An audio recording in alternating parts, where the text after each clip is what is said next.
Hello, everybody, and welcome back to another episode of Live with Roger Hanson. Today, I am going to be going over some cool things that I've gotten started up here. Um, After that, I am going to also discuss some things that I was kind of debating on doing. But it's like I said before, this is Live with Roger Hanson. These are 12 episodes that I wanted to put together for for me, basically going over a lot of the things that I've done in the last year with live streaming, as well as just when it comes to being on the internet doing this stuff all together, which goes farther back than just the year I've done. There's something that I have been wanting to do, but I've been debating on doing it. I decided to go ahead with this because last night I was on Naroki 5 and we got into a conversation which involved what I want to talk about, and it's about spirituality and my thoughts on spirituality. Now, I talked about it before a while back with John Clark on the Wonderful World of Weirdness, and I haven't talked about it very much when it comes to that topic because well, there's a couple of things, and I'll get into that. But tonight I decided, that's something that I do want to get into because like a lot of other things, I think people do they get cross or they have a misunderstanding of what my spiritual beliefs are because I'm around a lot of people on the internet now that talks about spiritual matters and what their beliefs are. And to be honest with you, I really don't talk that much about it, about what my actual beliefs are and things of that nature. So I'm gonna do this episode with that in mind to where I can kind of go over some stuff. I don't think that it would take up 3 hours, so this time I'm going to maybe talk about some of the stuff that I've been doing while I've been on this supposed break of mine, and kind of go over it and let everybody see what's happening. Now, on a previous episode, I was talking about politics, and or a couple of them I was talking about politics. I even talked about political history. There's a few things that have taken place here in the last week that I thought I would mention. And the only reason why I'm mentioning it is because, we are coming up to the presidential election, and I should put a focus on it too, because I mean it is important, especially right now. So there's a couple of things that I thought that was interesting that I did find out that I believe should be shared. The first one is that whole thing concerning Elon Musk when he interviewed um, Donald Trump. I don't know if anybody's aware of it or not, but after he did the interview with Donald Trump, he ended up getting, and I find this entertaining, by the way. He ended up getting a threat from one of the people who are with the EU concerning the EU, and in response, he apparently sent a response to him that had a derogatory, or that was very derogatory. So basically, they made threats to Elon Musk, and Elon Musk pretty much told him to fuck off. I don't know if that's his words per se, but I do find that pretty interesting, and I think that's pretty good. I think that's the way a lot of these people need to respond to these threats that are made by government officials, especially when it comes to the EU.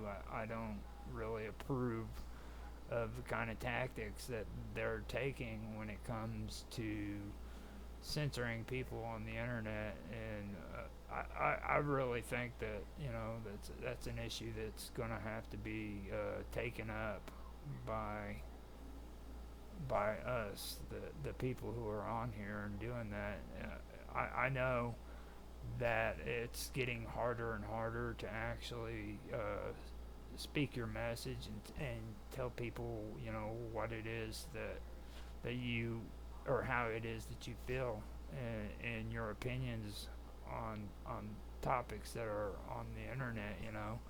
I think that that's something that really is an issue, that people are having to deal with now.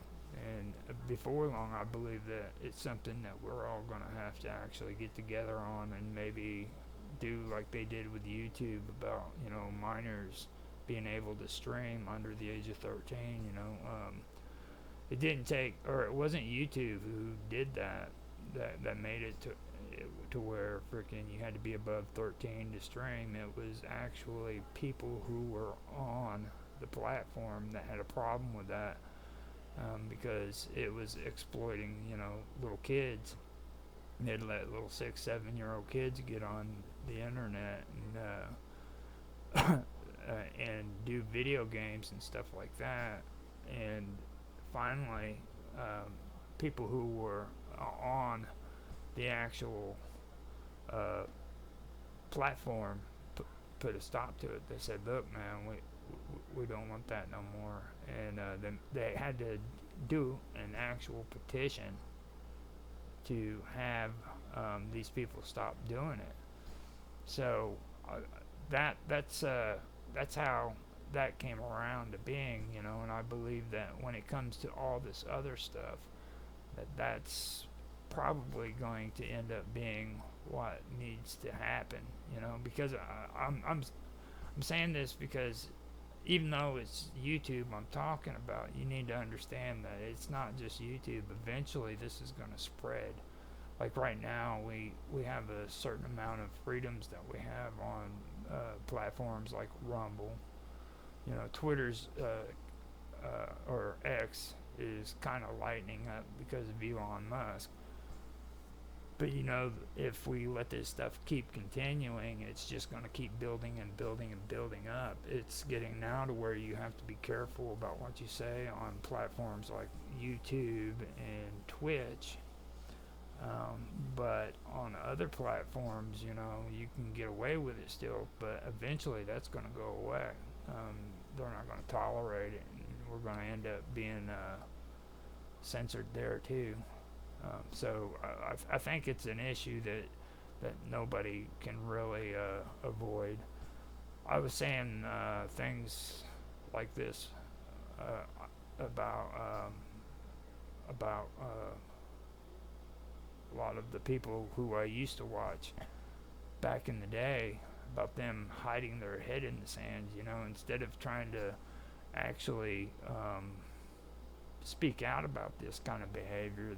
They would rather go to platforms and set up their own pay system where you had to go in and pay to watch their stuff, instead of going and still being on YouTube or being on Rumble, or being on a social network, and I think that that's something that is what's really becoming more popular, is people are running from the problem rather than looking at it and saying, "Look, man, we need to do something to put a stop to this because it's getting out of hand."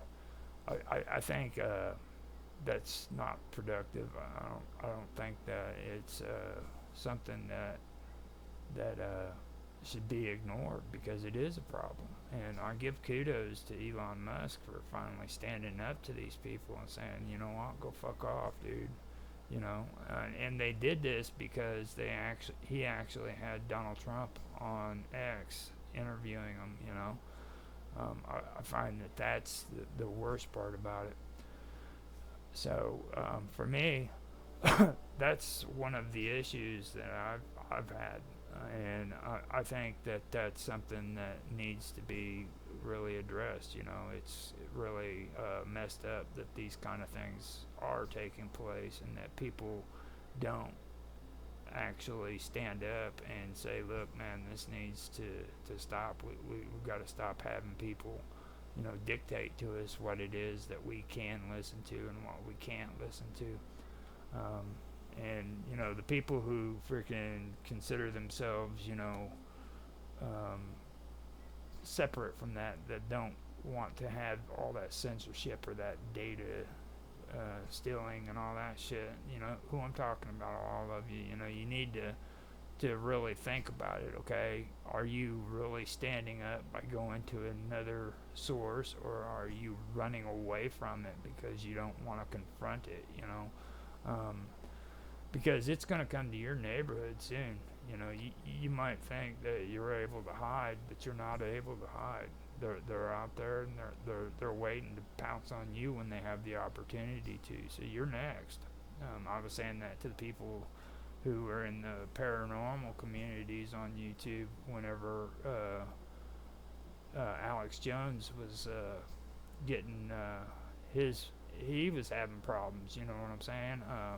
He ended up having issues with his situation, and everybody that had videos and stuff of that nature about UFOs and ghosts and things of that sort of stuff, they were kind of like shying away and not freaking being a part of it. But I turned around and I told them straight out in my communities. I was like, look, man, you need to understand they're going after Alex Jones right now, but do you think YouTube really wants you on their platform? Do you really think they want you? They're here. You're next, and that's what it comes down to. You're next. They're going to come after you, and that's exactly what they did. Mr. Robot, yeah, he finally got onto the website. There you go. Welcome, Mr. Robot. Yeah, Mr. Robot is one of the people that I have been friends with on Minds Chat, and he's also on Minds.com. He's pretty cool. He's been on a couple of my streams too, so I'm glad to see that he's finally onto the element matrix. So he says he's fashionably late to the party, which he always is. He's every time we have stuff that we're supposed to be doing together, he's always late getting here. He just doesn't know how to keep a schedule. Now that I'm done with that, I also wanted to mention another thing that happened. Apparently, there's people who are in the process of trying to get Donald Trump, get him into jail ahead of time before the elections start. I found this out last night, and I figured that I would actually bring it up in this stream because it's pretty interesting. This kind of goes back to the birther movement with which Donald Trump was actually a part of, but it had something to do with Obama and his birth certificate. And there's a guy down in Texas who was bringing up an issue that was related to elections.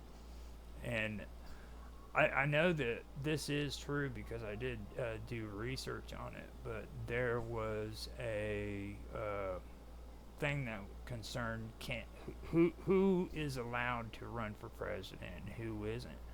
And then it also goes into it also goes into who can be president and who can't. Well, everybody knows that you have to be a national citizen of the United States, a born national citizen in order to become president.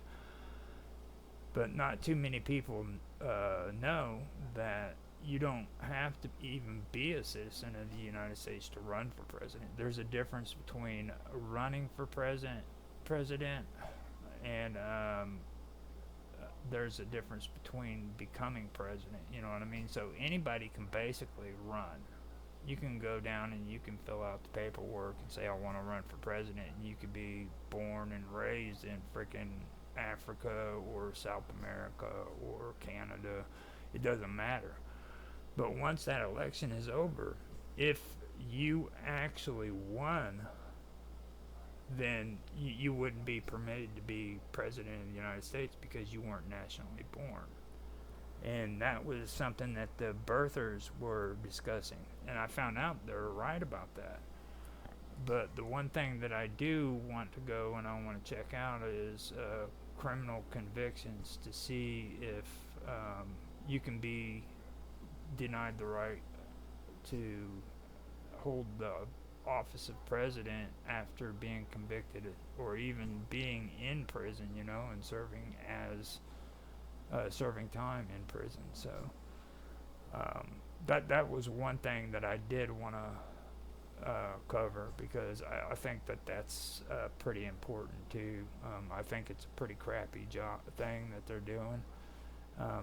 And to let everybody know too, I am voting for Donald Trump. I'll tell you that right now. And I'm doing it for one reason. It's not because I like him or because I believe in any of the stuff he says, but it's because when I sit and I watch the things that are going on now, and people will try to tell me that there isn't some kind of persecution going on when it comes to this man, that there is no way I'm gonna believe him. You know what I mean? Because you have to be an idiot to freaking not believe that there's that these people are doing this stuff and they are coming after him hard. You know what I mean? And I think that it's an injustice to not just Donald Trump, but to us as American citizens and to the court systems.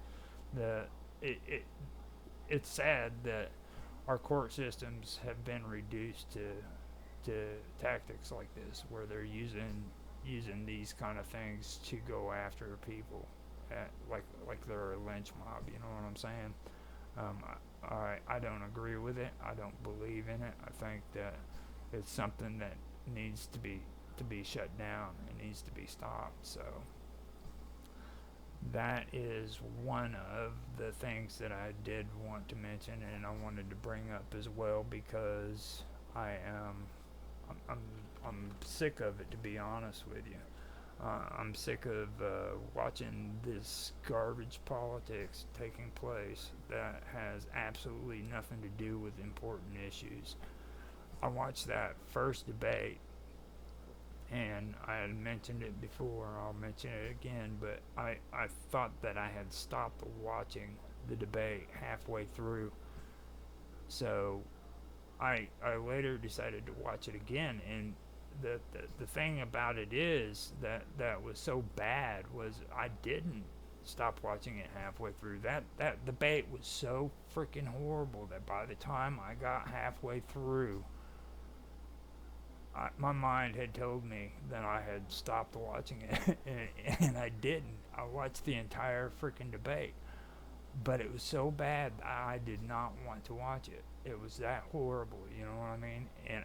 But I still watched it, and it took me watching the debate again before I realized that I had watched the entire thing, you know.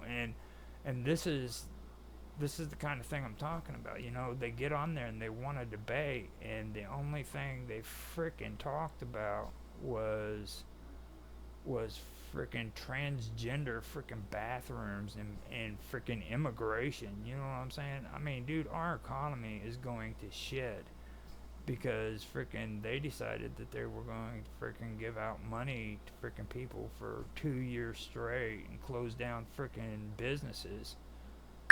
And everybody thinks that oh my goodness, yeah. Mr. Robot wants to know if I have any cool topics coming up for live. I'm telling him, yeah, I have them on now. But yeah, I turn. The thing that got me was that gets me is there's nothing going on that's taking account of all of the important shit, like the economy. That's something that needs to be taken care of, because right now we are in a fragile state, and not only us, but the whole world is in a fragile state. Um, uh, I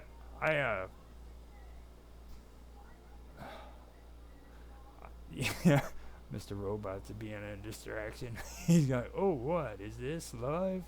Yeah, he finally realized that he's actually on stream. So yeah, you're on live, Mr. Robot. People are watching you.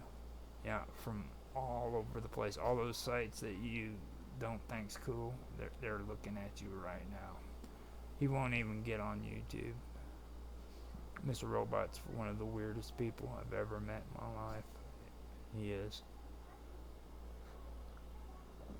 But yeah, that is basically the only things that I have an issue with. And it's pretty sad, don't get me wrong, that I am voting for Donald Trump for those um, reasons, okay? But it's better than some of the shit that I've been hearing people talk about when it comes to these elections, and even the one previous to this.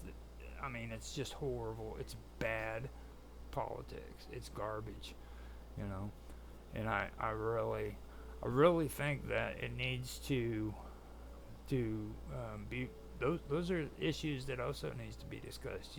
What kind of stuff is it that we need to be looking at when it comes to politics? Now there are some things that I do think needs to be put to a stop too. Like teaching sex education to 6-year-olds in schools. I think that is a crazy thing. Now, okay, yeah, he's finally gotten on there. He says Trump is losing cannon if he gets no. Trump is a loose cannon. If he gets in, the public needs to hold him to his word. I think he's been talking about bombing Iran and shit. Hello, folks. Yeah. Um, I don't understand why everybody thinks that Iraq is, or Iran is really that big of an issue, to be honest with you. It kind of goes back to like the whole thing about freaking the Soviet Union, even, in China too. Like, if you stop and you look at all the aggression that's been taking place, the borders of China hasn't gotten larger in a long time. I think Tibet was the last time that they actually occupied a freaking territory, and they're talking about Taiwan now. But I mean, even with Taiwan, you got to ask yourself: is Taiwan does it actually belong to China or not? I mean, the people who claim that it doesn't is the United States and Australia and all these countries in that area that would actually be harmed by it. You know what I mean?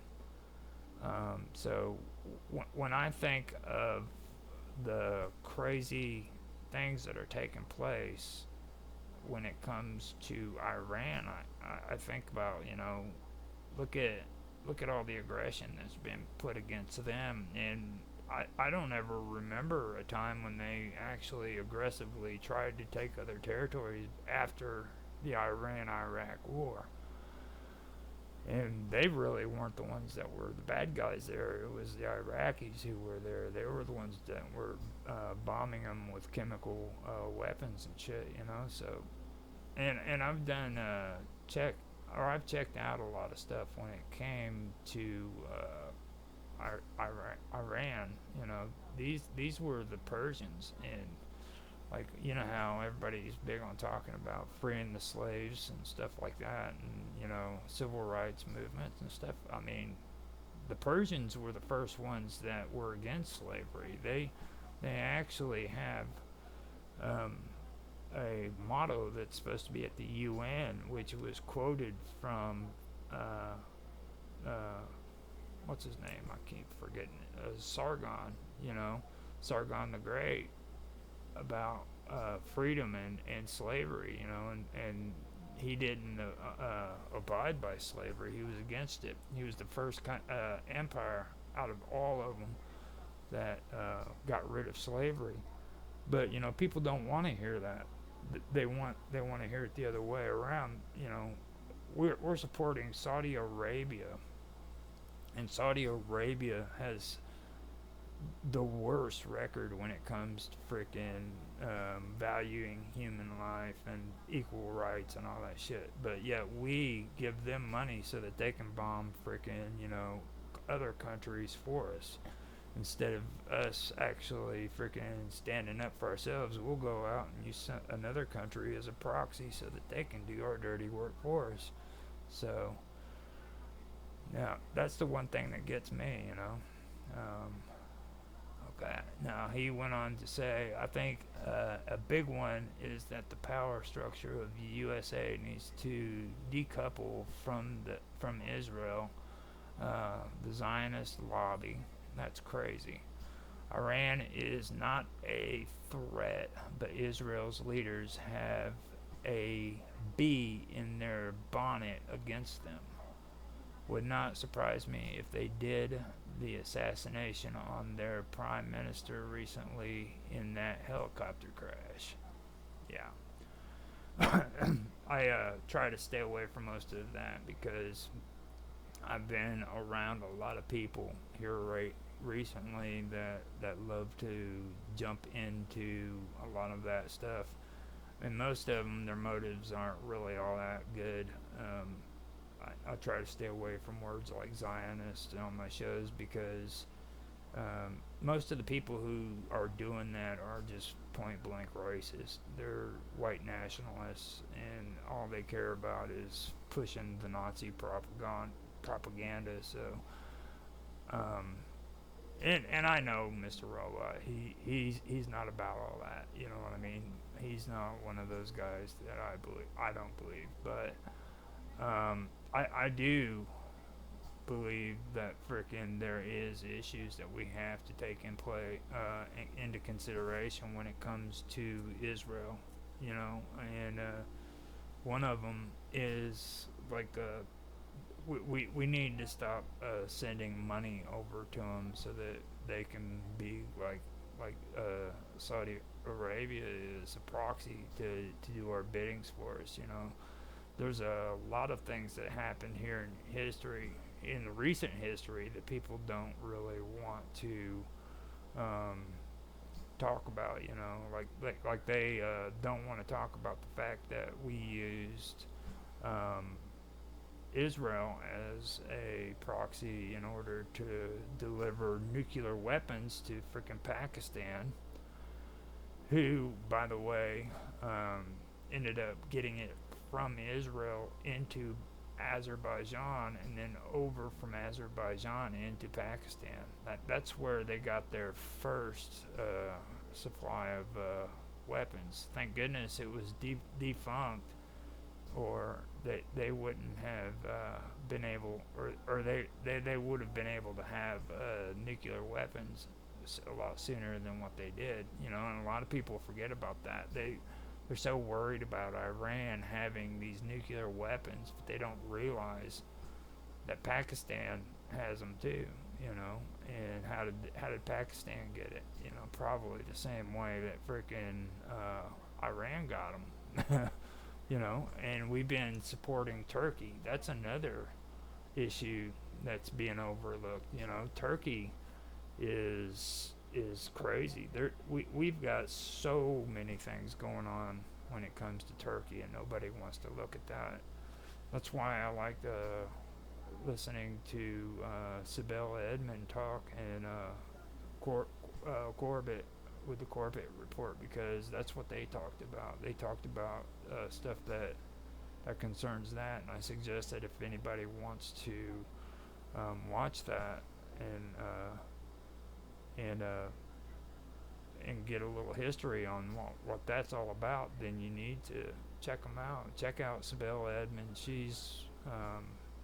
She actually was around when 9/11 happened, and they ended up putting a gag order on her so that she wouldn't talk anymore about the information that she was involved with. She was one of these interpreters that had to go in and interpret what was being sent between terrorist groups, because she knows how to speak um, Arab.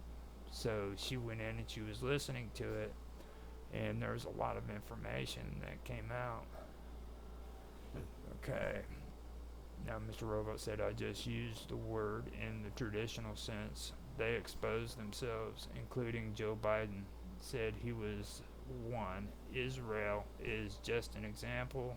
Foreign nationals shouldn't have that much power over your own government. Here we have a similar problem with China, and Ten Hai Tran is on too, and he said Joe Biden said a lot of things, doesn't make them true. Then Mr. Robot goes, well, the 100 billion has given them say it's possible. And you gotta understand Mr. Robot, he's got kind of like a mixed accent between South African and Australian. So whenever I'm reading his stuff, it just sounds really weird. It's kind of like Rapid. Whenever I read Rapid stuff on Nostalgia Gaming Retro, he's Scottish, so he's got this Scottish accent, and he writes it all down. So you gotta excuse me on that stuff. These guys are foreigners. But yeah, I don't like I said, I understand that you're using it in the traditional sense, Mr. Robot. That's what I was trying to say. I know you're not trying to do that, but I do have to say there are people right now who are actually doing that stuff, and they're doing it for a reason, you know. It was like the other day I did my part on this whole thing about Molag Bal, you know. And I got down and technical about all of it, and I put it on one of my previous episodes, and it got so bad that YouTube made it 18 and plus. Had only people over 18 can watch that. So and I was just telling it from the facts. I mentioned the history of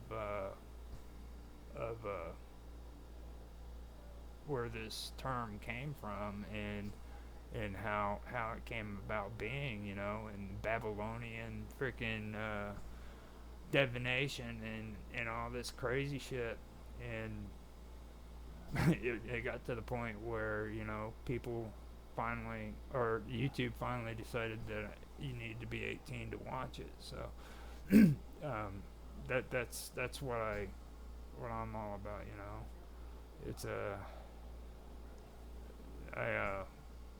people don't want to hear that stuff. That's the whole thing, you know what I mean? They want to try to censor it out and make it to where nobody can hear it, and then they try to blame it on kids, you know, like, oh, you don't want kids to hear that stuff. Well, why don't you want kids to hear that stuff? Why don't you want kids to hear about freaking where they came from and the traditions that the people before them had? It just because it's not pretty doesn't mean that it's not true. You know what I mean? Stop trying to protect these children, because the truth is most of these kids grow up, and by the time they get out of high school, they don't want anything to do with history. So the only time they actually get a chance to learn about this stuff is in college, and they don't want to freaking take college courses on history, you know. So they literally miss the important information that they need to know about what's really taking place in the world. And I think that's one thing that also needs to be brought up when it comes to politics, and to the poor education that we've actually got. These schools are buying freaking books for their curriculums that go according to freaking, goes according to freaking which ones are the populars, the bestsellers, because like the average person doesn't realize that textbooks have a bestsellers list. You know what I mean? And the average school always buys the bestsellers for everything: history, math, all of it. They have a bestsellers list.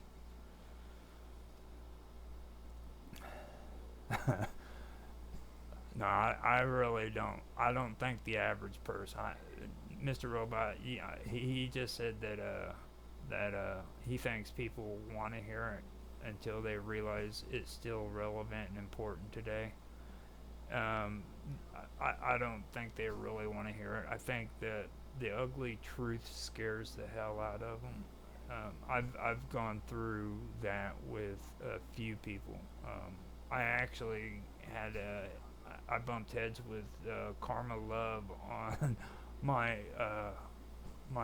live stream for history because she just went off when we were talking about it and we brought that topic up. Okay, now I love her to death and we still get along today, but you can't deny the fact that that didn't happen. And the average person doesn't want to hear that stuff. Now, me and you, we're big on we're big on doing subjects like that because me and you've sat down for hours having conversations like that. Now, that's different, okay? But I'm not talking about me and you. I'm talking about the average people. They do not want to hear the truth. Yeah, I know. Um, he says most people get their history lessons from YouTube now, I think, but we can't trust a biased platform that censors us to be unbiased towards history. We need more shows like this on YouTube, alternatives like Odyssey and Rumble. And I agree. That's why I wanted to do the streams on Odyssey and Rumble. I know that this one right here is going to be put on BitChute as well after it's done. For some reason, we've had I don't know what BitChute is doing, but now they're actually taking my stuff and putting it on there. I didn't even know they were doing it. I didn't do any syncing or anything of that nature. They just started doing it. That kind of makes me wonder if maybe they're on the same program that Odyssey's on. Now, that brings me to another subject. Let me see how much time I've got on this. I'm going to keep it going on the whole politics thing for an hour, but after that, I'm gonna get into what you're seeing over there on the side. I don't know if if you are actually watching the video, guys, you'll see how I've got the platform set up, okay? Or not the platform, but the chat. And over on the right hand side, that is a perma page, okay, from the perma web. Before anybody came in here, I tested it out, and this live stream isn't working for me. So I wish it did, but it didn't. That can go. But even below this, I have all of this set up.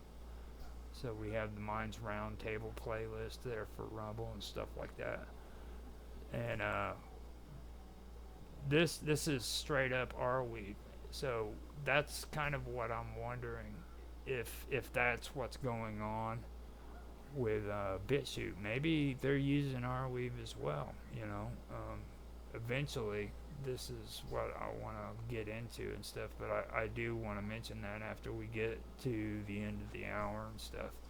So I do want to talk about that, and it's a really interesting thing. So the URL is going to change. I'm going to have to get. Well, let's just wait until the end of the hour. We got uh, 30. No, it's at 46 minutes since I started recording. So what I'm going to do is I'm going to get into that after we're done, and we can talk about it. And I really think that this is a good deal. It's clunky, don't get me wrong, but I think it would actually be a good deal for doing stuff. Especially when we were talking before. I know Mr. Robot wanted to do something like a shop. I did too. There's other people who are interested in setting up shops where they can sell stuff that could help out um, with content creators and stuff like that. There's a lot of good people that could actually sell something without going on to YouTube and doing their freaking sales pitch, where you have to go on, what is it, Teesprings, and we can do it through AR, which is from Arweave, and get that taken care of. So he says, "Okay, I'll be quiet for a bit." But yeah, I wanted to bring up the stuff that I found out about Trump. They're going to try to expedite his jail term, get him in jail before the presidential elections are finished. So that was what I wanted to bring up, and I said my piece on it. I'm glad that we were able to talk a little bit about Iran and China and all that stuff, but that was something that was current news that had something to do with that had something to do with the elections. And I do think that anybody who's able to vote here in the United States needs to actually make an effort and go out and vote this year, because this is very important. It's not a good idea to just ignore this and pretend like it's not happening, because it is happening. You know what I mean? And it's something that really does need to be recognized and looked at, because I don't know, there's a lot of bad shit happening, and there's a lot of shit that's coming down the wire, and if we don't try to do something about it, shit's gonna get bad, and it's gonna get bad, you know what I mean? So let me see here. I believe that at the moment I am at 49 minutes. I am going to do something that is something I usually do, but I am going to do it again right now, because I basically need to go and take a quick break real quick, but at the same time I'm wanting to put on some music that we do have, because I've been trying to put out music for people that have been supporting me and stuff, and if anybody wants to get involved in that and they want to be a part or and they want me to share their music on here during live with Roger Hanson, let me know. Just make sure that it's not copyright infringement. It's your material, and you're not using other people's shit inside of it, because like I said, I'm doing it on Rumble, I'm doing it on Odyssey, I'm also doing it on X, as well as YouTube and Twitch. So we've got a whole bunch of stuff going on. So this one that I'm going to be putting on is something I think Mr. Robot will like. It was from Austin Todd, and it's called it's about the Mayans. So he did his rendition of something concerning the Mayans, and we're going to check it out real quick and see what it sounds like. Oh, that's cool. You got Mr. Robot's got some music making, so cool. There we go. I can't wait to hear it. And for now, I'm going to put this music on. It's a long one. It's gonna be 12 minutes, and I will do another song after that. We're going to take it to the end of the hour so you guys can actually enjoy it, and I'll come back and we will talk about this website and everything, and start with that because I think it is something that needs to be done. And to be honest with you, I do not want to spend the rest of this hour, which is 15 minutes, but I don't want to spend it talking about politics anymore. Politics really does kind of disgust me. I hate saying it, but it's true. So I hope you guys enjoy this song, and I'll be back.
surrounded by fields fed by massive grid works of irrigation canals.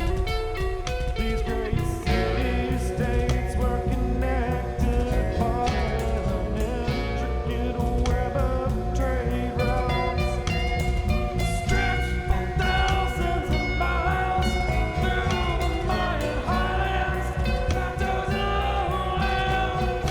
Great city-states of Maya were under the rule of kings, traced the lineage to their gods, and were worshipped by the people. And the people believed that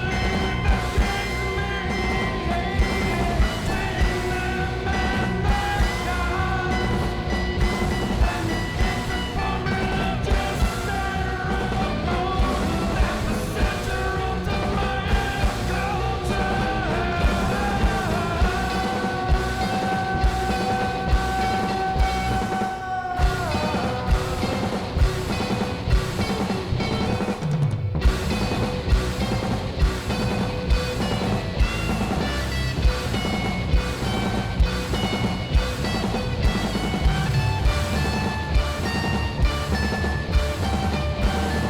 the kings performed religious ceremonies at the center of the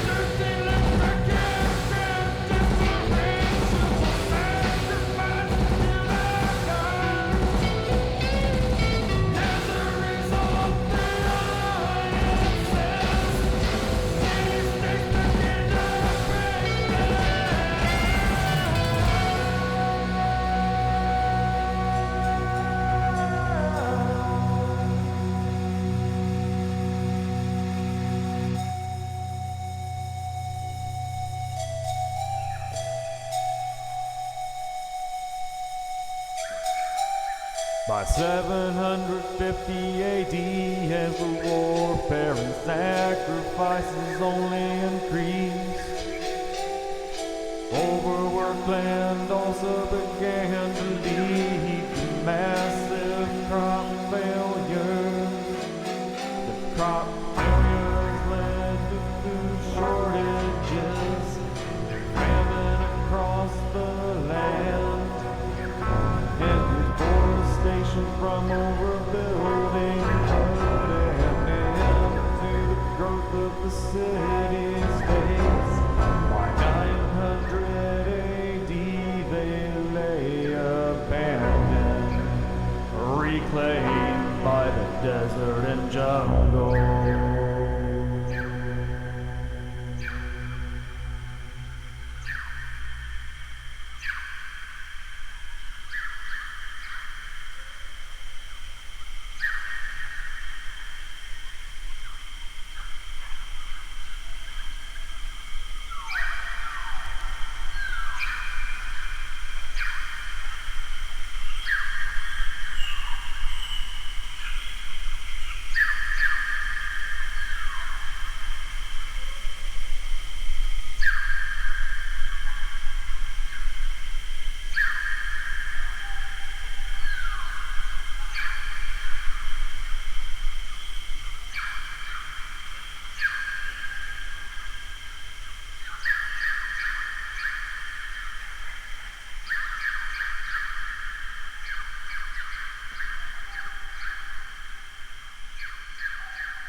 Okay, hope you guys enjoyed that. Now, there is one thing else that I wanted to put on here. I've been promising to show this as much as I possibly can, but I haven't really been doing it very much on these shows. I'm going to go ahead and do this and be quiet real quick because this is a friend of mine, Sonia. She was just on an excellent episode of Into the Abyss with me where we discussed astronomy and divination, a little bit of divination. But this is her product that I've been kind of pushing for her to help her out. So here it goes.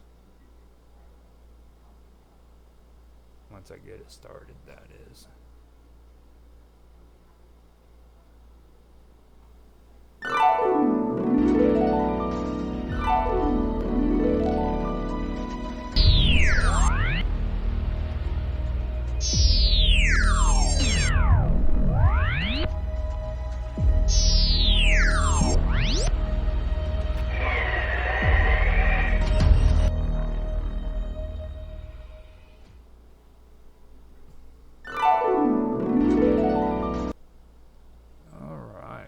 So, I figured I'd do that short one. She's not really big on television, so if you guys haven't noticed. So, I went out and I actually got my smoke break in, but I was not able to get my coffee, which is fine, I guess. But we can recover from all that. Hopefully. I don't know if we can or not. I'm just trying to be hopeful because coffee is very important to me. It really is very important to me. It's the elixir of the gods. It's what makes the world go round. Just so you guys know, if you don't know that already, and if you don't believe that, then something's wrong with you, and you need to be fixed. Somebody needs to take you in and just fix you because you're messed up. So I have 2.5 minutes before I get to the hour. So I do want to mention that why I got into that last part that I was talking about was because a lot of people have this misconception about where a lot of Jewish mysticism comes from. You know what I mean? And I went in and I kind of gave a history lesson on that. And YouTube not only freaking made it to where it was 18 plus, but mysteriously I got a suggested video too, which was really weird. It was from Arnold Schwarzenegger. You know, Arnold Schwarzenegger did like a video where it was against hate. You know what I mean? And it wasn't bad. Don't get me wrong. I'm not going to say that it was. I mean, he was carrying a positive message. I do believe he was doing that, but I find it odd that just because I ended up doing a conversation on it, which it wasn't a negative message whatsoever, it was just the truth. It was where these stories originated from and how they were manipulated by other people later on in history to freaking create a lot of death and destruction. You know, and that ended up getting me a suggestion from him, which that's what they do on YouTube with algorithms. That's how you get a lot of your suggestions and stuff. So since I've been gone, Mr. Robot had created a song, I believe. Now, this one is 2 minutes and 11 seconds.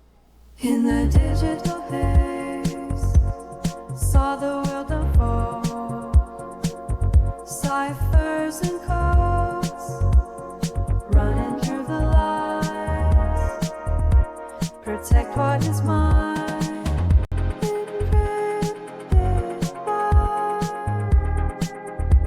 Protect what is mine. Hack the planet.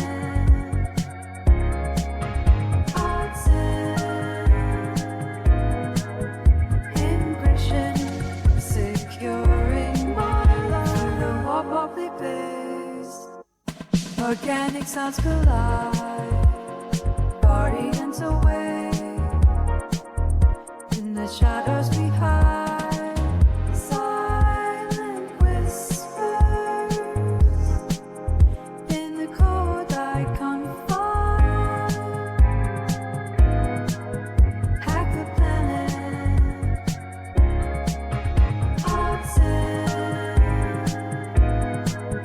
Encryption, securing my love.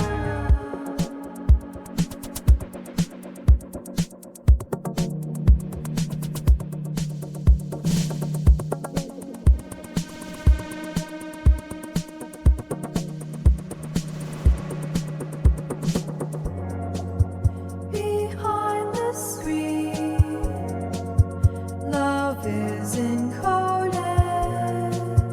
Beyond the dream, we're not corroded.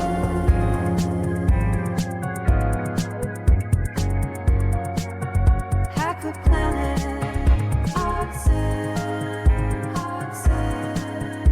encryption, securing my love.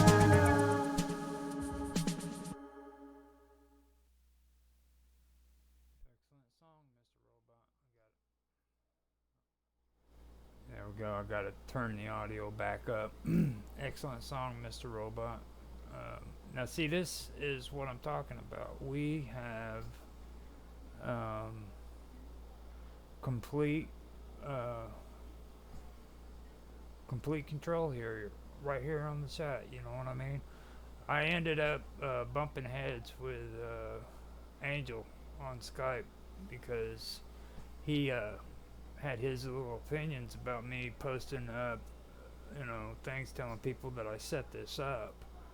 And, you know, I hate being mean and upset with people when it comes to this stuff, but you know, I did kind of fire off on him about it because, you know, for one thing, he's got a big ego, and that's the one thing that really gets on my nerves about people. You know, I hate saying that, but it is true that.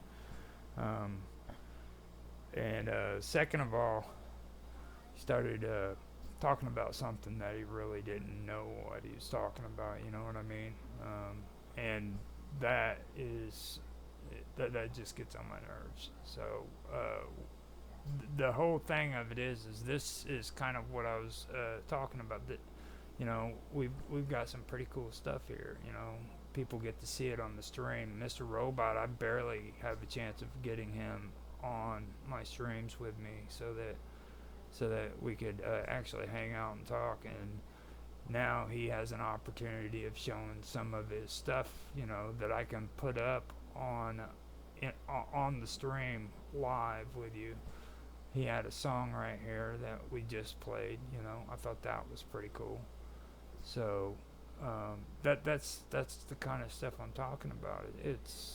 This is the kind of stuff that I wanted to do. I wanted people to be able to interact with me, and we could actually do stuff together and make a video out of it. So, and I haven't been able to do that even on Minds Chat. You know, this is the same program, by the way, that Minds Chat is set up on. This is how far behind that chat system is because they refuse to go in and update it.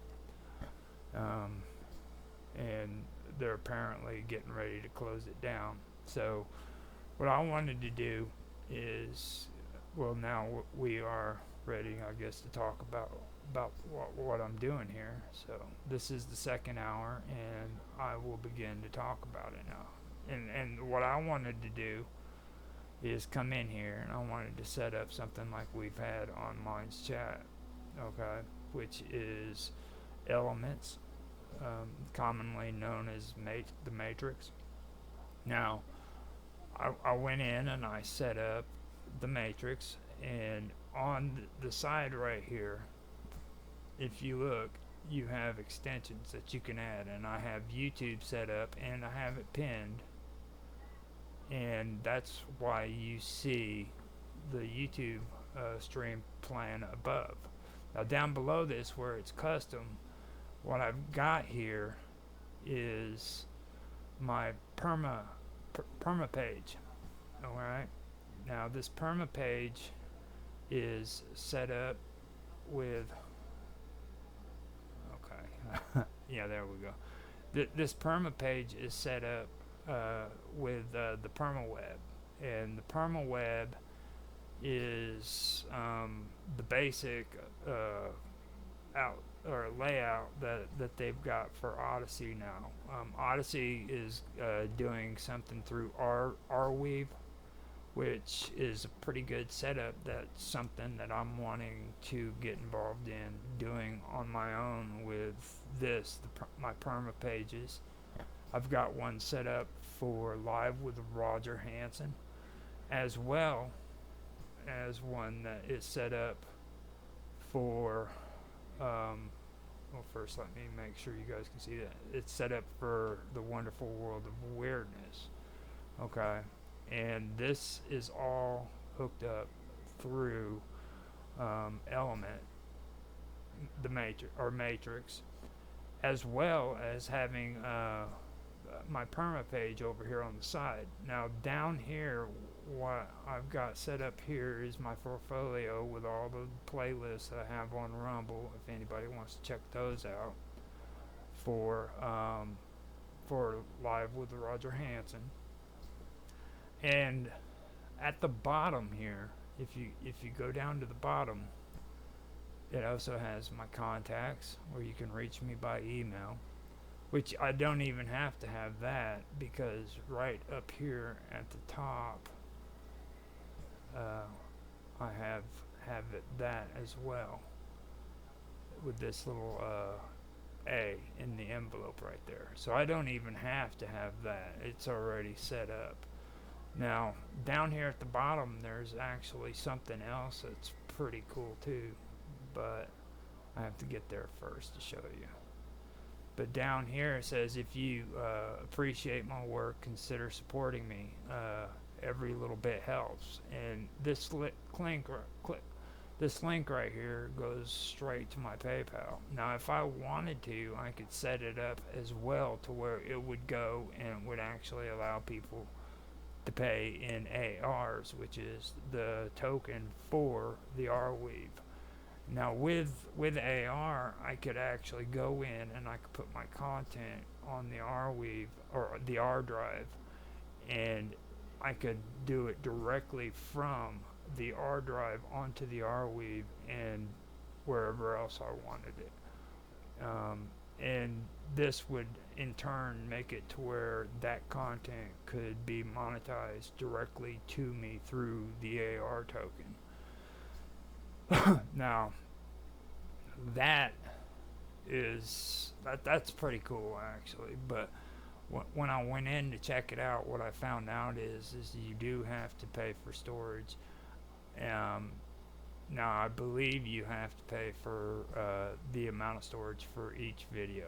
I'm not quite sure if you have to continue to do it, but I know that like I've been reading on it and I'm not quite aware of it yet, but I'm going to go through and I'm going to keep working on this. I set up the perma page first. I went through and coded it out and got it set up with this, and I want to improve on it later on, you know. And eventually what this is going to be is it's going to be my content from our drive that's going to be posted up on here, and every time you click on it and you watch it, it'll freaking help monetize me. And if you want to make donations for PayPal right now, you can do it, and then later on when I get things better established with our drive and Arweave, then I'll start doing that with directly to the Arweave. You know what I mean? To where freaking those donations can go towards this and improving it. But I still have to go through and I have to sort it out. But this is the kind of setup I'm wanting to do. And the thing about our drive is like I was talking about before with like me and Mr. Robot was talking about him. He's involved in a group called Doof, and that's over in Australia. And they're kind of like well, the equivalents of what we have with like the Rainbow Tribe or Burning Man, you know, with people who like to live out in the wild, you know, and create their own stuff like beads and bead necklaces and, you know, furniture and stuff like that and sell it. And he's trying to figure out a way of setting up a shop to where he could sell that kind of merchandise and help them out. Whereas, like I said with Sonya, you know, she's selling her shirts and stuff of that nature, and she has different stuff that she's trying to sell too. I'd like to make a shop to where freaking, you know, people like Mr. Robot could sell his merchandise and Sonya could sell her merchandise. And with me, I want to be able to monetize off of content as well. Then I've got John and Austin who are into music, and we could do that with their music as well, where they earn these R tokens, AR tokens, and that can be converted over to Ethereum or over to Bitcoin and then into cash if they wanted it. You know what I mean? So I do know that can all be done. I've been working with Mr. Robot and Bob Dub on Mint Me, and so far I haven't been able to figure out how to convert what they have there into actual cash. So for me personally, when it comes to this cryptocurrency, this is the head of the game. You know what I mean? This is what I know will actually become something good. I also found out that this isn't a part of the regular blockchains when it comes to cryptocurrency. It's actually got its own blockchains going on. It's separate. And I could have a better explanation for it if I actually take time. I know I've covered it before, but I don't have any of the notes set up and ready to go to talk about it, you know. But I wanted to show you where I'm at right now and what I've started on it. You know, this is legitimate for me. This is what I want to do. I'm wanting to create an environment through tokenization. You know, that'll help create, you know, an environment where people can actually monetize their own content. You know what I mean? And not just their own content, but like people who want to actually buy and sell merchandise on the internet and make real money off of it. I actually had a little bit of an issue where me and Bob Dub and me and a few other people involved with Minds Gaming bumped heads, you know, concerning this, because, you know, for me, when I go onto the internet and I do stuff like this, I'm putting real money on this stuff, you know what I'm saying? And, you know, there's people who come on the internet who are doing this stuff too, and they're using real money that could be feeding their children and freaking taking care of their family, but instead they're going off and they're working a 40-hour job so that they can come home and they can freaking funnel the money that could be going to their family into the internet just so they can get free shit. You know what I mean? Like, that's not, you know, things that aren't worth monetary gain whatsoever. And this to me seems realistic because it gives people a chance to have their make-believe tokens like they got on Minds.com, which is not monetization. It's just for fun and games, for sharing your content, and no money value at all. And I understand the whole boost thing, where you would usually have to pay for boosts with real money and blah blah blah. But it still doesn't freaking help with people who are freaking putting money into that stuff and not getting a return out of it. You know what I mean? Okay, you're getting more views, but you're not making money off of that. You know what I'm saying?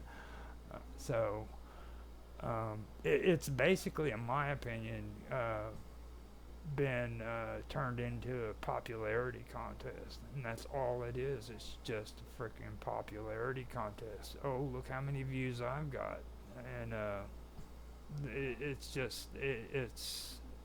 it's not cool. It really isn't. I don't think it is.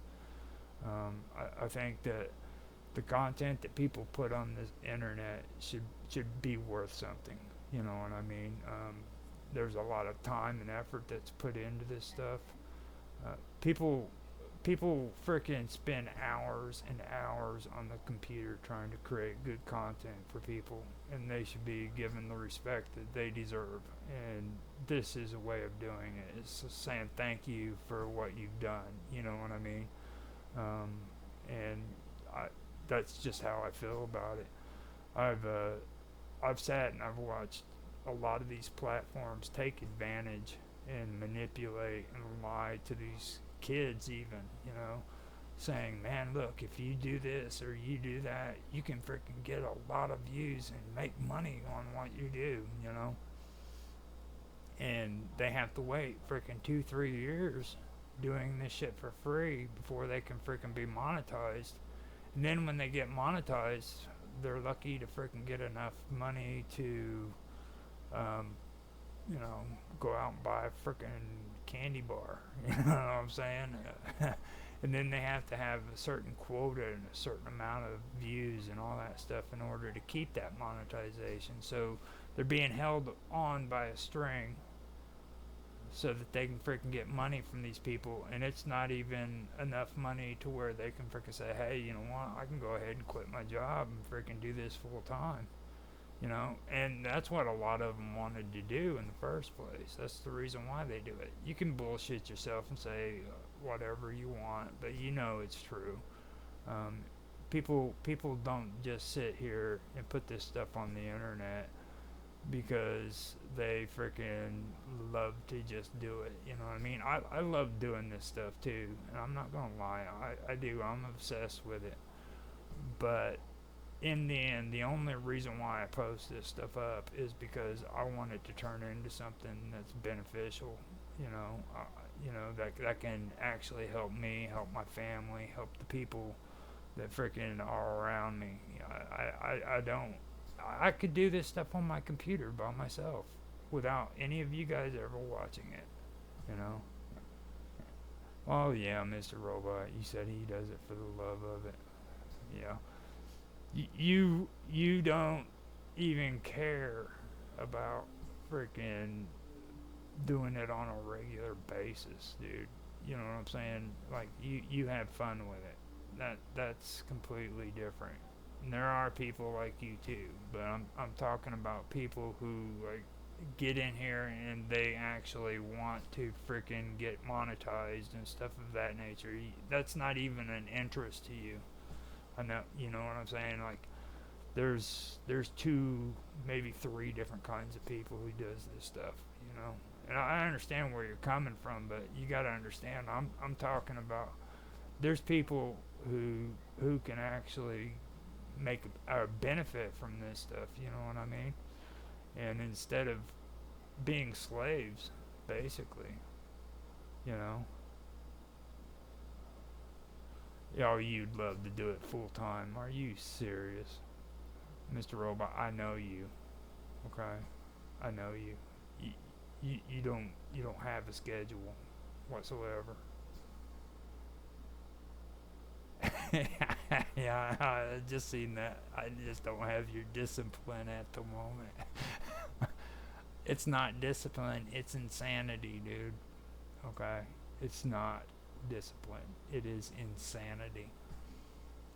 I this stuff drives me freaking nuts. Okay, and I've been saying that from the beginning, and I'm gonna say it again because it's the truth.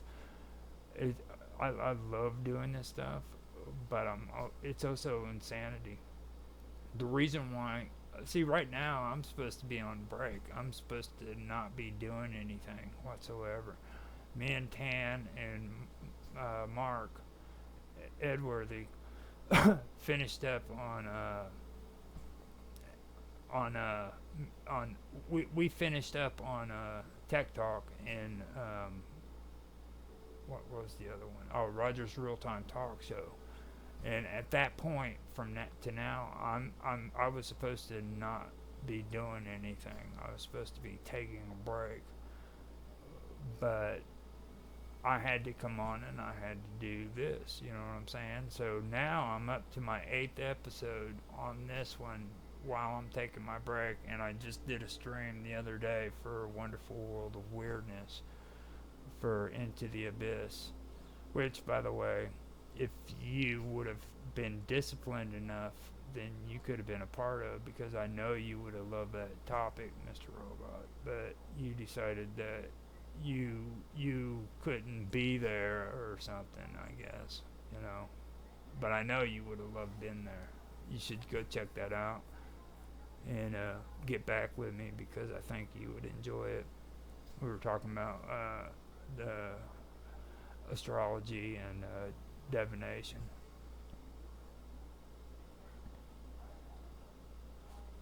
Leave it on 24/7 and cut out the middleman. I don't know about all that stuff. Well, I could, I guess, but the only thing is I would have to have content that is actually running. And I had my plan for the 12-hour streams, but I realized that there's no editing tools that can handle even, well, 8 hours is pushing it. I've got 8-hour blocks that are set up, and even with that, I've got to make sure that I'm disciplined enough to switch those 8-hour blocks after they're done. And that means that I've got to literally time myself when I go to bed and when I wake up, so that I'm able to get up and switch those 8 hours that I'm asleep, you know. So I don't know, that might not be a good idea. I'm currently, well, I learned my lesson on that when I was doing Blender, and so far I haven't found any kind of programs that can render out 8-hour blocks of video or 24-hour blocks of video. That was my first wake up call on my 24/7 live with Roger Hanson.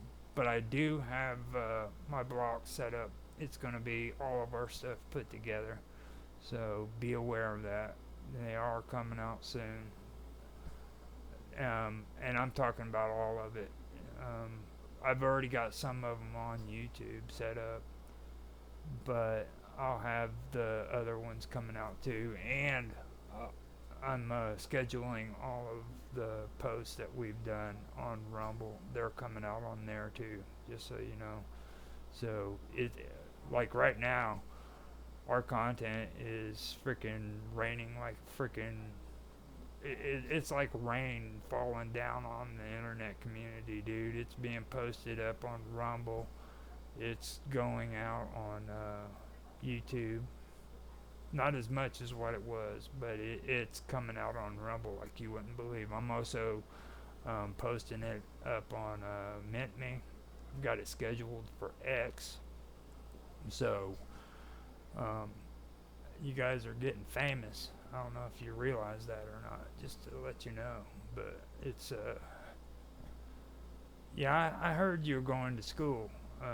What are you studying right now, Mr. Robot?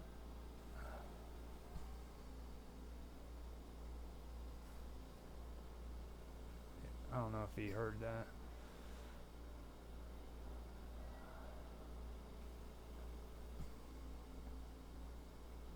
He says he's in full-time study at the moment.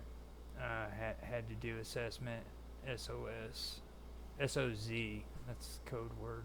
It's one of those new internet code words. He says I'm studying. Oh, he's studying cybersecurity, of course. Yeah, that is true. Yeah, that's one thing you've always been cool about, wanting to do the cybersecurity. He says he can't be a dirty hacker all of his life. Yeah, I know. I realized there was a lag between us. That's I've been noticing that a lot. Like like I said to everybody on the stream, Mr. Robot is in Australia right now, so um, we learned that with Austin Todd earlier this year. Whenever we were doing Austin Todd, and within the vacuum, they were playing, trying to play guitar with one another, and the lag was messing them up. So that's one issue that I do want to work on and try to get going and get set up. But yeah, I I have noticed that. Now, this whole thing with Arweave and stuff, that's one thing that I did want to bring up, and I figured I would put it out there to you. What do you think so far from what you're seeing here on the chat and everything? Do you think this is worth actually following up on and keep on going and improve? Um, because I really like it. I think, and a cool part about this too is Mark went in and he also synced this up with Riot as well. So not only is this like the Matrix, but it's also the Riot, which I guess is the previous version before Elements. So we do have that set up, and he also said that with hosting, we don't have to worry about that. He's going to set it up to where he'll be doing the hosting for us. So we're going to have that all hooked up and ready to go. But I do have to say that I am going to have to go on our drive, or not our drive, but on Perma pages and put domain names onto the Perma pages. That's the only thing that I'll have to be worrying about. Oh, he said you're doing a plug real quick. You need to let me read that before. Okay. I think it's a great idea. I love it. Doing a plug real quick. We had a chill session in Hacker Radio last night. Your morning, if anyone wants to something different. Yeah, and the Hacker Radio, by the way, that is pretty cool. And hopefully, if Mr. Robot sees fit to do it, he could set Hacker Radio up on the actual Elements, like he was wanting to do before when we first brought this up. I think that would be a good idea. Bring it just straight up to Elements, because you know as well as I do that eventually mine's chat is going to be done. All right. So you don't have to post in it. Okay, not yet. You don't have to post in it right now, but eventually you know that you're going to have to. So okay, good. He says he will be bringing it to the Elements, so we'll have it all set up and on Elements and everything. Now I was going to get into the GUI and sentimental stuff that I was gonna start doing in maybe the last hour of this, but I don't know if I'm gonna do it. We've got some pretty good stuff coming in with Mr. Robot. I was gonna talk about spirituality, my spirituality, but being alone is when you do stuff like that, because I don't want to hear no shit from Mr. Robot.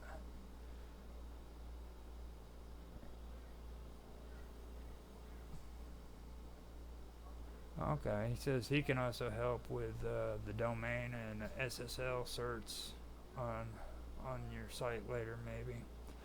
Well, the thing is we with that I want to be able to set up the domains for the web the perm pages separate from the domain or the hosting for elements.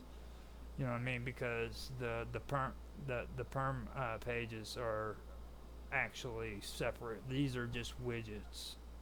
Like whenever I go in and I do coding, I have to go to perm pages to do it.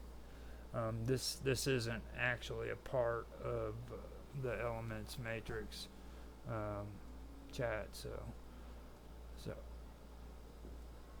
but at this point, with the elements, that's the part Mark said he can help out with. But yeah, when it comes to the perma pages, if you want to do that, yeah. Yeah, there you go. That would be cool. That's exactly what we need to do, man. Is because I mean, like I said, there's like different factors of it and everything. And if you, because I'm gonna be doing it too, but if you could kind of like do some research into Arweave and do some research into the permaweb and see what we can and can't do, that would be amazing. Then you could kind of like cross-reference stuff with me and help me out with that way, because I don't want to mess this up. You know what I mean? This is something that I think we all need to work on. Oh my goodness. Have I seen the channel Hidden Knowledge? Hackliberty.org. Oh no, I haven't heard about it. But yeah, I'll check it out later. But yeah, I mean that's something that I really and check it out with Arweave too. I think you'll be impressed with it. And even Tan, when we were doing Tech Talk, we were going through this, and he point blank said, "Roger, this is exactly what you wanted to do. Like this is exactly what you need." And I agree with him. I mean, I think this is the route that I've been talking about wanting to do it.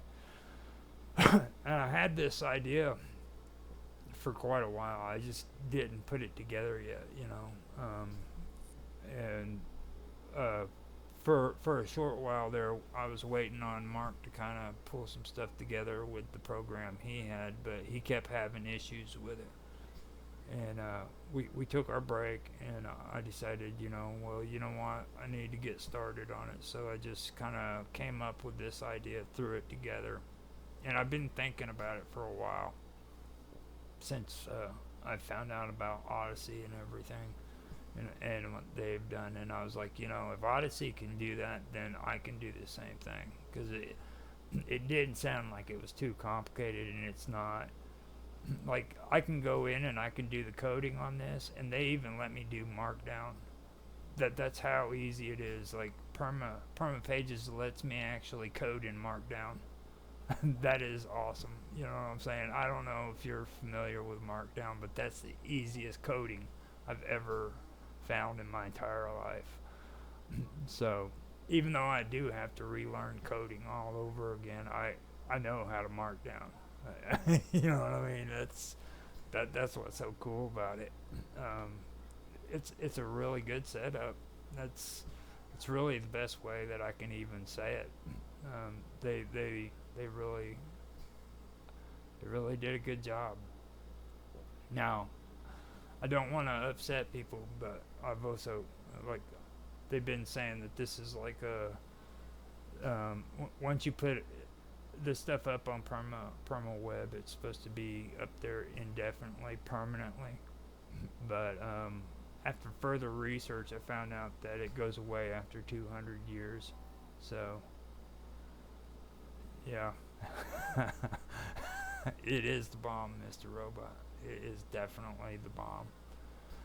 Now, I don't know for sure, but I believe that if you hit the call thing up above.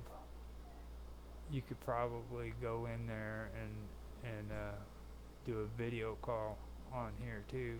I believe I've got it set up on there, but I'm not sure about that. So it, I went in and I also wanted to see if I could actually set Skype up with this to where people on Skype would know that we're doing stuff and people on there. Now I can do this. I could do that naturally with Jitsi, but I don't know if it would have a time limit like it did on Minds.com. If it has the time limit, then I wouldn't do any of that. Yeah, there you go. See, you know what I'm talking about with Markdown. Yeah. I love Markdown. Markdown is the shit. I love it. But yeah, with Jitsi, that's the one thing I gotta test out too later on. I'm gonna find out if we can do Jitsi on here like we do regularly when we use Jitsi, or if it has a time limit. Now, when we tried to do it on Minds Chat, they only gave us like 10 or 15 minutes. So if it does that, then I won't even mess with it. But later on, I'll test it out and find out, because we can go on Jitsi, and I know we've had streams on Jitsi for 2-3 hours straight without any interruption. So that's something that I do want to find out. If we can do Jitsi with this, I think we would be set. It'd be perfect.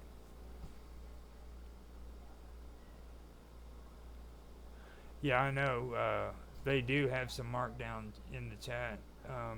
Now, if I did code in the chat, then I yeah, I do know that. You did your headphones and stuff. Yeah, bold letters and everything. I was testing it out to see if I could sync up Skype with Elements, and I found out that, like, I was using Mark as a freaking guinea pig basically, and with it, what you do is you do the code to see to where when you go on a show with Skype, it'll give notifications here telling Mark that a show's just started. You know what I mean? But you have to do that manually. And I found out that incorporating it into Elements isn't really all that great, and it's because of Skype. It's not because of Elements. It's pretty messed up. So it would be cool if I could do that. And later on I can see if maybe I can do it on these perma pages to where it'll just pop up on the perma pages.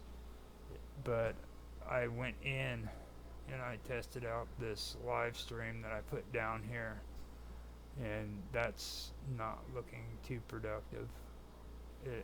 It just shows this, and then when you go to hit play, it doesn't respond. You know, hit the space bar and it scrolls down. But that, oh wait, there we go. So that does respond. Your volume responds. It's just the actual play. Maybe I have to do, you know, it doesn't do any of that. Which, that would be cool if it did, you know. But it doesn't. I can even do widescreen. I just can't get this bad boy to play.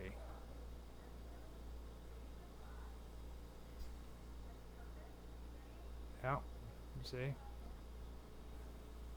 It will not play it. There's no audio, no nothing. Now, I went in here and I also set up links that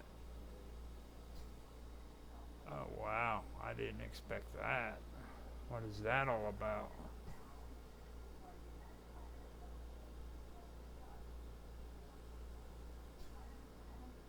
That white, that made it all white. It's all whited out.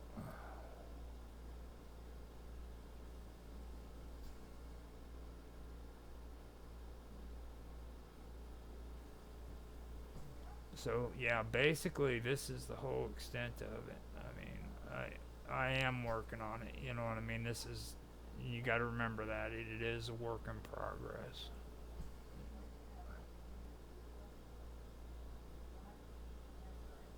No, I'm not monologuing. I'm talking to you, Tan High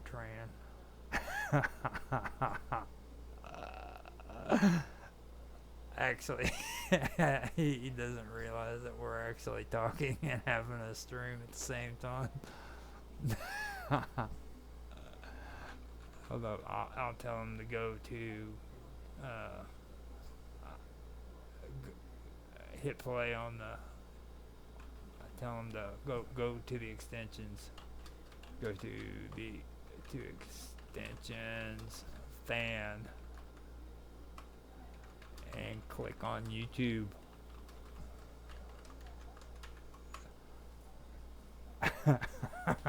he's, he's like, who are you talking to? He looks to me like you're monologuing.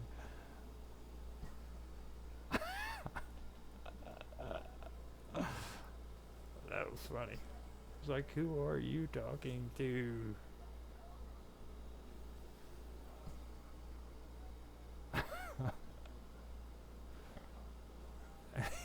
He's live right now. Yeah, there you go. Thank you, Mr. Robot. But yeah. And see, when we were all back in the day, when we all wanted to start all this shit, when we were all happy because mine's started a live stream, and this is the kind of shit we were talking about. About getting the chat community together and setting something up to where we could do stuff like this and hang out, and I think this is a positive way of doing it. This is, and Mark kept talking too about, and Tan too, they kept talking about how Minds just wasn't updating their program, and they haven't done it in a while, and I didn't know that it was that far behind, because this is actually good shit. Like, we should be able to do this stuff on Minds Chat. There's everything that I've done here is absolutely free. There's no money involved in it whatsoever.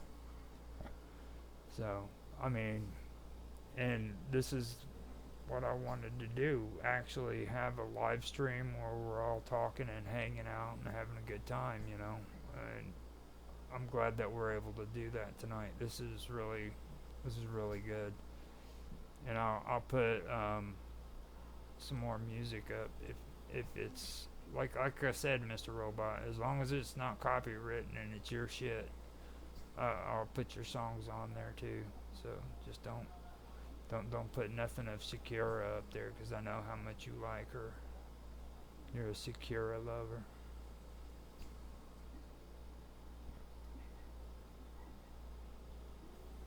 Yeah, I miss it too.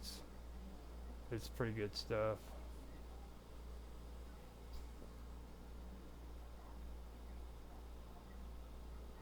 Well, we just started doing this in the last week, just to be fair.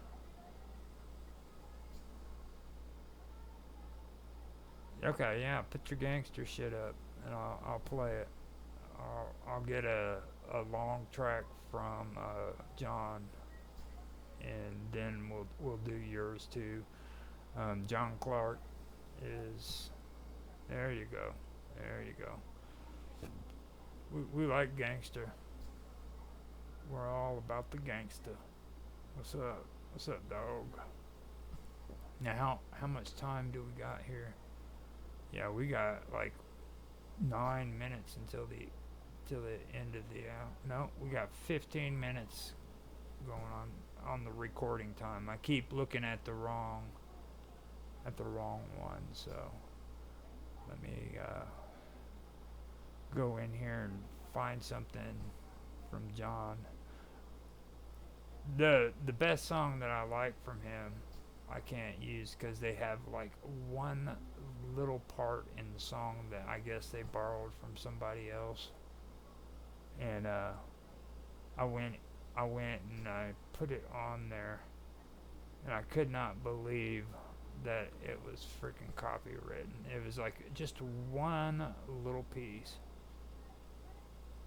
Yeah, I seen you posted that on on uh on mine's chat. That was pretty cool. The one with the pirate and everything. His shorts. Okay, yeah, he's got. Yeah, we can do that.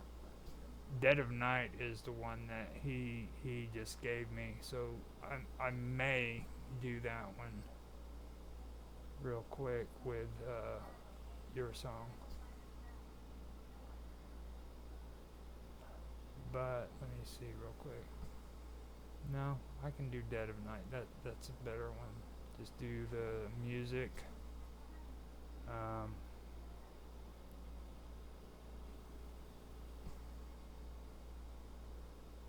if I can find it again. Oh my God.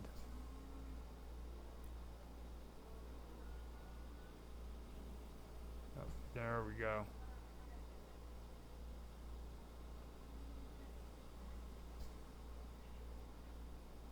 412, Dead of Night. Alright, yeah, I've got that set up. We're going to do one from Old John, Dead of Night, and that one is My Gangster Robot. Look at that. Look at that. That's what I'm talking about.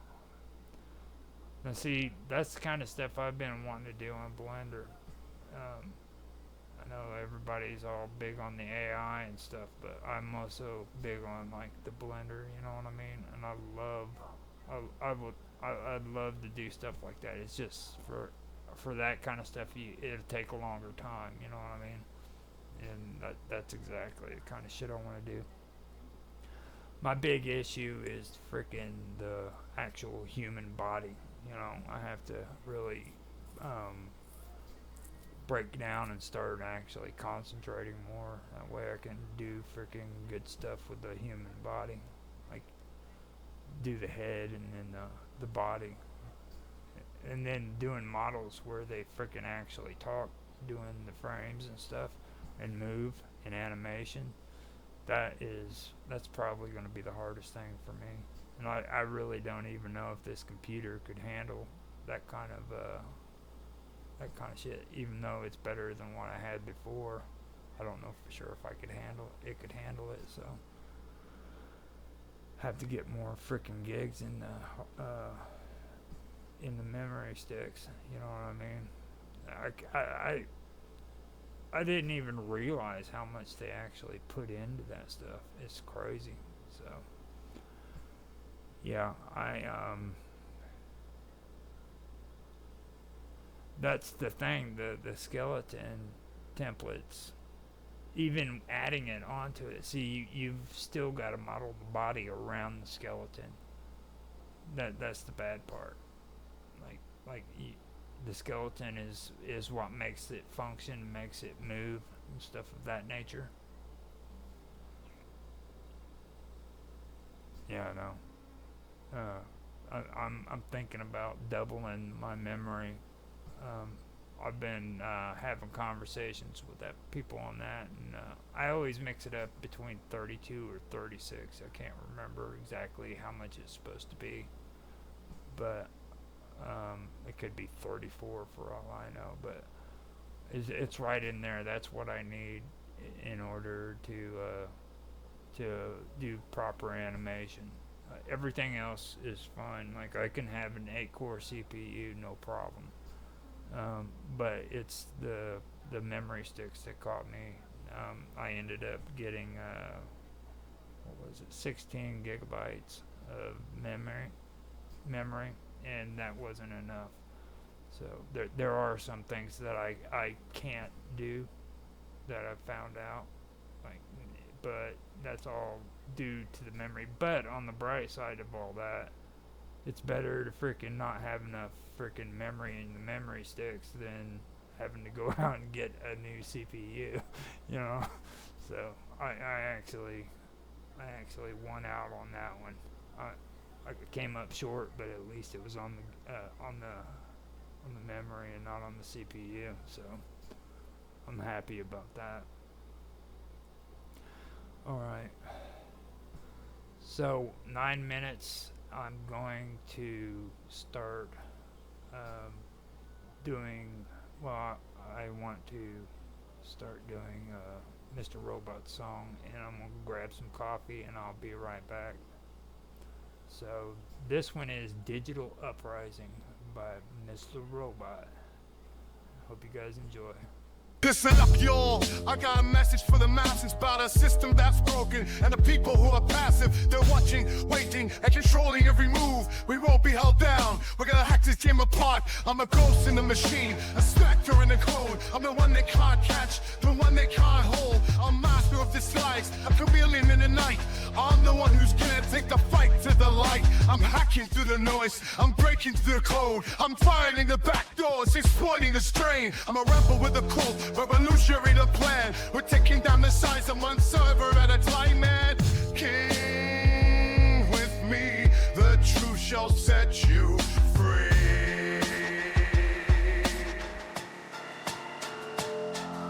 Hack the planet, crack the cabinet, reach the firewall and spill the packet.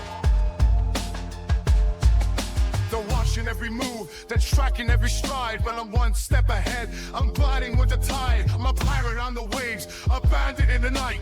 I'm the one who's gonna take the fight to the light. I'm encrypting my thoughts, I'm hiding my tracks. I'm using the shadows, I'm striking back. I'm a force to be reckoned with, I'm a storm in making. I'm the one who's gonna take the system down, no faking.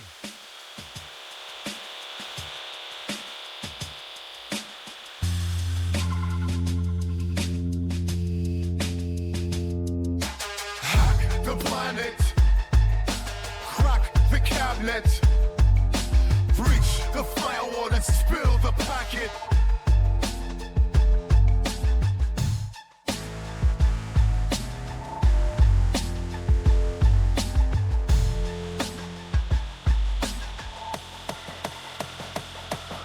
Hack the planet, crack the cabinet, breach the firewall and spill the packet.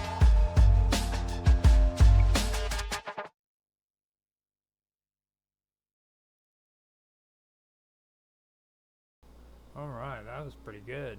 So we have that one. Now I'm going to put one of John's newer songs up so that you guys can check that out. Now I'm not sure if this one is the newest one that he has. I know that he put these on Spotify, I believe, and they're finished, but this could be one that was done before he actually finished it, so you guys are getting a behind the scenes song.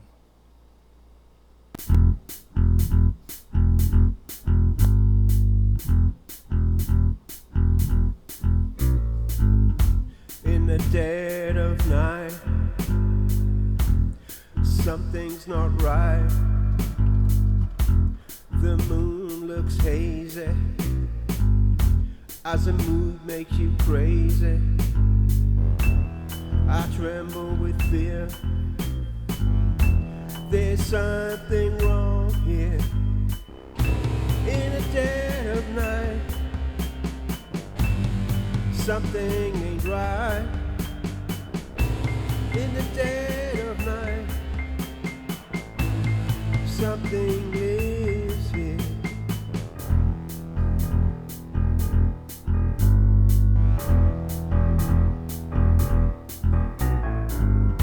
In the dead of night,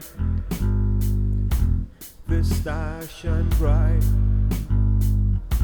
A darkness surrounds me and won't leave me be. I start to run, but here they come. In the dead of night, something ain't right. In the dead of night, something lives here. In the dead of night, I'm crippled with fear. In the dead of night, I don't wanna be here.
In the dead of night,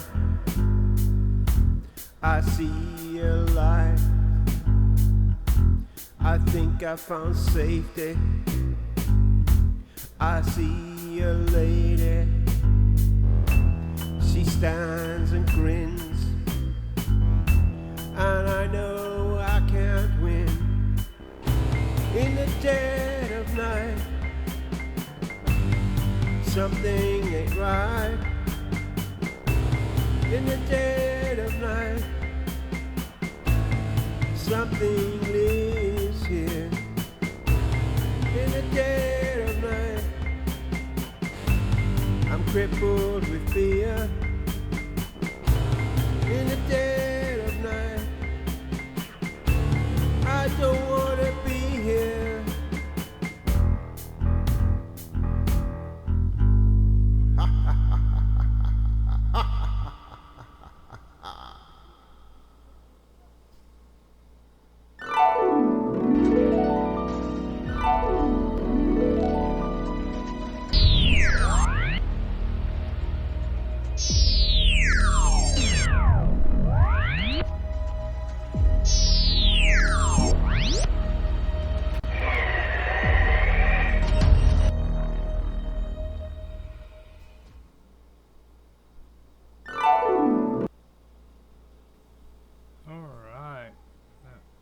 Actually pretty good. Now let me see what's going on. My window capture went down. Yeah, there we are. We're back up. So he said, "Don't play anything from Roger Hanson, infamous 1973, but your viewers might like it. Check it out." Yeah, there you go. Hacker Radio. Now, he actually brings up a good point. Now, this is good stuff, okay? But understand that it is not YouTube friendly, and that's all we will say. But he does have excellent freaking mixes. I call them mixes because I'm older. That's what we used to call them back in the day. Okay. He likes to call them some other shit like I forgot what the name of it is. The new stuff where it's the same thing, it's just a different name is all it's called, but it's good stuff, you know what I mean? So just be aware of that whenever you do watch the stuff. It's good, it really is. So I am going to be right back. I'm going to put a song in, I guess. But I have to let my cat out because that little dude keeps going to the door and acting crazy. So, let me see here real quick. What have I got that I could oh yeah, here we go. I am going to put in something that was donated to me by the new Cafe Enigma, so that you guys can check out some of the stuff from them. These are pretty cool. Mark he's the one that runs that. He's a pretty cool dude. So I want to go ahead and open up that and let you guys check it out and see what you think. So here you go.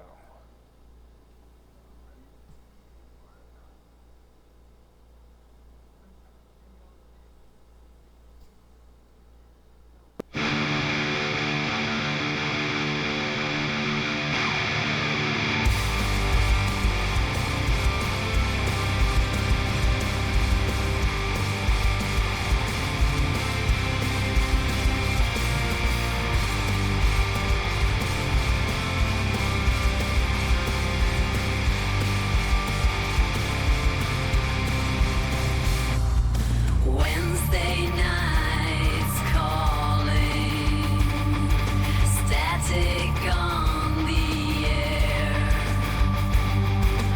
whispers in the shadows, stories that we share, voices on the airwaves, secrets to unfold, listeners all gather, mysteries untold. Cafe Enigma, where the strange come alive. Tune into the unknown.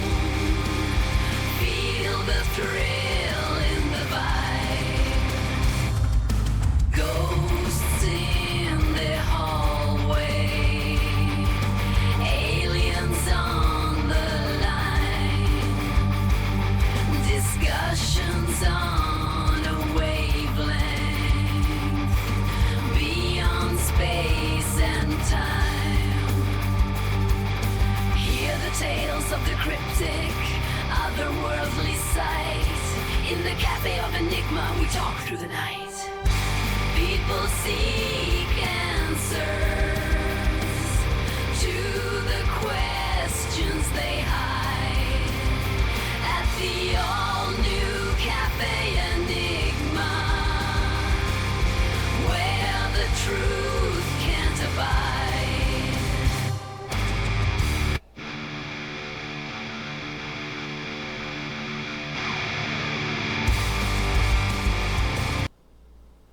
Alright.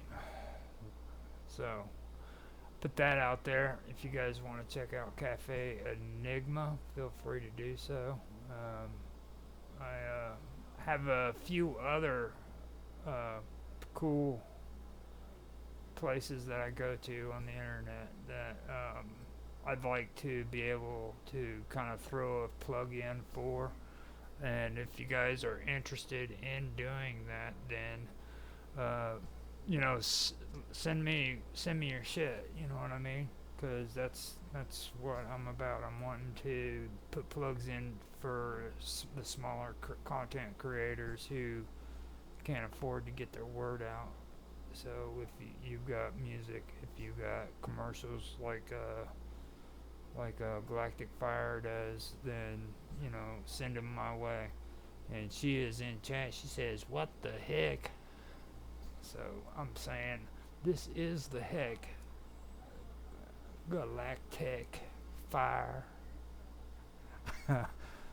Glad you're in chat. Glad you checked this out. This is the stream that I've been doing right now so that I could take a break, because not doing streams apparently is driving me crazy, and I'm doing my best to maintain Galactic Fire. I also want to thank you for being on my show yesterday. That was awesome. And since you're in chat, I can actually tell you in person and say thank you. Now I do what you're seeing here, Galactic Fire, is the chat that I'm getting set up on Elements with. So this is where we can all get together and actually do stuff together live on stream. If you don't want to be on the show and you don't want to talk, then we can do stuff like this. Right now, I'm doing solo when it comes to Live with Roger Hanson, but later on, I'll be doing other projects, and it'll be set up on a format kind of like this, to where everybody can interact in chat and on video, and it can all be seen at one time. The one issue that I've had with Skype is the fact that when you go on there, you have to use window capture, but every time you move around to other browsers, it ends up losing that, and I can't use the browser. Actually, I have to use window capture a lot of times to do it, and if I did it like this, then I could actually make it to where you can see what's on that, and you don't have to worry about changing around and stuff of that nature. And I really hope that you're still watching, so because I may have just wasted time in explaining all that stuff. So, but glad you showed up a little bit. There we go. See, now he's got another video. What I am going to do right now, though, is I am going to keep a close eye on a lot of the things that are going on, because I noticed that my frames are dropping, and the kilobytes per second have been going up and down. So I am going to keep a close eye on that, and we are now at 2 hours and 8 minutes. Mr. Robot, is that a song that you think is appropriate to put on here? If it is, I'll play it. But I gotta know from you first, because like you said, there now, like I was talking about, but I got kind of carried away. He's got good stuff on Hacker Radio, okay, but and a lot of the stuff that he puts on there, he has no problem with other people sharing. Just oh, okay, he said no, don't do it. But just understand that it's not YouTube friendly and Twitter friendly. So whenever you do, well, you had the okay, that's just art. So yeah, that's cool. That's appropriate. I was more worried about it being copyright infringement kind of shit, you know what I'm saying? So yeah, that's cool. That is pretty cool. Put that on a loop. That would be awesome. So what I'm going to do real quick is I am going to share my some of my stuff so that I can go and use the bathroom, come back, and maybe do a little bit more conversations. Like I said, I was going to do spiritual stuff today, but I don't think I'm going to do that. I feel uncomfortable doing that with Mr. Robot around. I think he'll pick on me and make fun of me if I did it.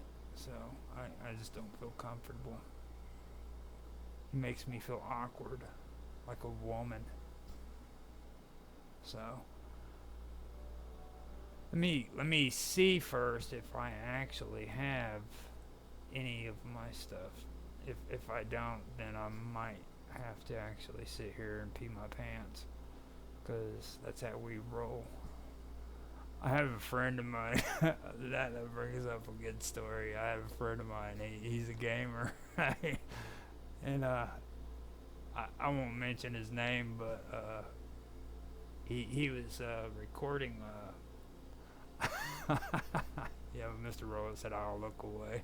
Let me finish my story real quick. This is good, but he's sitting there and he's streaming, or he's got a stream going, and he's freaking playing the game, and he had to step away to use the bathroom, and he's recording this, and he couldn't step away from it. So what he does is he actually pisses his pants, and he's telling this story, right? And everybody's listening, and they're like, well, you know, freaking. Well, first of all, we were all laughing about it, you know what I mean? And then his buddy, who's another name I won't mention, he turns around and he freaking he responds, and he says, and the messed up part was when he was doing the video, he was recording it. It wasn't even a live stream, so the dude's sitting there and he's freaking pissing his pants, and it wasn't even for a live stream. He was freaking recording the damn thing, and I'm like, oh hell no, dude, that's just wrong. That is just wrong. So, just a little bit of comedy there. So what I'm gonna do here is I'm gonna go ahead and do one of mine, and I will come back. It's about 15 minutes long. It'll give me time to smoke a cigarette and get some coffee, use the bathroom, stuff of that nature. And while it's playing, I'll come in and we'll have a conversation with Mr. Robot in chat too. And first I have to figure out where this file is, because I am kind of confused at them. Okay, there we go. I know where it is now. It's in my unedited video file, which everybody picks on me because I'm very, very meticulous about my filing system, and I get shit for it. So let me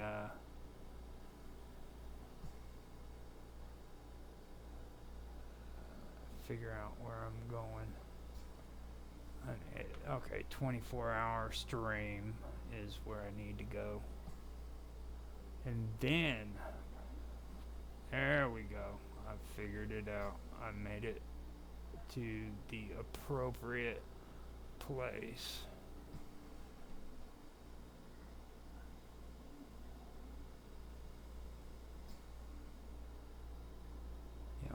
And we will have it up and running here in a second.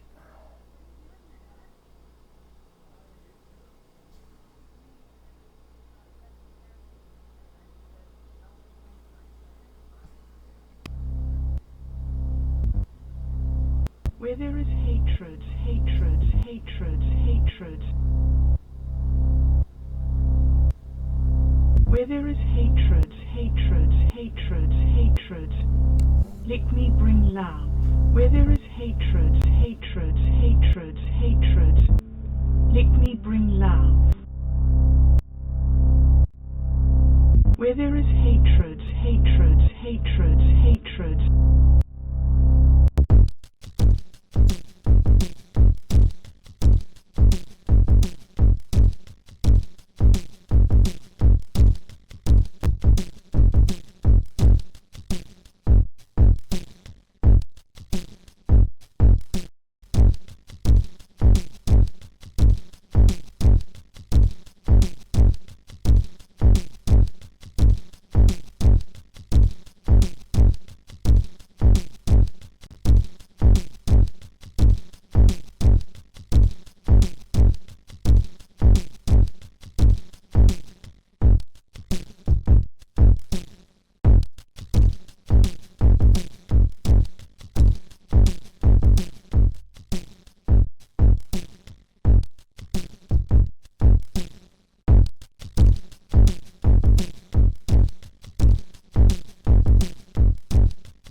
Where there is despair, despair, despair, despair.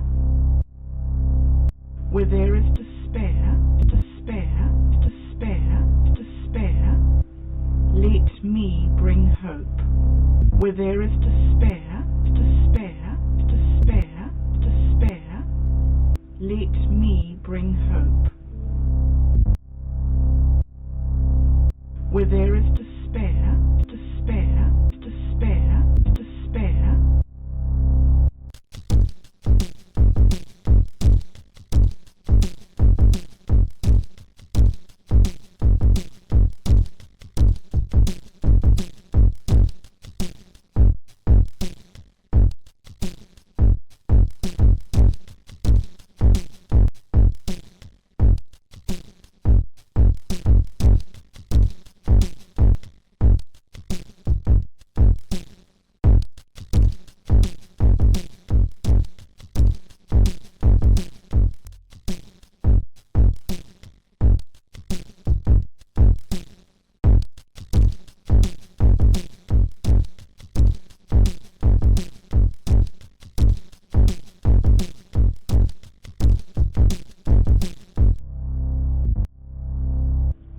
Where there is darkness, darkness, darkness, darkness. Where there is darkness, darkness, darkness, darkness. Let me bring your light.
Where there is sadness, sadness, sadness, sadness.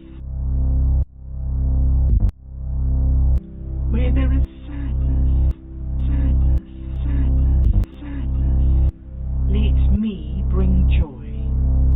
Where there is sadness, sadness, sadness, sadness. Let me bring joy.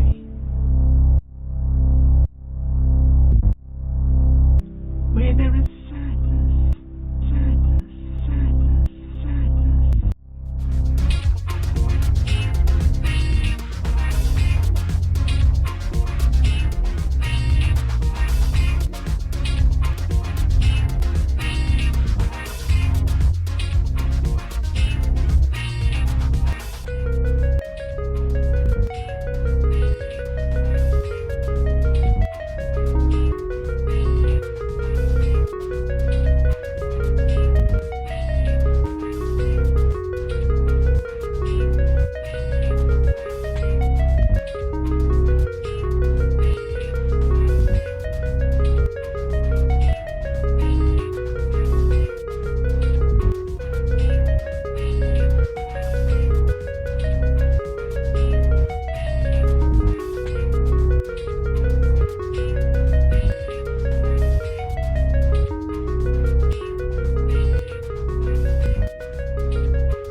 The moods flow from one to another, never stopping. There is no pinnacle development.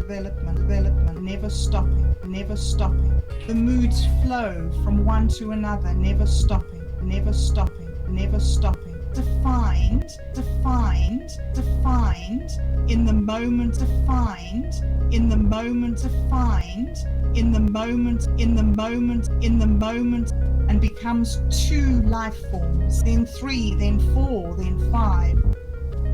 The birth and the death, the birth, the birth, the birth and the death, death, death, then 3, then 4, then 5, then 3, then 4, then 5, then 3, then 4, then 5, occur in the same instant. Winter turns to spring and the summer turns to autumn. Death is life. Achieve balance, balance, balance, balance, achieve balance, balance, achieve balance, achieve balance, harmony, harmony, harmony, achieve balance, harmony, harmony, harmony, achieve balance, harmony, harmony, harmony. Cause the energy to flow, flow, flow. Cause the energy to flow, flow, flow. Cause the energy to flow, flow, flow. Where there is hatred, hatred, hatred, hatred. Where there is hatred, hatred, hatred, hatred. Let me bring love. Where there is hatred, hatred, hatred, hatred. Let me bring love. Where there is hatred, hatred, hatred, hatred.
Where there is despair, despair, despair, despair.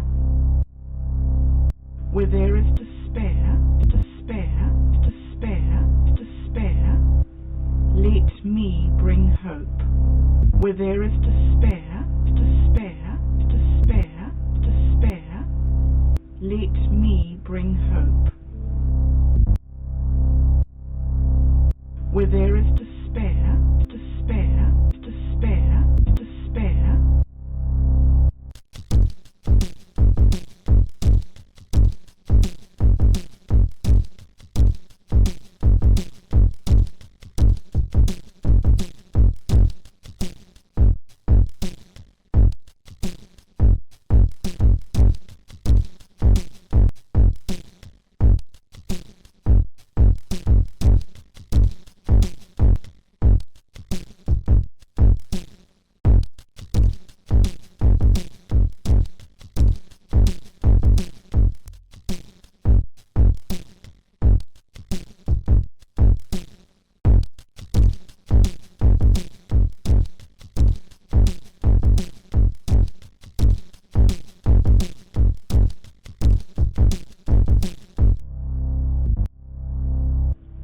Where there is darkness, darkness, darkness, darkness. Where there is darkness, darkness, darkness, darkness. Let me bring your light.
hatred, hatred. Where there is hatred, hatred, hatred, hatred, let me bring love.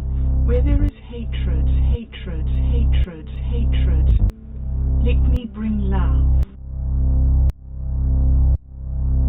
Where there is hatred, hatred, hatred, hatred.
Where there is despair, despair, despair, despair.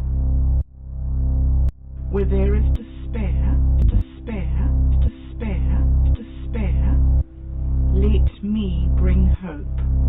Where there is despair, despair, despair, despair, let me bring hope.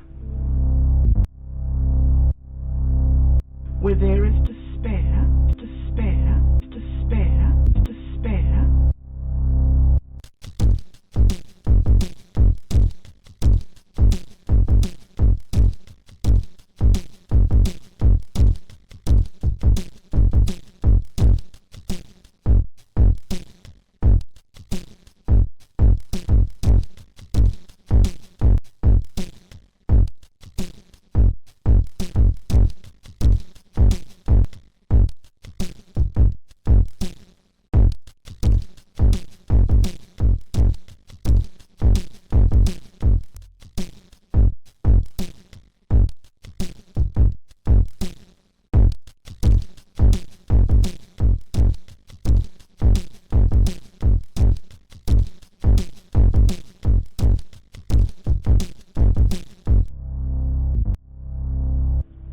Where there is darkness, darkness, darkness, darkness. Where there is darkness, darkness, darkness, darkness, let me bring your light.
Where there is sadness, sadness, sadness, sadness. Where there is sadness, sadness, sadness, sadness, let me bring joy. Where there is sadness, sadness, sadness, sadness, let me bring joy. Where there is sadness, sadness, sadness, sadness.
The moods flow from one to another, never stopping. There is no pinnacle development, never stopping, never stopping. The moods flow from one to another, never stopping, never stopping, never stopping. Defined, defined, defined, in the moment, defined, in the moment, defined, in the moment, in the moment, in the moment, and becomes 2 life forms, then 3, then 4, then 5. The birth and the death, the birth, the birth, the birth and the death, death, death, then 3, then 4, then 5, then 3, then 4, then 5, then 3, then 4, then 5, occur in the same instant. Winter turns to spring and the summer turns to autumn. Death is life. Achieve balance, balance, balance, balance, achieve balance, balance, achieve balance, achieve balance, harmony, harmony, harmony, achieve balance, harmony, harmony, harmony, achieve balance, harmony, harmony, harmony. Cause the energy to flow, flow, flow. Cause the energy to flow, flow, flow. Cause the energy to flow, flow, flow. Where there is hatred, hatred, hatred, hatred. Where there is hatred, hatred, hatred, hatred. Let me bring love. Where there is hatred, hatred, hatred, hatred. Let me bring love. Where there is hatred, hatred, hatred, hatred.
Where there is despair, despair, despair, despair.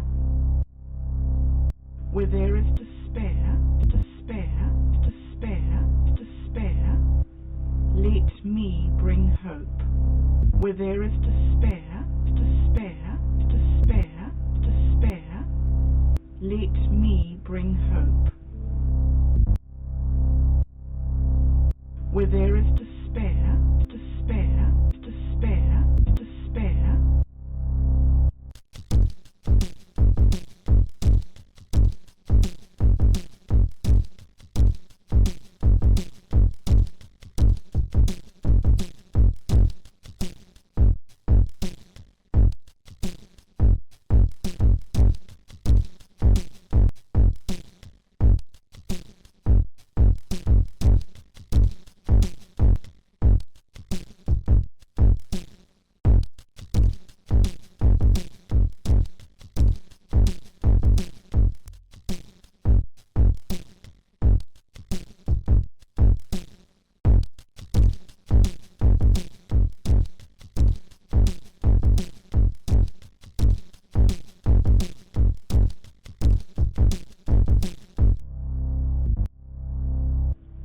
Where there is darkness, darkness, darkness, darkness.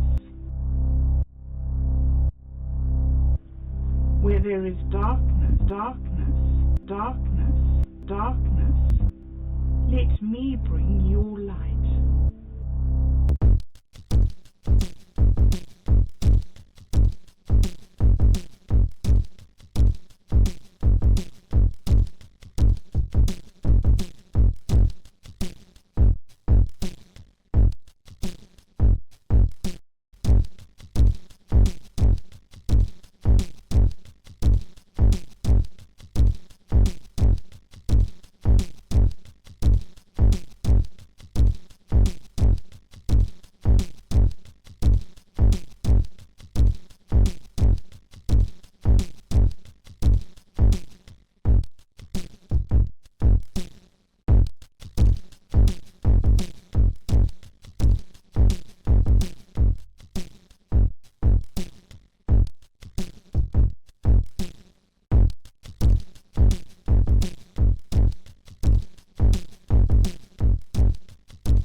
there is hate.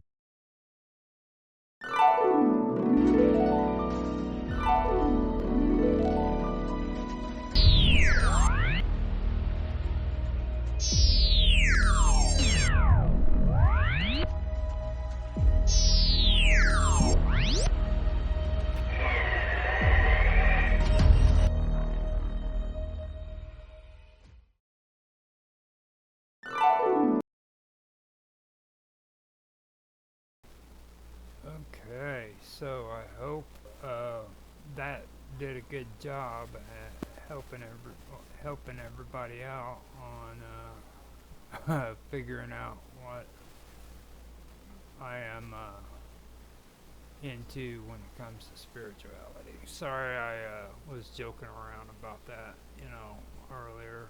I wasn't trying to be a smart ass or nothing. I've been putting stuff like that together here recently. Maybe a little bit later I can have a straight up conversation about it, but to be honest with you, I'm like last night we had a conversation about when I sobered up, and Naroki said some good stuff, and then I ended up saying some stuff too, but let me make something clear about this. I sobered up in 2003, and I did have a bit of a spiritual experience. I put a lot of time and effort into learning about spiritual principles and things like that, and through the whole experience, I did develop my own kind of outlook on the situation, and a lot of people's ideas and beliefs that I'm around in this whole situation with streaming and stuff, it has absolutely nothing to do with like my spiritual beliefs, you know what I mean? So when I talk about things that are spiritual to me, they're not really about ghosts or supernatural things. They're really personal, and they have to do with my behaviors and my principles and the things that I believe in, you know what I mean? So, and also, like, I want to make something clear too. I did learn all this stuff going into AA and NA and recovery programs, but I haven't, or I was in these 12-step programs for about 8 years, and I've been sober, away from drugs and alcohol, for 21 years. So 16 years of the time that I haven't touched alcohol or drugs, I haven't been in these programs, you know what I mean? So in that aspect, I haven't been really a part of that program, and a lot of people who are in these 12-step programs really look down on stuff like that because they think you should be going to meetings and stuff like that for the rest of your life. But my path went another direction. It's not saying that I still don't practice, a lot of the stuff that I learned, but I do have to tell you that my whole opinions on that has changed. When I first sobered up, everything was like sunshine and beautiful. But as time went by, reality set in. That's basically the best way I can say it. So, and I had to learn that everything isn't so beautiful and full of sunshine, you know what I mean? There's reality. There's an old saying that I did learn that I really like. It's good to have your head up in the clouds, but your feet need to be firmly on the ground as well. And that right there to me is the best explanation for balance. And that's kind of what I was doing there with Bob Dub's voice, kind of putting that message out there that you have to have balance. There's life and there's death, and then there's balance. So I really enjoy doing or enjoy doing stuff like that. And that's really what I want to do. I hope you guys enjoyed that. But there you go. I'm open to any opinions about spirituality, is what Mr. Robot said. Now, he's doing deep dives into Buddhism, and just so you guys know, that symbol on there, that was on that video, that's something that me and Mr. Robot's been working together on, and he's the one that came up with that concept with me, or to me, and I ended up going on Blender and doing that. So he's got a lot of cool ideas that we've been talking about putting together and everything. So you can expect to see a lot more cool stuff. I've got other stuff that we've come up with together too that I haven't shown yet.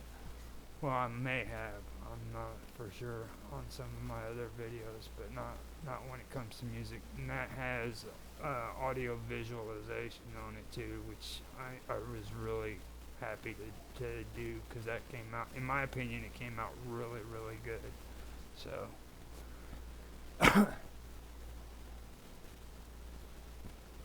yeah, I agree with you, Mr. Robot. He says, I think anything can be seen as beautiful or ugly. It's really up to the beliefs of the beholder. No, that's kind of the stuff that I actually got into when I was in the 12-step program. So, and when I do stuff like this, I don't want to make it like a spill or a preach session on sobering up, because I think that doesn't really benefit people when it comes to talking about spiritual experiences, because especially when somebody sobers up and they freaking start talking about these programs, it turns a lot of people off, you know what I mean? And I don't think that that's beneficial. I don't think it's of maximum service to other people, you know what I mean? It's just like a preacher trying to preach to you about God.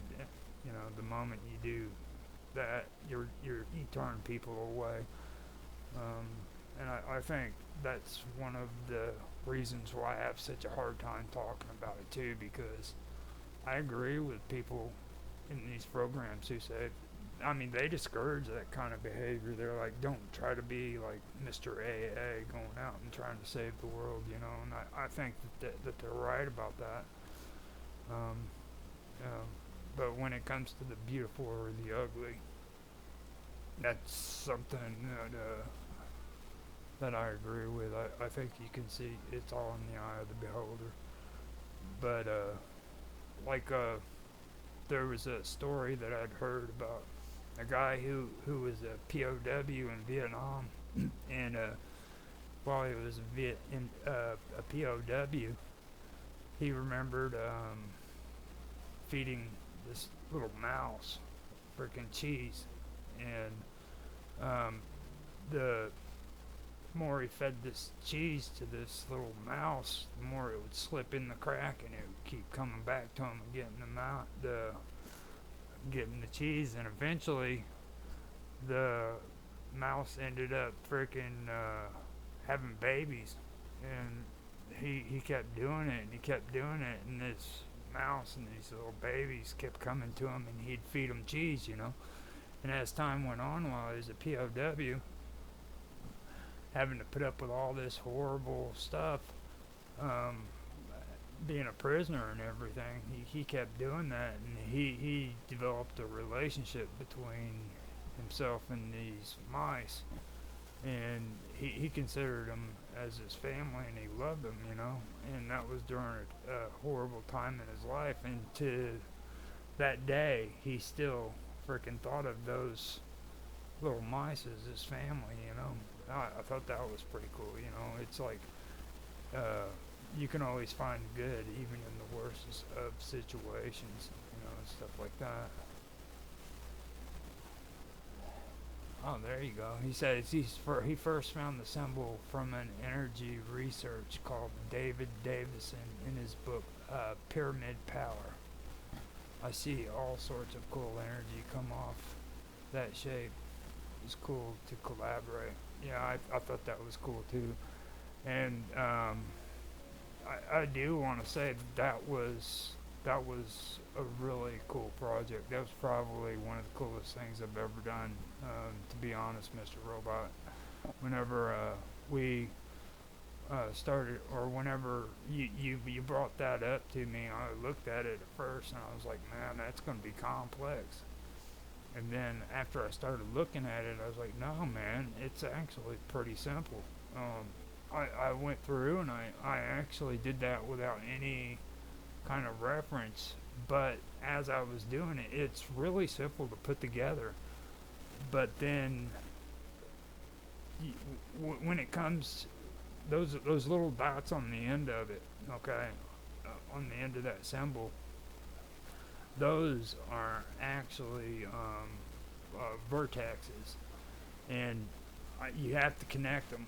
And as you connect them, you don't have to go around the full circle, because what happens is the freaking lines aren't really going to each of those points. Okay. Now, that was what was cool to me. You think that they're all, you're actually going from each vertex to each of the other vertexes, but what happens is as you go around the circle, you have to connect less of the vertexes. The only thing I had an issue with it was I had to create a wireframe, and in order to make it to where those wireframes would show up in the frickin' animation, I had to frickin' create a face on them so that it would actually show the frame, the wireframe. But that had absolutely nothing to do with the actual symbol itself, other than the fact that I needed to have it show up, But with all that said, I just wanted to say that was a really cool project. I really enjoyed doing that too. That was fun. And there's other ones that we did too, and I think we should do more of those, because they really came out good. I really do think they came out really good. Yeah, there you go. Matter and antimatter. Excellent. Thank you. This is another one that we put together, and I don't think I've put music to this one yet. I may have. I'll check through it and see what we did. The voice on that video too is Bob Dub. On X, it's Bob Dub from Minds, or of Minds. She's a pretty cool person. You should check her stuff out too as well. This right here was given to me as a project to do by Mr. Robot, and I went in and did that, and that is pretty cool as well. So he says he's got a new one to show you, or to show me, but it's got a spin to show it off, but the music is copyrighted. Yeah. Now I'm gonna tell you something about Mr. Robot. The first emblem that I did in that video I just showed, okay? He showed me this really cool medallion that goes with it. Alright? So I get on Blender and I start freaking putting it together. And I wanted to make it to where it had this medallion around it, okay? So I made it all nice and pretty and everything. And freaking, I showed it to Mr. Robot, and he's like a little kid with a freaking lollipop, okay? Or like freaking what's his name, Brandon Fraser, or freaking Encino Man, you know what I mean? He takes the freaking, imagine Encino Man taking the freaking wrapper off of the lollipop and throwing the lollipop away, okay? So, what does Mr. Robot do when I freaking create this? He turns around, he throws everything on the side away, okay? Because he wants the pretty little golden side part. That's all he wanted, and the only reason why he wanted it was so he could spin it around, dude. I was like, "Are you freaking serious, dude?" I was like, "That medallion is beautiful," and he just throws it away. He just wanted the symbol. That was all he wanted. I got such a kick out of that. I was like, "Hell no, dude, that is cool." And you know, this right here is beautiful. This is beautiful. I love this symbol. It really is. It's great. And you know, like I said, there's going to be more of them coming, and this is the kind of stuff that I want to do. I want to be able to hang out, kick back, and yeah, I know I like them both too. To be honest with you, I was just picking on you, Mr. Robot. You know, but this is what I want to do. I want to be able to come on here and do this show and kick back with everybody, and do some music together and hang out, you know, stuff like that. Oh yeah, there you go. See, this is the one that I did for Mr. Robot, which that one is good too. But I couldn't believe that you did the. Oh no, this one is the OG one. This is the OG one. This, actually, the original one where I did with it not being translucent like that in the background, or you know what I'm saying, where it isn't see-through. The actual bit thing is the best one, I think, because it actually shows the medallion.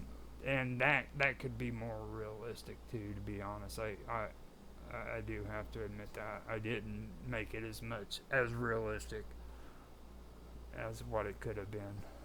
But yeah, this one is excellent too. I do like that. I actually had the name of this one.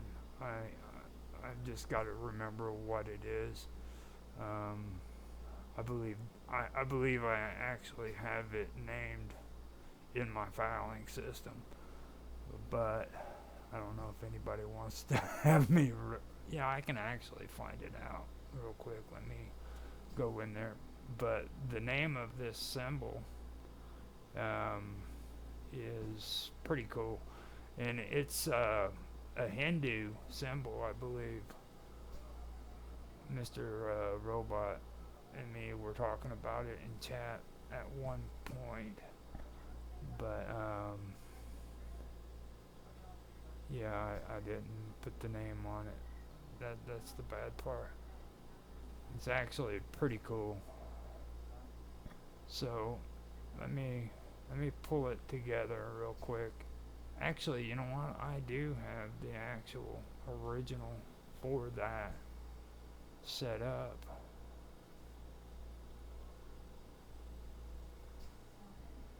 No, I don't. I need to stop playing around. Huh. I actually did enjoy this stuff. It really was fun for me to do. And I've done a lot of animations, you know, and this is just shapes. That's all it is. Now, I'll put it out there to anybody who is actually oh, that's cool.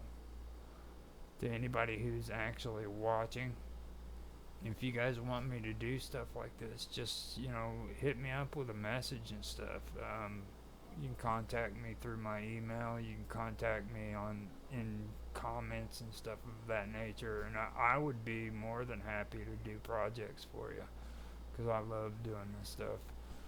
And I mean, my offer goes out to everybody, so it's completely up to you guys. For some reason, they will not let me upload shit on here. Maybe my files are too big. That could be the issue. But I keep trying to do it, and they keep telling me that it failed. Could be in my permissions too. Yeah, I think that one is an excellent one too. Kind of looks Egyptian. Actually, I've seen that symbol somewhere before with the pyramid. That could be Pythagoras, one of his doings. Ancient yeah, yeah, yeah. Yeah, this alchemical. Yes, that does.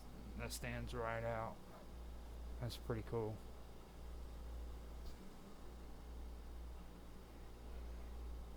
Yeah, 10 millibyte limit. Yeah, that's probably it. That's what it is. I'm putting them up there and they're too large. I'm not. I'm not as good as at making the files as small as what they should be. Is what Mr. Robot is. He loves doing stuff like that. So, well, I know we're coming up on the 3-hour limit. We actually made it to 3 hours, Mr. Robot. We did a 3-hour show, and we are big dogs.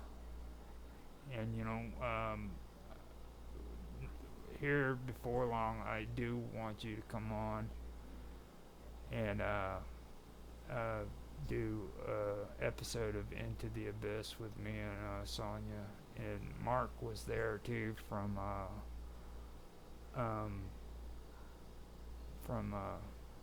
Cafe Enigma.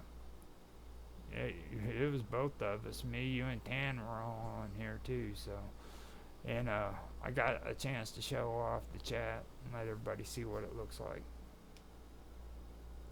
So, but I do want you to come on later on when I set up the next one, because that one's going to be about tarot cards and stuff like that, and Sonia is going to be doing that as well, and we're going to talk about divination and stuff of that nature, and it's going to involve divination, like feng shui and stuff like that, and things of that. So later on, I don't have any plans exactly on when it's going to be done, but when it's done, or when it's ready, then maybe we can get it going. So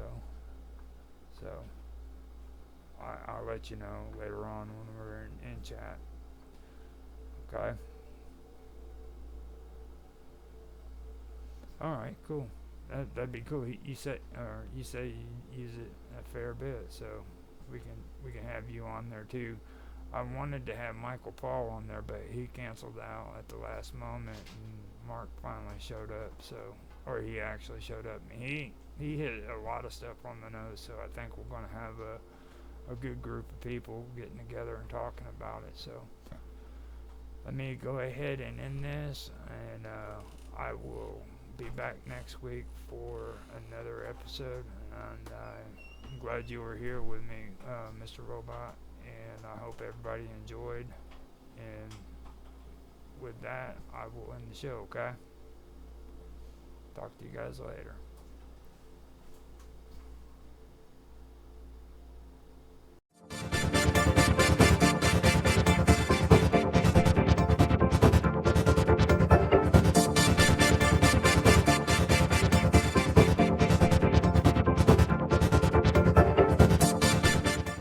The ancient city of Babylon lay sprawled beneath a night sky heavy with secrets. Flickers of light cast from torches sputtered in the warm wind, illuminating narrow alleys and towering ziggurats. Kalzu, a young scribe with ambitions of priesthood, navigated the dark streets, clutching a satchel of clay tablets.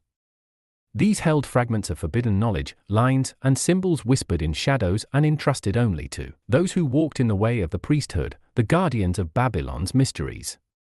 Kalzu's footsteps quickened as he approached the temple. Shadows seemed to stretch toward him, drawn by the faint murmur of dread that had crept into the city in recent months. It was said Pazuzu, the demon of the west wind, brought pestilence and fear on the air. Though few dared speak his name, whispers of him lingered like a sickness, carried on the lips of the fearful and filling the minds of even the boldest with unease. As Kalzu entered the temple courtyard, he was met by the sight of his mentor, the high priest Arod Gula, deep in prayer. The priesthood of Babylon held closely guarded knowledge, deciphering omens and protecting the city from unseen threats. Tonight, however, their prayers seemed desperate. Kalzu sensed the mounting tension, the silent fear that gnawed at these men who were otherwise pillars of strength and wisdom. Arodgula rose from his knees, his gaze shadowed. "Kalzu," he spoke, his voice soft yet commanding. "Tonight we invoke the sacred rites to ward off a terror that stirs in the winds." Kalzu's heart raced as he joined his master and fellow priests within the inner sanctum. Here, surrounded by stone effigies and burning incense, they began the ceremony, a plea for protection, calling upon gods ancient and powerful to shelter their city. The priests chanted in low, resonant tones, each word carefully enunciated in the ancient tongue, passed down through generations. The priesthood, keepers of Babylon's most sacred secrets, knew well the art of banishing evil spirits. Arodgula had taught Kalzu about demons, the restless forces that lurked just beyond the veil of reality. But of Pazuzu, they seldom spoke. He was not merely an enemy, he was a primordial chaos, an ancient entity that could unravel minds and corrode the soul. Yet Kalzu felt a forbidden curiosity. His hands tightened around the tablets in his satchel as his eyes flitted to the shadows beyond the temple walls, where the scent of something wild lingered, beckoning. After the ceremony, as the other priests departed, Arodgula turned to Kalzu, sensing his apprentice's unease. "The creature you fear," the elder murmured, "is Pazuzu." The name felt like sand on his tongue, raw and cutting. Kalzu swallowed, trembling. "How do we protect ourselves, master?" The elder priest's eyes glinted with wisdom and weariness. "There are secrets, but the knowledge comes at a cost. For centuries, we have guarded the rites to bind and banish such forces, yet with each invocation, we chip away at ourselves. Pazuzu's hunger is not merely for flesh, Kalzu, but for souls." In the days that followed, whispers of a creeping plague filled the city. Foul winds swept over Babylon, carrying sickness and death. The priests worked ceaselessly, invoking protections and offering sacrifices, but nothing quelled the darkness that seeped from the west. Kalzu could feel the tension building within him. He had studied the ancient texts, hidden away in the temple's vaults, learning of the demon's unspeakable wrath and insatiable appetite. As an apprentice, he was forbidden from accessing the deeper mysteries, yet each night, the same thoughts gnawed at him. Did they know enough to protect their city? Or was the knowledge of Pazuzu beyond their reach? One evening, as the winds howled and the air grew thick with dread, Kalzu slipped away to a secluded corner of the temple. There, under the pale light of an oil lamp, he spread the forbidden tablets before him. Each word seemed to pulse with dark power, the incantation scrawled in ancient script whispering their secrets to him alone. They spoke of rituals that could invoke Pazuzu, binding him to the mortal realm for a time. Though dangerous, Kalzu felt that the knowledge would allow him to confront the demon head-on. In his hubris, Kalzu performed the rites alone, his voice rising in the darkness. The incantation echoed through the stone corridors as he called out to Pazuzu, his words tinged with defiance and fear. And then, the air grew thick and foul, and a shadow darker than any night gathered before him. A voice, deep, rumbling, ancient, spoke, sending a chill through Kalzu's very bones. "You dare summon me, mortal?"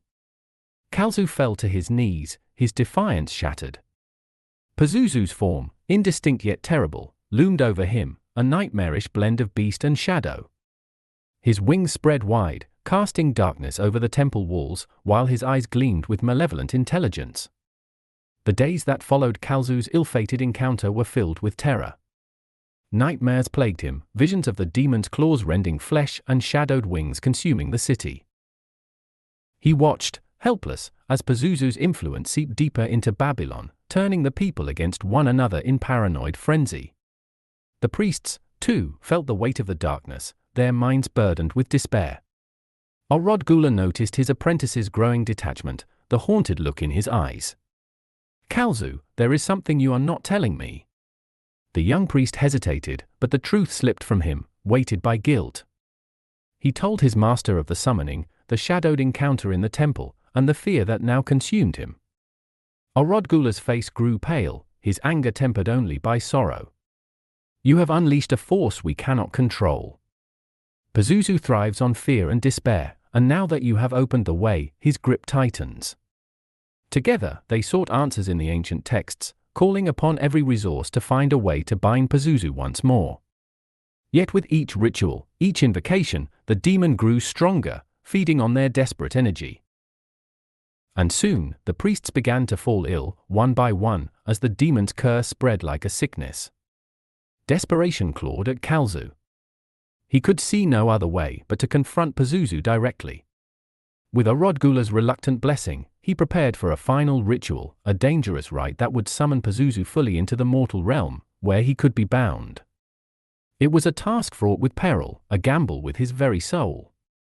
On the night of the ritual, Kalzu and Arodgula gathered with the remaining priests, chanting in low, tremulous voices. The air thickened, the shadows deepened, and then Pazuzu appeared, a creature of nightmare, his wings spreading like a storm over the altar. His eyes glowed with hunger and amusement. "You think to bind me?"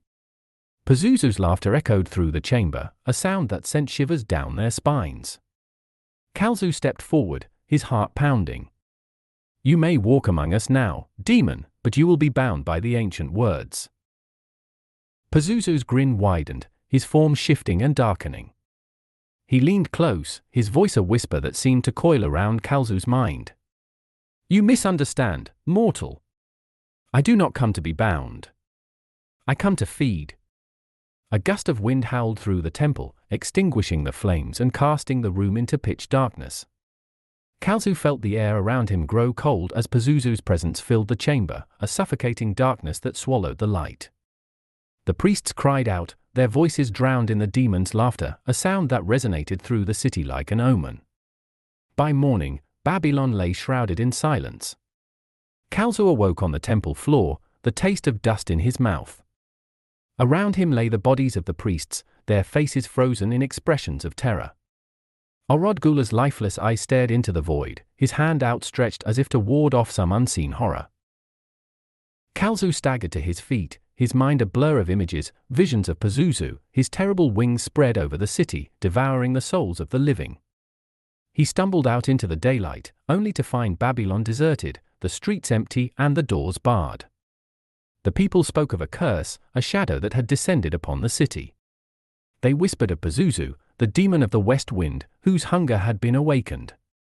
And as Kalzu wandered the empty streets, he knew that the blame lay with him, the one who had dared to summon the demon, the one who had unleashed a darkness beyond all reckoning.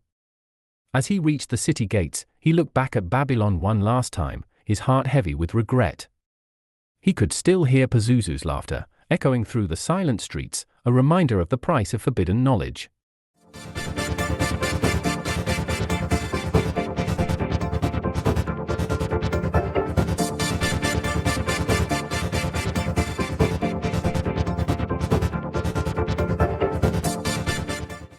The discovery of the Qumran horoscopes among the Dead Sea Scrolls has sparked both intrigue and debate among scholars and historians. These manuscripts, also known as astrological physiognomies, for Q186, offer a unique glimpse into the mystical and philosophical beliefs of the ancient Qumran community. However, unlike traditional horoscopes, which rely on the positions of celestial bodies, the Qumran horoscopes are distinct in their approach, utilizing the physical features of an individual to foretell their fate. The Qumran texts describe individuals in a manner that intertwines their physical characteristics with their spiritual essence. For example, a man with 6 parts from the house of light and 3 parts from the pit of darkness is depicted as long and lean and is expected to be meek. This blending of astrological and physiognomic elements creates a unique challenge in accurately categorizing these fragments. The text reflects the dualistic worldview prevalent in the Qumran community, which often emphasized the cosmic battle between light and darkness. However, the exact significance of these descriptions remains a topic of ongoing scholarly debate. The practice of physiognomy, or face reading, has a long and controversial history. At its core, physiognomy involves assessing a person's character or personality based on their physical appearance, particularly their facial features. This practice, while popular in ancient times, has often been regarded as pseudoscience, largely due to its lack of empirical support. Nevertheless, physiognomy has seen various periods of acceptance and rejection throughout history, reflecting the changing attitudes and beliefs of different eras. In ancient Greece, philosophers embraced physiognomy as a legitimate means of understanding human nature.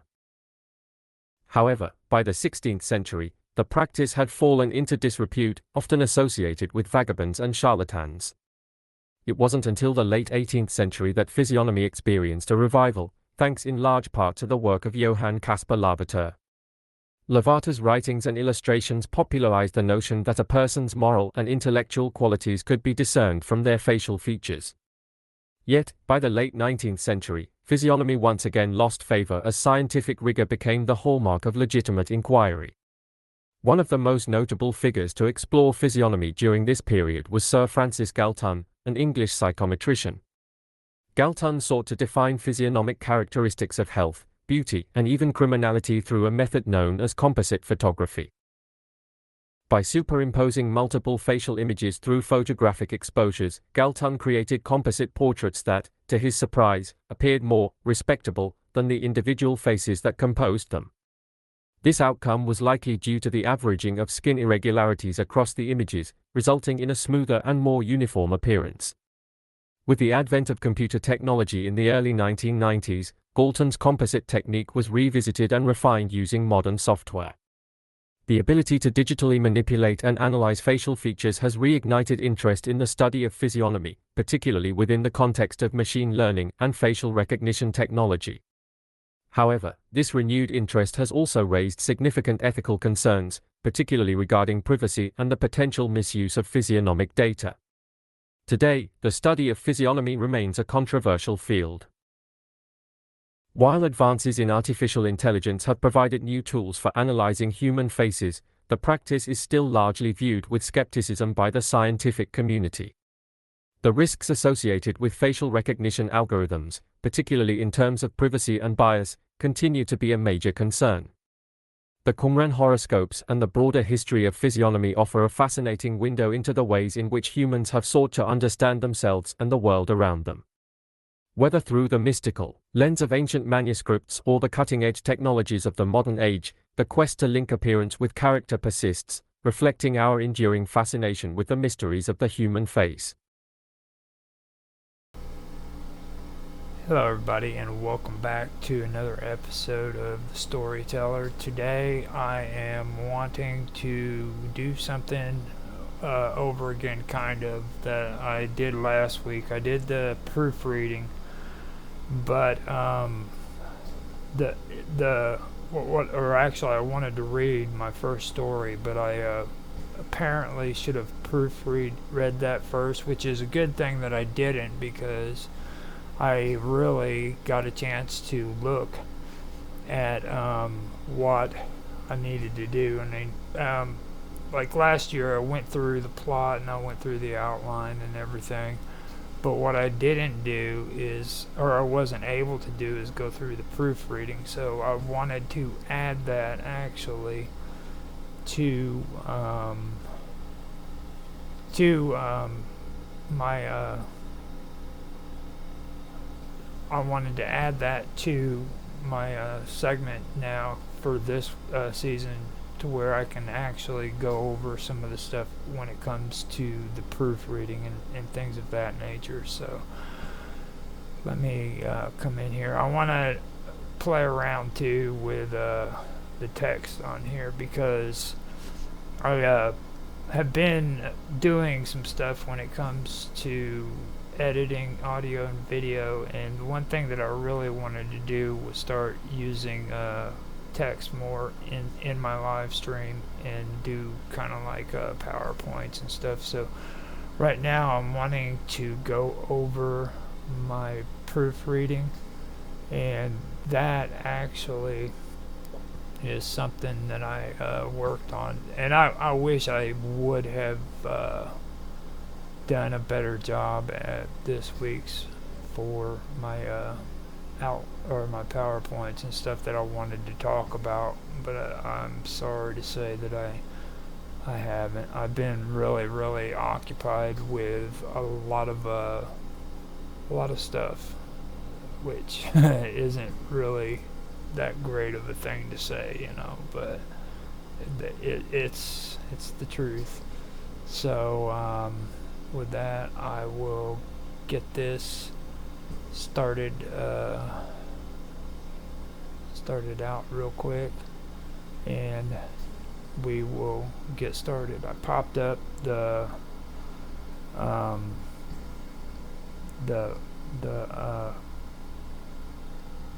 things that I wanted to go over. Now, on my proofreading, what I wanted to do as a little bit of humor too is go over some of the spelling errors that I went over, to kind of let people know about like spelling and grammar and things of that nature. Now, before I start this, let me say something too about this. Now, my sponsor over in Evansville, Indiana, Robert Rayleigh, a local writer, he gave me some valuable advice about this topic when it comes to your grammar and your spelling and stuff like that. At first, whenever I first started talking to him about it, he would tell me, always work on your grammar, try to do better, because my grammar, if you haven't noticed, really sucks.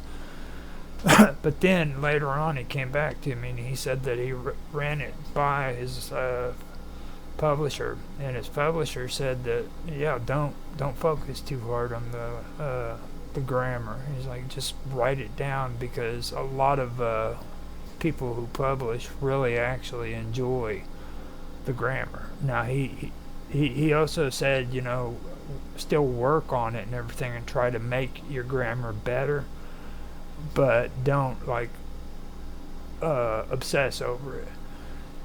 And the whole thing about the obsession part is something that I wanted to kind of mention too, because this is something that I have had an issue with later on with my writing. My obsession with grammar was later, but in the beginning, when I was young, when I was a teenager, I always wanted to nitpick about my my spelling and my punctuation. And later on, I found out that it is important to go through and work on your spelling and your punctuation and everything, but don't overdo it. And the reason why I say that is because I would spend so much time on my stories, writing them out and then going through and trying to edit them out with the punctuation and the grammar, that I got so obsessed with it. And I never really was able to finish a story, you know what I mean, because I was always obsessing over the punctuation and the spelling. And one thing that happened to me is I really got crazy with the punctuation.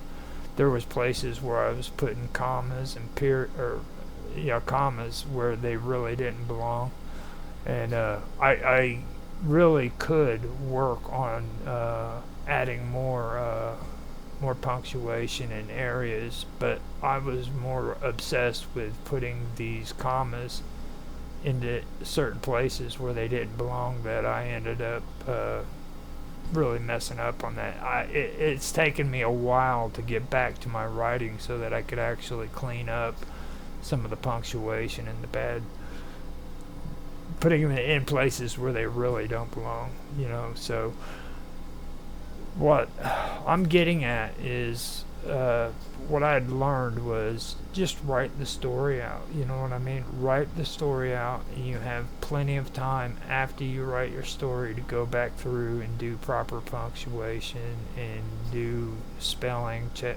checks, and work on your grammar.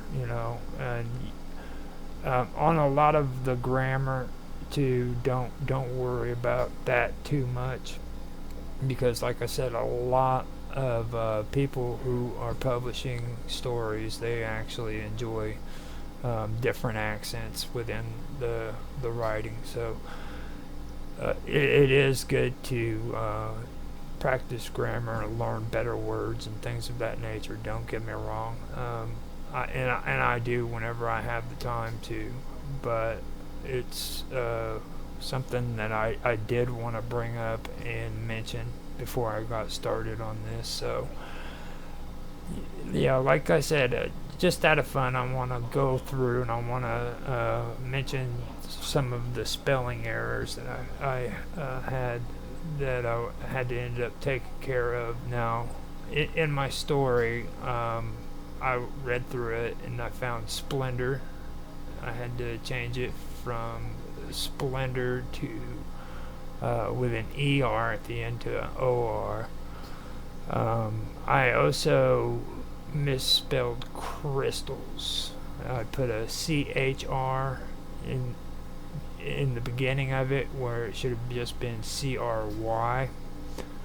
I also misspelled Deus. I spelled it Deus on accident. I usually spell Deus with an A before I, but this time I did it DIAS. Staring. Now this is a big mistake that I always make. Like staring, I spelled it STAIR, and instead of it being STAR. The reason for it is like stairs. I don't know why, but I always my brain does that automatically, so I have to always keep an eye on it and make sure that I don't do that stuff. Then I did deciphering wrong. I forgot to put the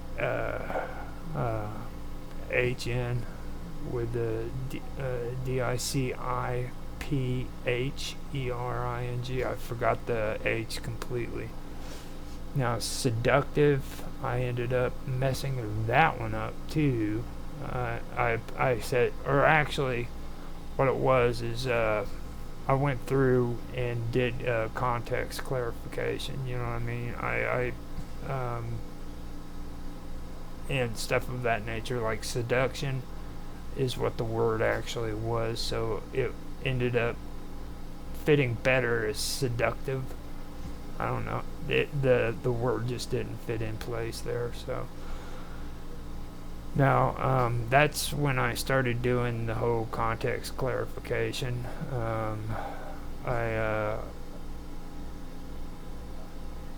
What happened was shrouded. Okay, I kept shrouded, but it needed to be clarified in context.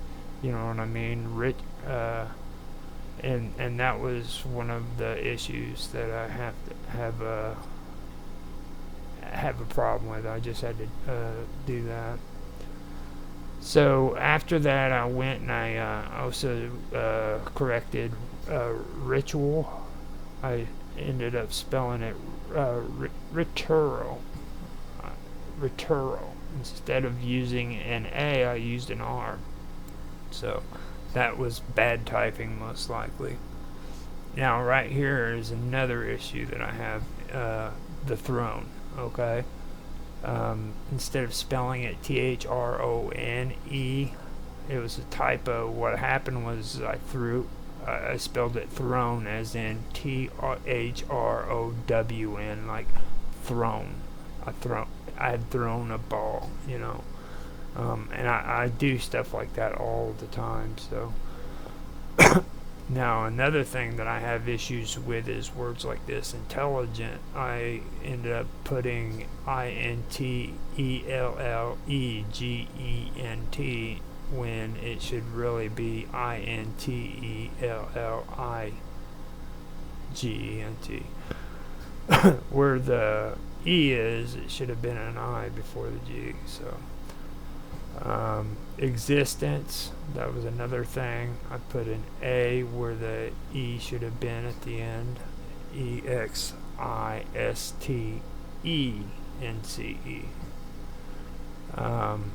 Now emerge, I did the same thing. I spelled EMURGE when it should have been EMERGE. Now consecrating, I ended up switching that out for consecrating because it was spelled with a C, CONCECRATING, when it should have been CONS.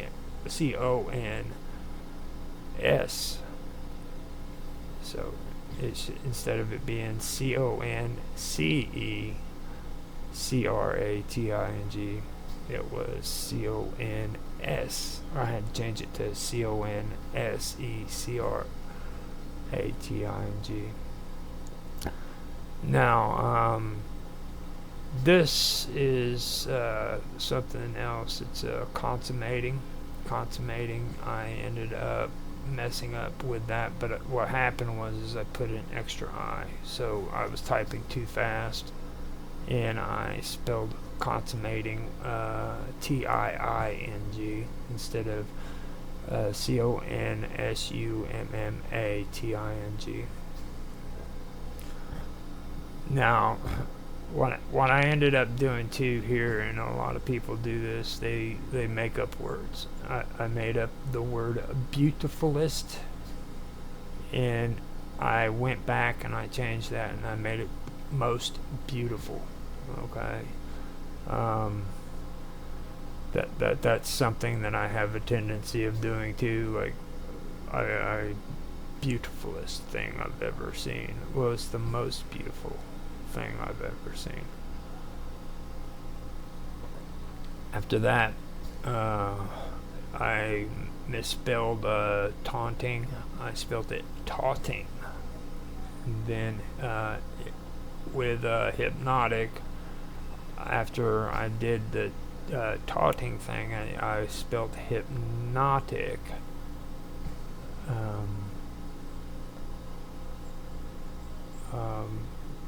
I can't see exactly on my list how. Oh, I put a T in there, HIPTNOTIC, when it should have been HYPTNOTIC,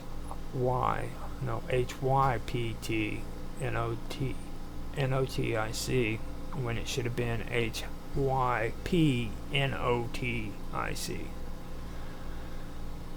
Okay, so now we have infiltrators. I spelled it INFULTRATORS when it should have, instead of it being FUL, it should have been INFILTRATORS. And spread, I spelled SPRED instead of SPREAD, so I switched it to the SPREAD. Now, again, guard, I did the same thing with guard that I did with Deus, and that was, I put the A in the wrong place. It should have been GUARD, and I spelled it GAURD. Now, this is a word I don't get to use very much, so I messed up.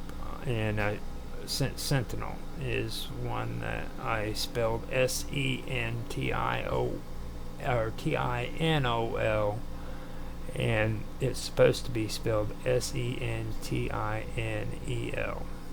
Okay, so that had to be taken care of. Another thing too is the its. The its is something that I had to figure out, and I still have problems with it. It's just a bad habit that's hard to get rid of. Now, there's its, like, and then there's it's, like it is. Now, that's it's outlet. You know what I mean? Like, that's the whole part that I messed up on. I did it with an IT exclamation point S when it should have just been ITS for its output. That's something that I ended up having, or I always ended up doing that situation. And then, like, making something plural, I had to learn that. That was something that I kept doing in my punctuation that I found out later on shouldn't have been done. Like, there's only certain times where you put an exclamation in when you're doing that stuff. So that was something that I had to learn, and that was later on when I was writing. I was doing that stuff all the time. And whenever I shared my writing, people would always criticize the punctuation and stuff like that. Finally, I went in and started checking it out and trying to work on it. I still have problems with it, but that's all the words that I had to check so far at that point. Now, I had grammar and punctuation errors, the comma splices.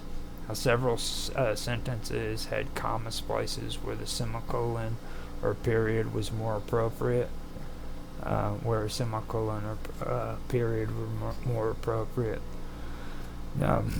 These are not the only lands of Lycia, though, is one of them.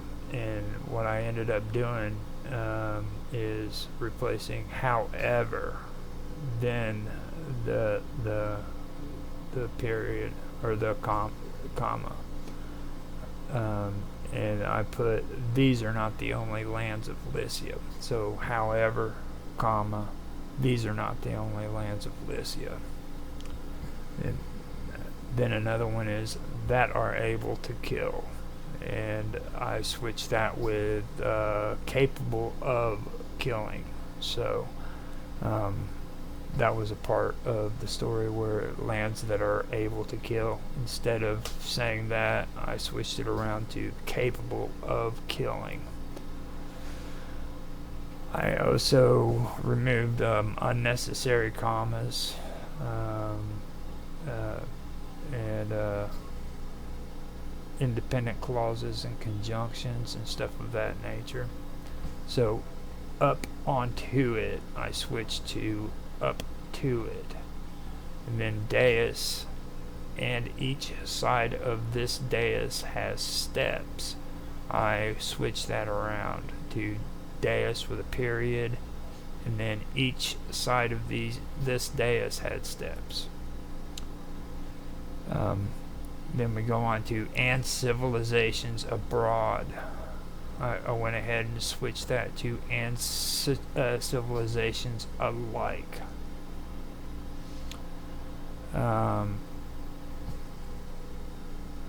Some sentences had inconsistent tense. Okay, switching between past and present. So I had to adjust that stuff.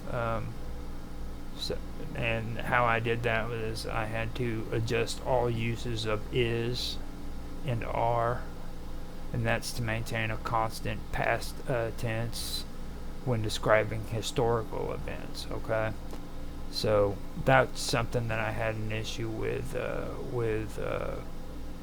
past tense and the present tense, things of that nature. Now, when it comes to the syntax and flow, I had to rephrase long, complex sentences to improve readability. Now, the vision bounced in and out within the waters of this mystical pool. That's what I originally wrote. And I switched that to visions flicker in and out of the mystical pool's water. Okay. Then I also did eventually mistrust among the people with the whispers of draconian infiltrators influencing the imams. I went and I switched that to eventually whispers of draconian infiltrators influencing the imams bred mistrust among the people. You see, so I was having some issues there, and I went ahead and had to switch it around because of my grammar. Now, what I also did is I worked on my stylist improvement. For example, seclusion is the only life that the Overking knows. He must live his life alone, so seduction is a part of the role he must play. That's what I originally wrote. So I went through and I switched that around to this. Seclusion is all the Overking knows. He must live his life alone, and seduction is a fundamental part of his role. Whose society was ruled on now, and then after that I went to this one. It was whose society was ruled only by women and saw no value in men. I went ahead and I switched that to whose society was ruled by women alone and saw men as having no value. So that was what I did there. Now, then I had to work on clarification of concepts. Now, imams, okay, specified. I had to specify their role more clearly, okay. Then the sentinel guard. I also said his elite sentinel guard. That's what I ended up switching around.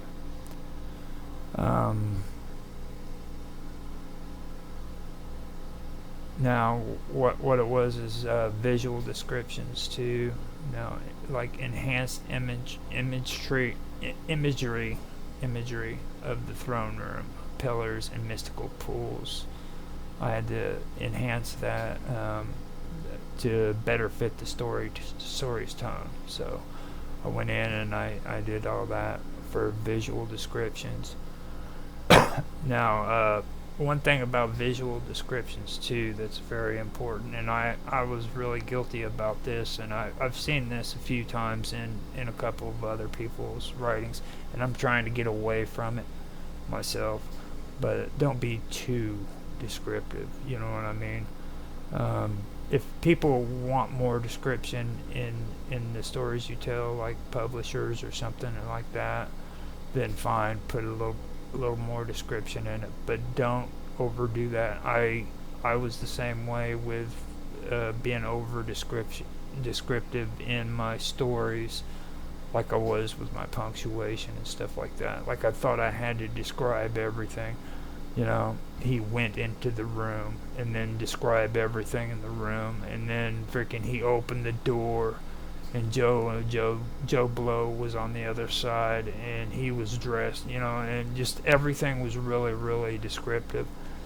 And here recently, actually, I learned I thought somebody had shared something with me that I found pretty interesting, and they said when you try to be over descriptive on things, what you're actually doing is you're taking away the reader's opportunity to actually have imagine the story for himself, you know what I'm saying? And I never really thought about that until he said, or she said that actually, and it was really... Go to your kitchen right now and try this turmeric hack that outshines Ozempic for shedding 2 or more pounds almost overnight. Okay, so everyone has been asking me... Yeah. Turn off the central heating immediately and plug this in to slash winter bills by 85%. I might have to this mute jet that. engine inspired heater...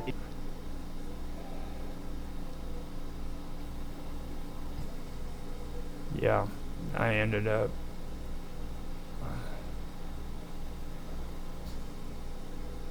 Yeah, I ended up having an advertisement popping up on there, so I went ahead and muted the desktop so that that wasn't happening again. I couldn't believe that was taking place, so I apologize.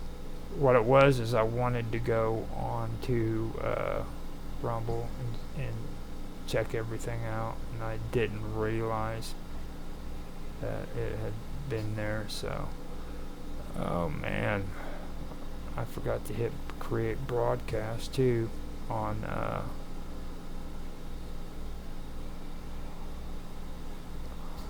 yeah, so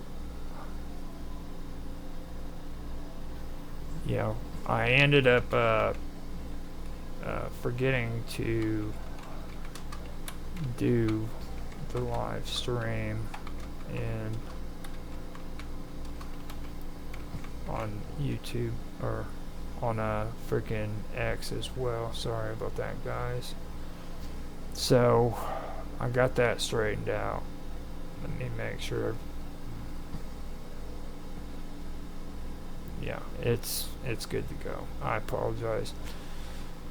I do have the entire episode though, so it is recording now as we go. So I apologize for that for anybody. I also posted it on my stream. Doesn't look like anybody's watching anyhow, so it's all right. We got this under control.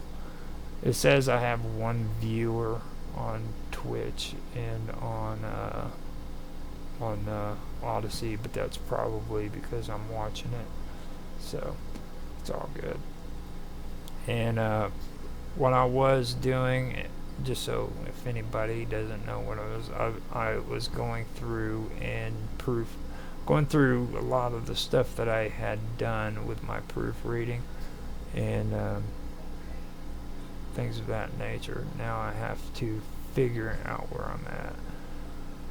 Okay, so what it was is I finally got down here to visual descriptions, and I was talking about visual descriptions and being too descriptive when it comes to describing areas within a story. Like, don't focus so much time and effort on being really, really descriptive over stuff, because it's really not a good idea. And what I was saying was, is somebody I had heard say this a little while back actually made sense. Whenever I'm being too descriptive in a story, I'm preventing the reader from actually being able to use their imagination. So with that kind of opened me up to a lot of things. It's okay to be descriptive about stuff, but don't overdo it, because you're taking away from your readers when you're doing it.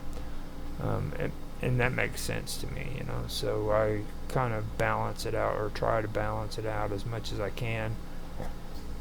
Here with these stories, it's really interesting too, because like I said in the first one, I've never really tried to make a short story, and then on top of that, trying to make a short story with a plot. Those are two things that I have never done. Even in my long stories, I've never really tried to work on making a plotted story with a moral and all that. So it's interesting how it's all working out. And after that, I guess the best thing for me to do is go on to my inconsistencies. Now, I had to modify the sequence of events, more Zuthra interactions with priests, ensuring action aligns logically. You know what I mean? I had to clarify Obtu's capture to highlight how it can coincide with the internal betrayal with Tiana. So I had to do things of that nature. And from there, I went through and I did that, and I had more spelling corrections. I found, like I said, controlled, and I switched it to controlled. I switched the word guard to from GAURD to GUARD, and that's what I was talking about before. Is I keep messing up on the A and the U. I put them in the wrong place, and I've had a habit of doing that, And here's another thing too that I always have, like whose. The word whose. I always spell it WHOS when I'm supposed to put an E at the end of it. And that is something that I have noticed as a big issue when it comes to that. Also, Cistercian, whenever it comes to writing names of a noun basically. Like a Cistercian is actually something that should have been capitalized, and I didn't capitalize it, so I had to go back and do that. Now, with the grammar and punctuation, I made some changes. Soma had the ability. I removed the comma after Soma, and that was because it incorrectly separated the subject and verb, So the sentence was revised to Soma had the ability, for clarity, so if that made any sense to you. Okay, so after that, there was another one. It was merchants, but he also had control of imams as well. I went ahead and removed the unnecessary comma after but, and changed the sentence to merchants, but he also had control of imams as well. That was for correct punctuation and flow. After that, the next part that I did was most of the merchants were controlled by Soma, but not all of them. The ones who actually aren't controlled by the drugs and still traded with Op2 did it out of pure greed. Now, what I did is I corrected controlled. I spelled it CONTROLED, and I switched that to CONTROLLED. So I also removed the comma after ob2 since it incorrectly separated the clause, and still traded with op2 did it out of pure greed, so it didn't need to be there. So moving on, I also had a problem with as time went on, ob2 was finally captured. Not in time though, the damage was already done. Now I split that into two sentences for clarity. As time went on, ob2 was finally captured with a period. However, it was too late. The damage was already done. So after that, later, I also had close supervision by Zuthra's faithful sentinel guard within the lower levels of the Divine Palace.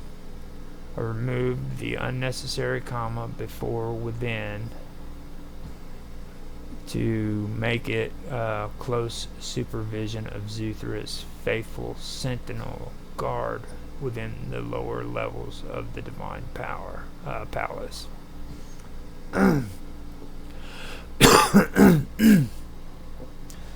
So after doing these 5 sentences, you can see where I'm still working on that, and it's about proofreading.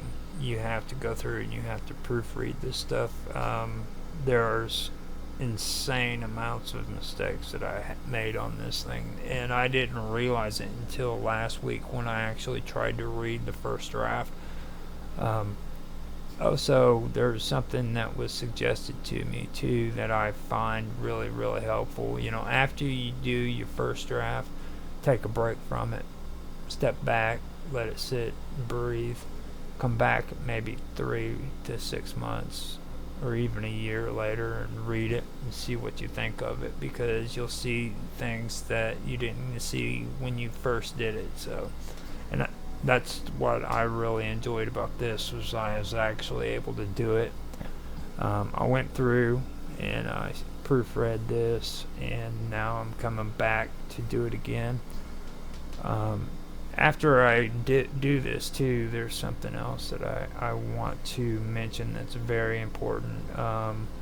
When I actually do this, I have a tendency of also going on and finding a narrator.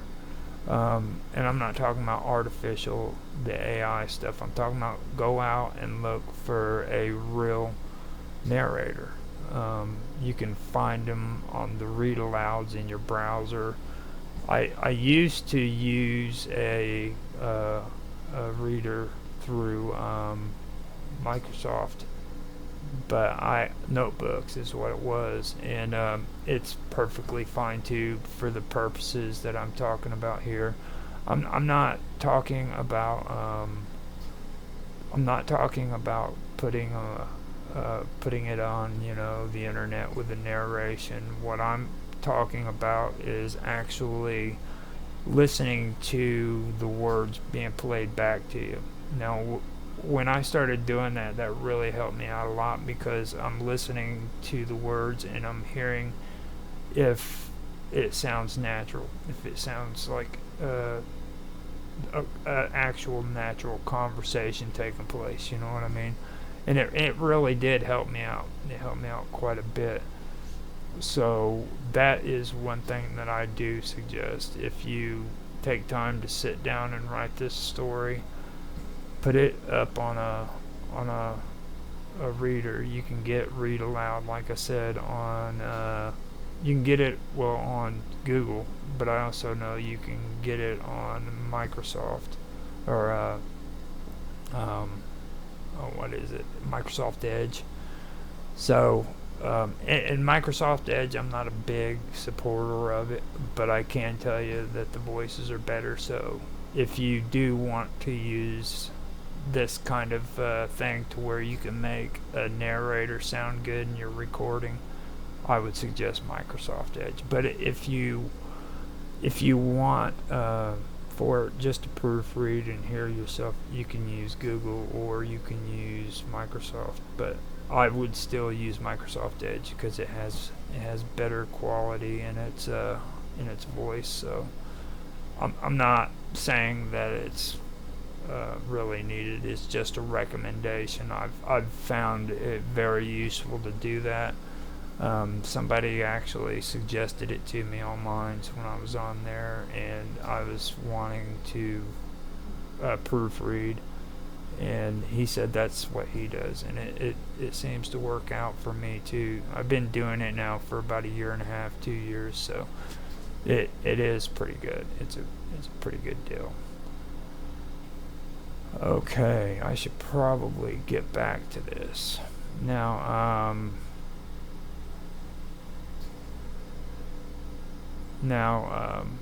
Yeah, what I did is, after that is a close supervision by Zuthra's faithful sentinels. Yeah, actually I already did that one.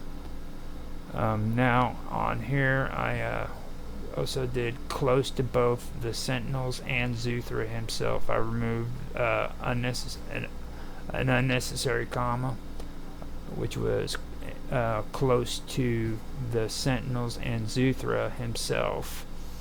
I just went ahead and removed that out of there.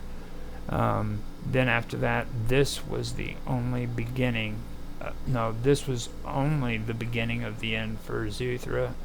I removed the conjunction, okay? But as I mentioned before, that's the one I did. I removed the conjunction, but as I mentioned before, yeah, and then I did that to improve the flow. It made it a more direct statement. So this was only the beginning of the end for Zuthra, is what it ended up coming out sounding like. So after that, we go to, she didn't really have much for a future on the planet of Lucius, where she came from. I changed the preposition for to of for clarity, and it then said she didn't really have much of a future on the planet of Lucius, where she came from. Moving on to the next one, it was marriage wasn't that big of a deal for her. The hunt was of more importance. I split that into two sentences for clarity. marriage wasn't a priority to her, period. The hunt was far more important, period. Moving on to the next one, it was, these two wives loved the idea of being queen to a certain extent, considering one was a huntress and the other was a Cistercian maiden. Now, I removed the comma before and the other for correct coordination. Okay, so considering one was a huntress and the other was a Cistercian. Okay, so basically what I did is remove the comma before and the other, and so that I can make a correct coordination. So it went removed and the other, considering one was the huntress and the other was a Cistercian maiden. So it just went right straight through it. So those are the kind of things that I ended up having to do on there, and that is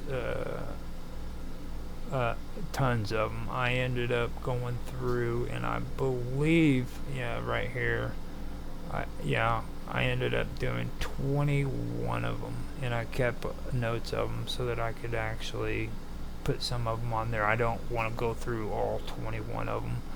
We've been on here for roughly 43 minutes, so right now I want to do a summary of changes, the things that I did, correct spelling and errors and stuff of that nature, and I fixed punctuation issues, such as misplaced commas and unnecessary breaks.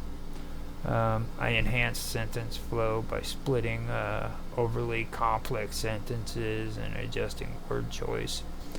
And then I clarified sentence structure for better readability and logical progression. So I do have tons of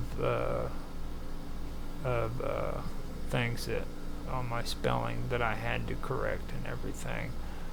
I ended up going even farther into the story, and I had to go through, and I found 14 more during the next time that I was proofreading further on that were misspelled. And with grammar, from the point that I just pointed out, when I started again, I went through and I found, let me see how far down this goes, because I believe it was even more than what it was before. 21 was the first round, and by the time I was done with my my grammar and stuff, it came to 32 corrections that I had to say. And then the 32nd one, I'll read that one. It says, many cycles had passed and he is still bound. I corrected that to many cycles have passed and he remained, and he remains bound. That's for improved phrasing. Now, punctuation adjustments. I added commas where needed for clarity. I also removed excess commas again for smoother reading. Corrected semicolons and period placement for better sentence structures. And like I said in the beginning, and people I know on Twitch didn't hear this, and probably some other places too, but that was one of my biggest problems, was punctuation, and doing punctuation adjustments is very important. A lot of my problems, believe it or not, was because when I was younger I did not listen to the teachers, and later on when I started getting interested in writing, which was around 16 or 17, I wanted to get better at punctuation, and that was not a good idea to try on my own, because back then we didn't have computers like we do now. Like now I get on and I work on my punctuation through the computers, whereas before we had computers, but I didn't have it available to me. So I'm sitting there and I'm trying to learn punctuation with my own brain and not learning how to do it properly, and it became a habit, and all of a sudden I was putting punctuation marks where they didn't belong, you know. And it's a bad habit to get out of. I'm still working on that today, trying to go back through and figure out where I need to put punctuation is, and where I don't need to put it is what the big trick is. That is something that I really still to this day need to work on, and I have been doing my best to do it. Now I wanted to go through and do this. I could go back through and read the story, because I do think that I probably should go back over it before I get back into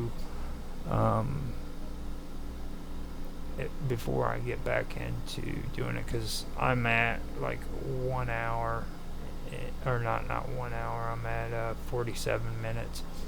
So let me go ahead and read my first story. After this is my second draft, okay, and I named it Clash, the Realm of Lycia, a tale of ambition and betrayal. So here it goes. Within the land of a far-off realm, Lycia is a kingdom that spans 3 spheres of the known planes. Its streets shimmer with jeweled splendor and golden sunshine. However, these are not the only territories under its dominion. Diverse environments, cultures, and civilizations thrive within Lycia, spread across different planes of existence. There are harsh lands filled with primal forces and wild beasts, jungles that reach up to the heavens and swallow wanderers whole, and planets so unforgiving that even the ground itself can kill. As the center of the at the center of a grand divine palace, a majestic throne rests upon a raised dais. The platform rises about 2 feet above the floor, with steps leading up from each side. The entire throne room is constructed from translucent crystals, creating an ethereal brightness filled with reflections. Towering pillars stretch to a ceiling so high it almost vanishes from view. It is whispered that these pillars never actually reach the ceiling, adding to the mysteries that pervade the chamber. They emit a mystical blue aura, casting reflections that dance like flames. Carved into the pillars of the dais are strange symbols that shimmer with flowing energy, undulating like snakes swimming upon the surface of a stream. The throne dais and divine pillars radiate light that illuminates the chamber's walls, casting a vibrant glow down onto a mysterious pool of visions below. Ethereal images flicker in and out of the water's surface, and a blue mist hangs over the pool as if it were boiling at low temperatures. Yet the water is not cold. The vapor rises above the pool, filling the throne room with a surreal atmosphere. As energy springs up from the pool, a discerning watcher stands above it, staring deeply into the shifting visions. deciphering them as they appear. The man is Zuthra, known throughout the realm as the Overking of Lycia. His bright blue eyes and the transparent tiara upon his head gleam in the room's radiance. His long curly hair and beard hang down past his shoulders and chest. To secure his bloodline's future, it is his most sacred responsibility, even above the duties of ruling as Overking. Seclusion is all Zuthra knows. He lives alone, for seduction is a necessary part of his role. Raising his arms, energy from the pool floods into him, and he closes his eyes as visions of the past flash through his mind. The pillars begin to glow as priests in shrouded cloaks gather around him. Zuthra places his hands into the mystical waters and opens his eyes, raising his arms once more. The priests join hands, forming a circle around the pool. The memories transfer between them like a conduit, channeling energy from its source to its outlet. Afterwards, the priests retreat to the chamber's corners, waiting for the next ritual, when Zuthra repeats the motions.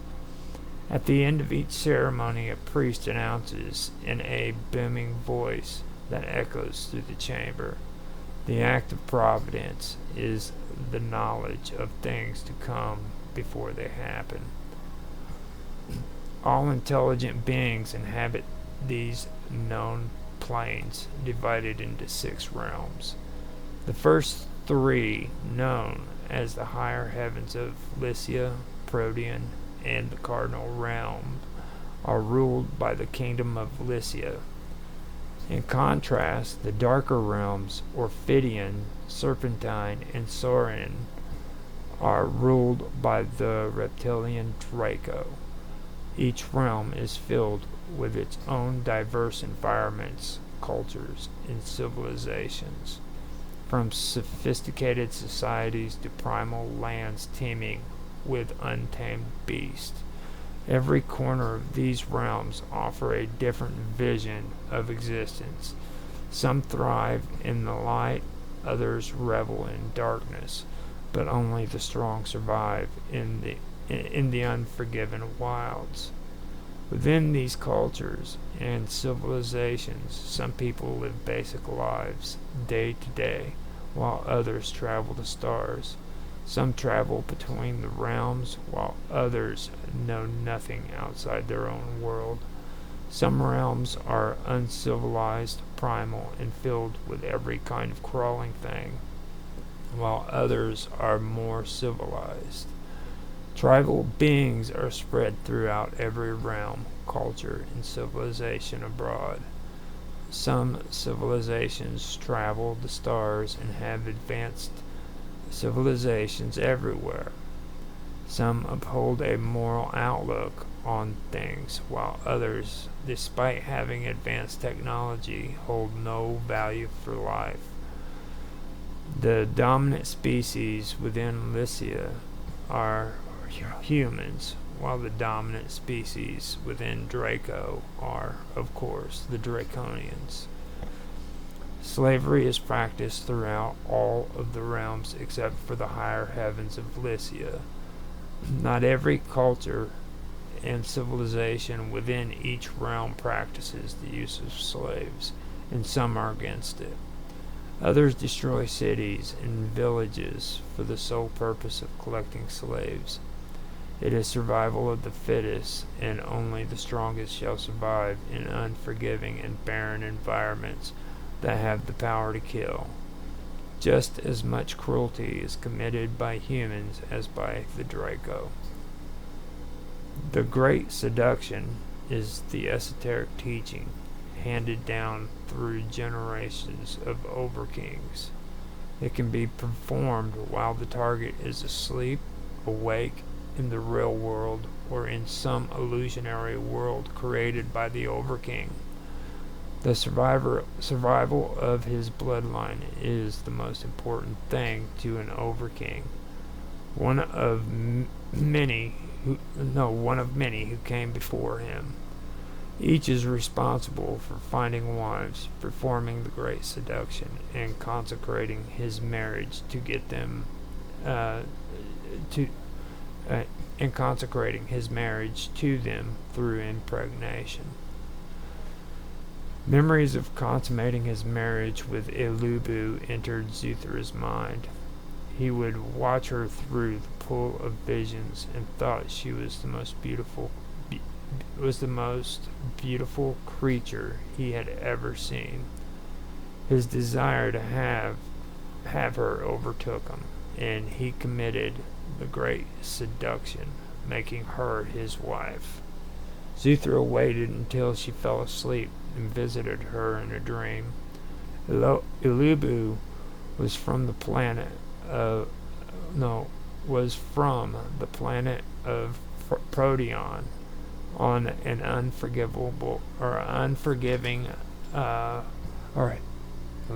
Ilubu was from the plains of Proteon on an unforgiving planet called Lucius, and was a Cistercian maiden who survived in the tunnels below her planet's surface.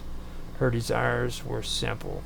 She was only interested in the sight of a beautiful masculine man, one with eyes that would hypnotize her and hands that would caress her with ecstasy. Zuthra was exactly what Ilubu desired, so seducing her wasn't too hard. Memories of seducing another wife, Sinti, a sentinel huntress who lived among the wild, entered Zuthra's mind.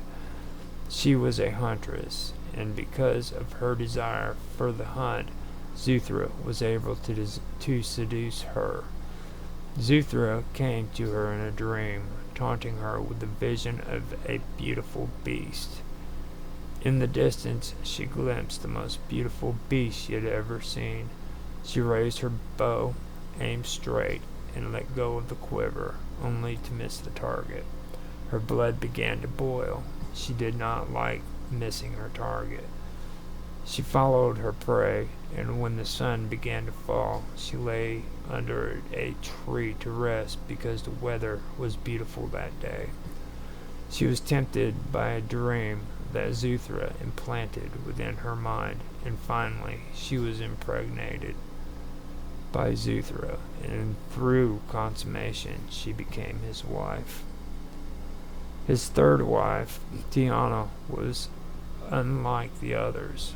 From a world ruled by women, she despised the subjugation of her people by male-dominated societies.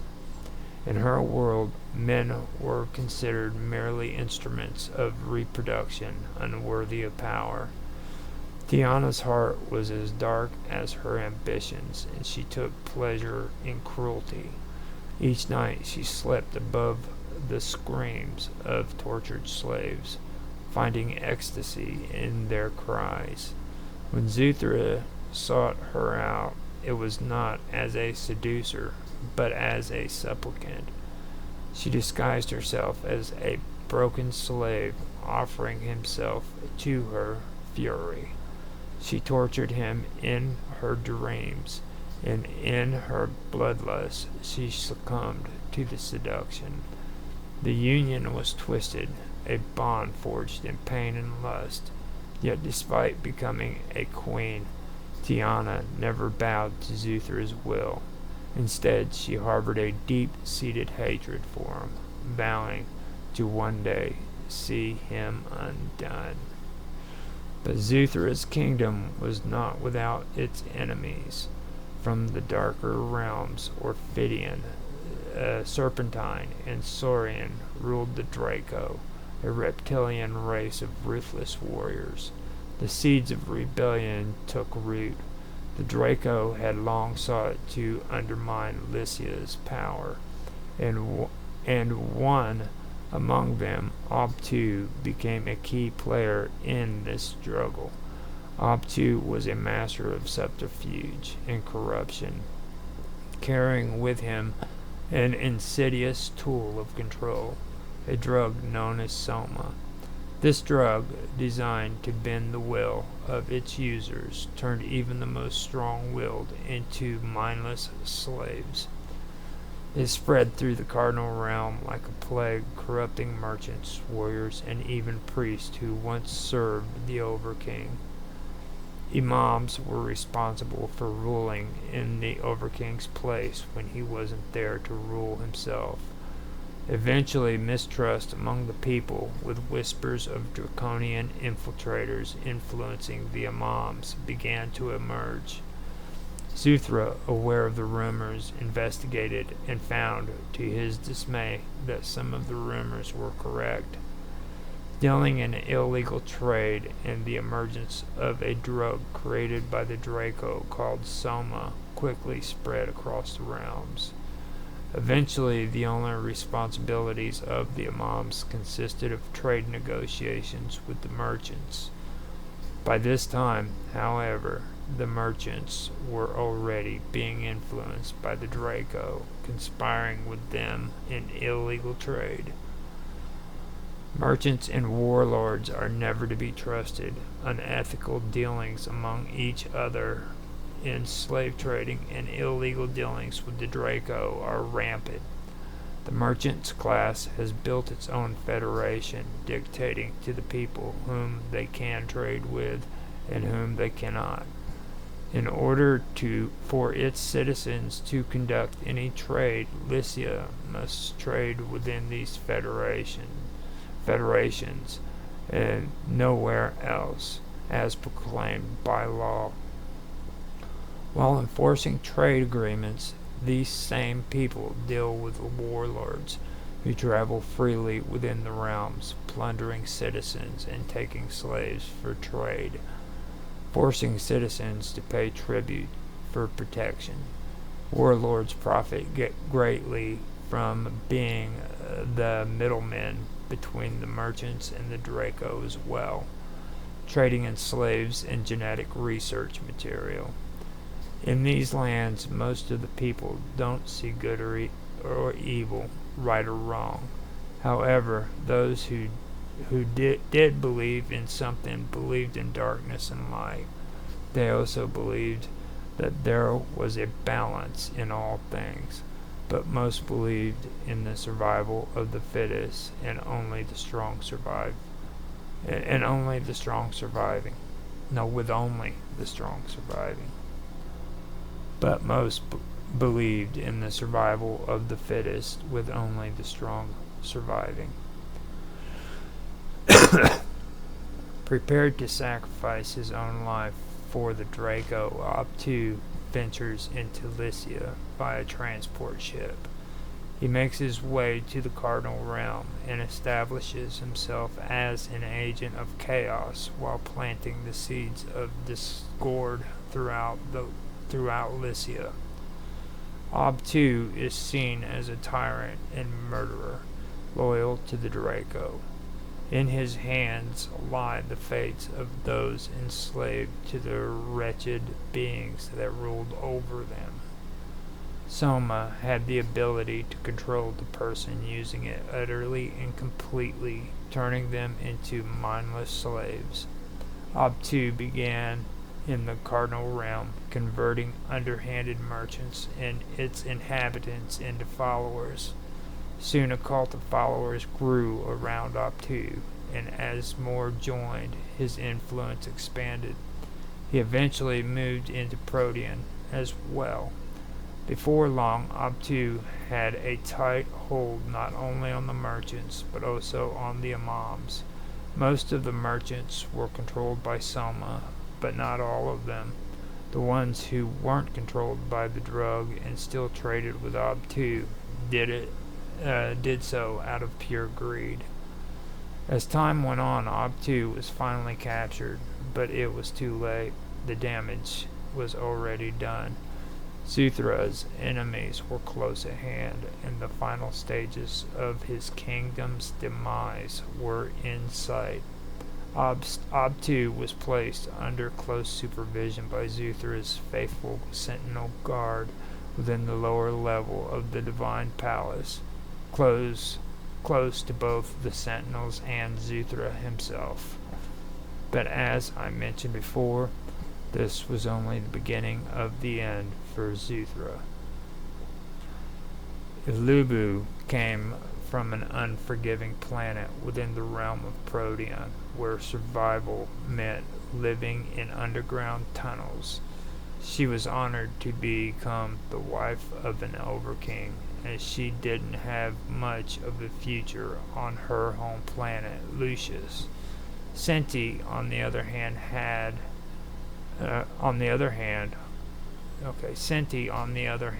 was a beautiful blonde huntress desired by every man who encountered her. Marriage wasn't a priority to her. The hunt was far more important. Besides, her people served as the honored guard of the Overking, so becoming the wife of an Overking seemed only logical to her. These two wives loved the idea of being queen to a certain extent, considering one was a huntress and the other was a Cistercian maiden. Tiana, however, came from a harsh world where society was ruled only by women, and men were seen as having no value beyond reproduction. On her world, men were regarded as little more than a subspecies, so becoming queen infuriated her.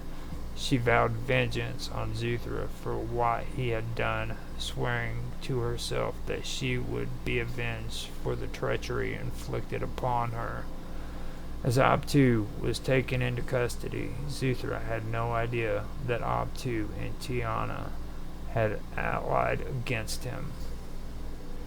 A moment of clarity came to Zuthra when the reality of his wife's betrayal came to light.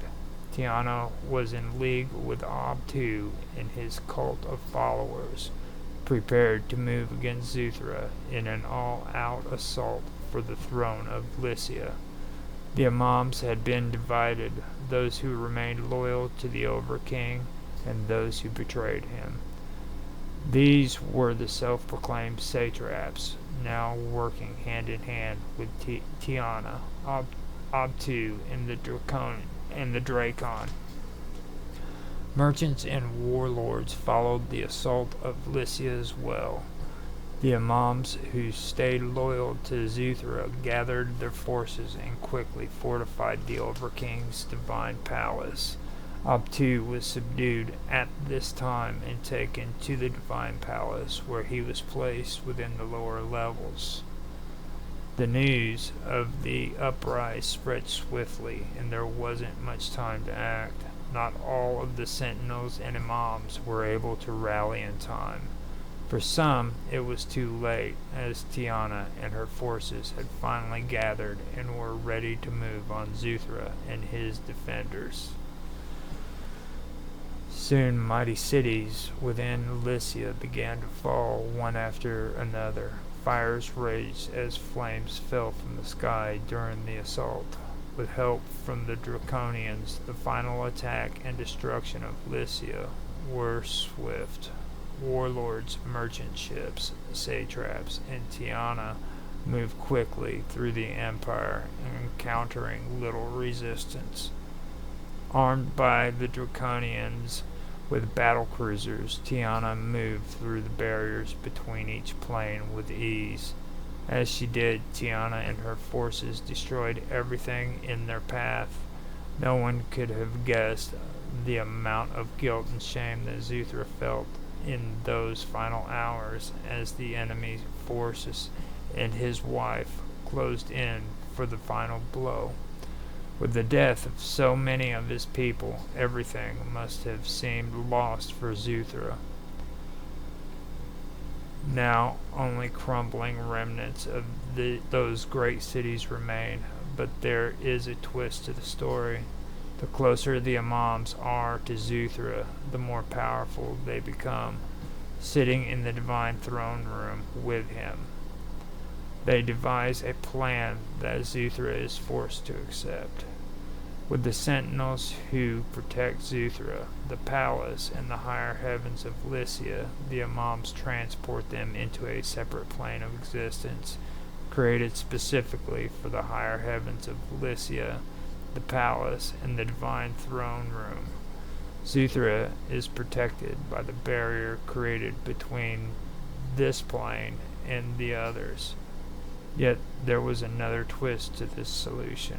Abtu, held prisoner in the lower levels of the divine power palace, was transported to this plane as well. Through vision, Zuthra sees his people gathered up by the Draconians like a herd of animals.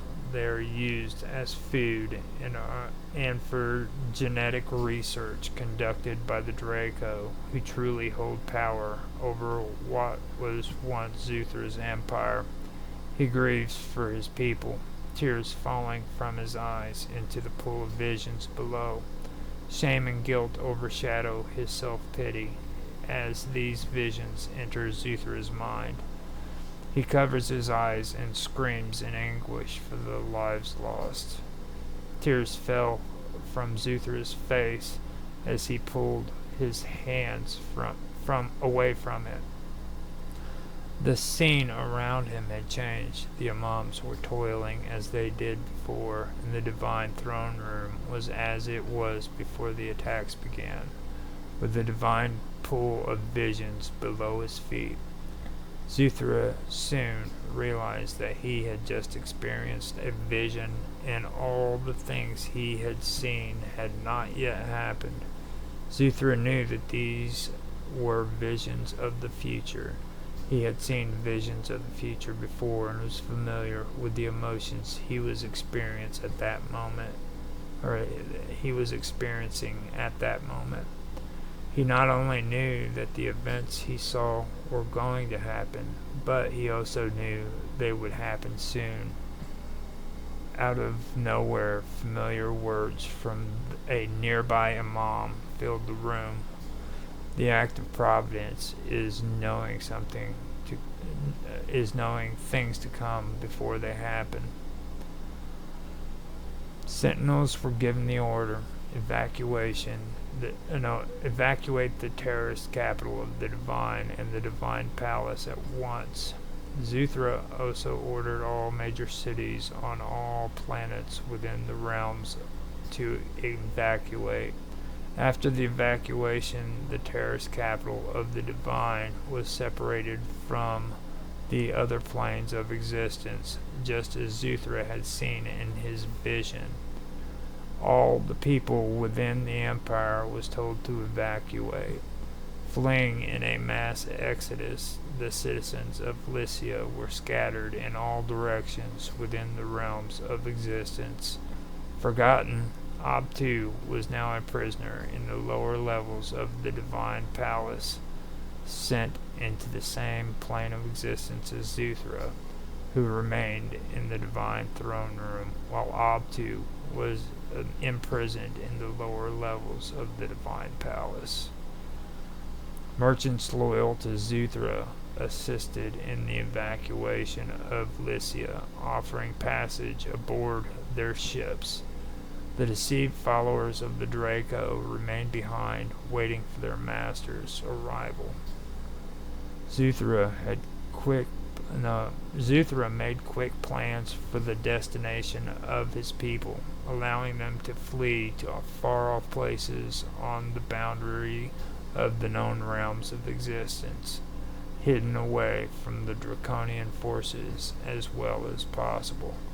Places were eventually established where Zuthra's people could resettle and start their new lives.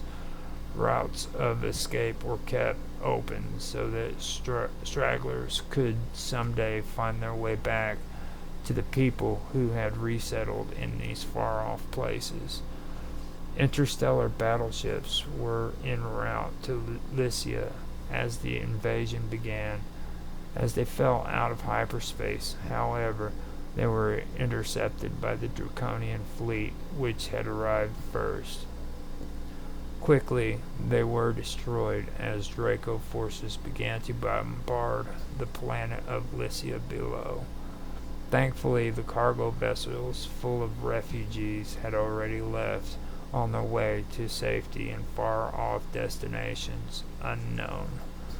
Zuthra remained within the divine palace and throne room, separated from his people, separated from all the other planes of existence, and waiting for the day when he will be able to return to Lycia and take back what is rightfully his. The cities of the Lycian Empire lay in waste, though treacherous satraps remained behind to rule. Followers of the Dracos stayed behind too, as the Draconians quickly seized power, placing Tiana on the throne and making her their puppet while they spun their sinister deeds. The Draconians had no desire to eradicate the human race. Quite the opposite. They wanted to enslave them. Genetic research soon began, and the followers of the Draco discovered that they too had been betrayed. Through gene splicing, the Draconians sought to mix their genetics with humans. This had always been the desire of the Dracos since they first discovered the existence of humans. For generations, the Draconians had searched throughout the plains for genetically suitable specimens. With each failure, they left in their wake destroyed civilizations until they found humans. Within their society, they held genetically mixed beings in high regard. These creatures were revered by regular reptilian Draconians. The Draconians dreamed of creating a civilization someday mixed with human DNA, but that was more difficult than they had anticipated. They discovered over time that humans are very cunning. While Draconians admired human and Draconian mixed beings, they held little regard for humans themselves, other than being useful in experiments, and the Draconians used humans as a food source too. The human population that remained behind was turned into mindless slaves to be used as the Draconians wished. Some were used as cattle, while others were turned into unthinking cyborgs for battle. Then there was the genetic research, which turned humans into all kinds of hideous reptilian mixed creatures. Placing Tiana on the throne, they used a human female slave to communicate with her from a distance. The Draconians were capable beings able to use telepathy to communicate remotely. All the human slaves under the control of the Draco could hear only their masters and nothing else. Tiana began to fall further into darkness after offering millions of her own kind to the Draconians as payment for what they had given her.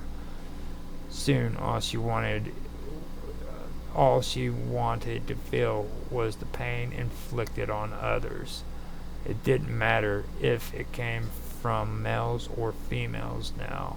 As time went on, the numbers of Draconian occupied areas dwindled as humans began to realize what was happening to them and those around them. They too fled to far-off places, leaving behind the nightmare of what they had experienced. Soon Lycia became a desolate memory of a lost empire from long ago. This, though, is not the end, but the beginning. Long after the Lycian Empire had fallen, the great houses still thrived. Many of the refugees who fled retained the lessons of their past and continued forward. Great civilizations began to emerge in place of the old ones, and soon there was a new world. Many things changed, but many stayed the same. These houses would be what was left of what was before. The battle between humans and the Draco persisted into the far future, too. The history of what the Draconians had done was passed from generation to generations. Humans knew of the Draconian plot and what they wished to do to them. As time passed, slaves fleeing from old lands of Lycia told stories of the horrors done. They're just some of the things to be told, and there is much more to be said. Zuthra still sits within the divine throne room. Upon his throne, many cycles have passed, and he is still bound within a plane of existence separated from the rest. He sits staring down with his throne, from his throne into a pool of visions, watching his people thrive and grow. He sees the pain, the agony, and the defeat that his people have endured, and still he sits, watching, and waits for his moment to claim what is rightfully his. Man, I thought my throat was gonna frickin' explode from that. that was some seriously long read. It's better than what it was. I mean, I do have to say that was a whole lot better. Let me see how much time I've done here. Yeah, I'm up to an hour and 22 minutes. Now that was my proofreading. I am going to finish up with this, and what I'm going to do is I'm just going to start out with my open image to my next short story. This is the second draft to my first story, which I thought should have been done first, and it's a good idea to do that because I didn't think I would have a chance to actually do something that cool, which I think it would be really nice if people could actually, talk about proofreading and stuff of that nature. So I'm always, well, for me it seemed like it was a good idea, you know what I mean? So I don't know how good it is of an idea, but I figured I would do it. I'm always one of those people that do stuff like that. So like I said, that was me proofreading the first short story to this series. Now I'm going to come in and I will be doing the opening image, the setup, the catalyst, and then break into two in the finale for my next short story, and that one's going to be called The Descent of Tiana. And like I said in the last stream that I did, I'm doing that instead of doing what I originally wanted last year, is to go from Zuthra to the Draconians. Instead I'm going to focus on Tiana and her descent, and then go from there into the Dracon, or the Dracons, or the Draco, or I'm going to use those words interchangeably. But I think it'll give more to the story, so I am going to do it that way. And that is basically all I've got now. I can wait and get rid of 15 seconds so that I can actually have an hour and a half of recording.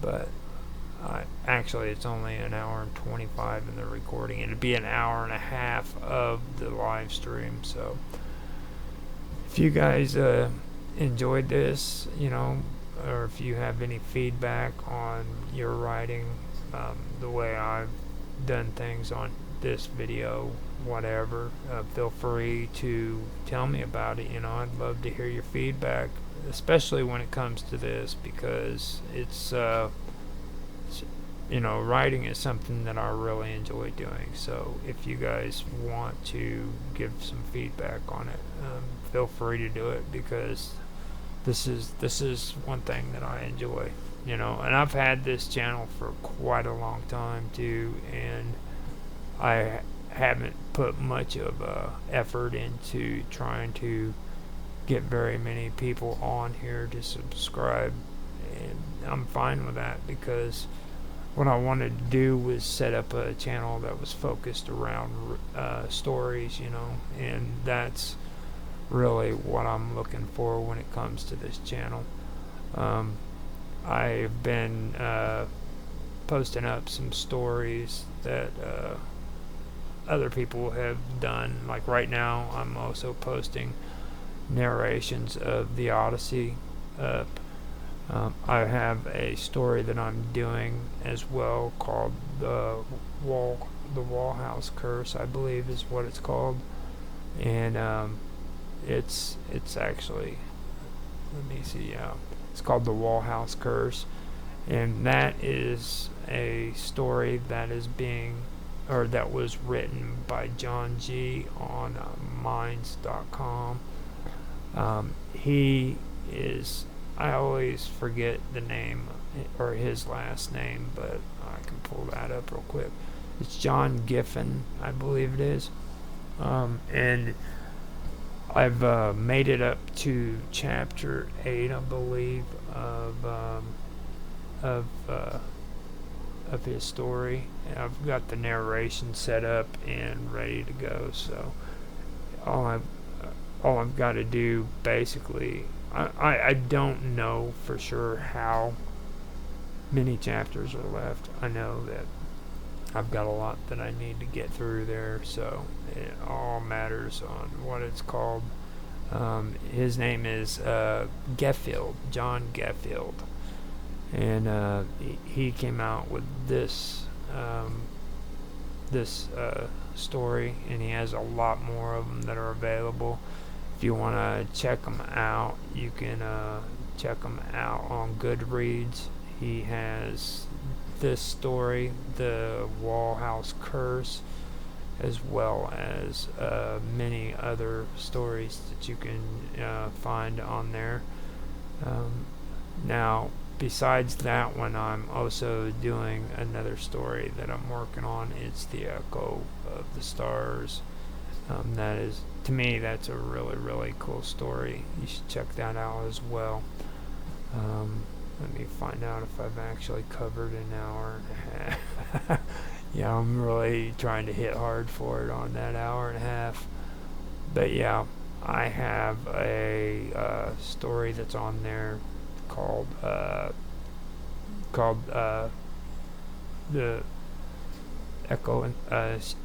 Echo in the Stars, and it's just a bunch of short stories that go together. And then after that, I will be moving on to another series called The Shadows of Mesopotamia, and that's coming up here soon too as well. What I'm wanting to do is I'm wanting to get 12 short stories altogether before the end of the year. I'll be stopping everything at least by the end of December. That's when the storyteller is going to take its break for the year, and I'll move on to another channel that I have. So, and this is my time to do the storyteller. And I'm also starting up Earth again. I haven't done that one in a long time, so it's time for me to step up and start doing some stuff on that channel and getting it going. So that's basically all there is. I'm at an hour and a half, and I think I'm done. I think I did a good job there.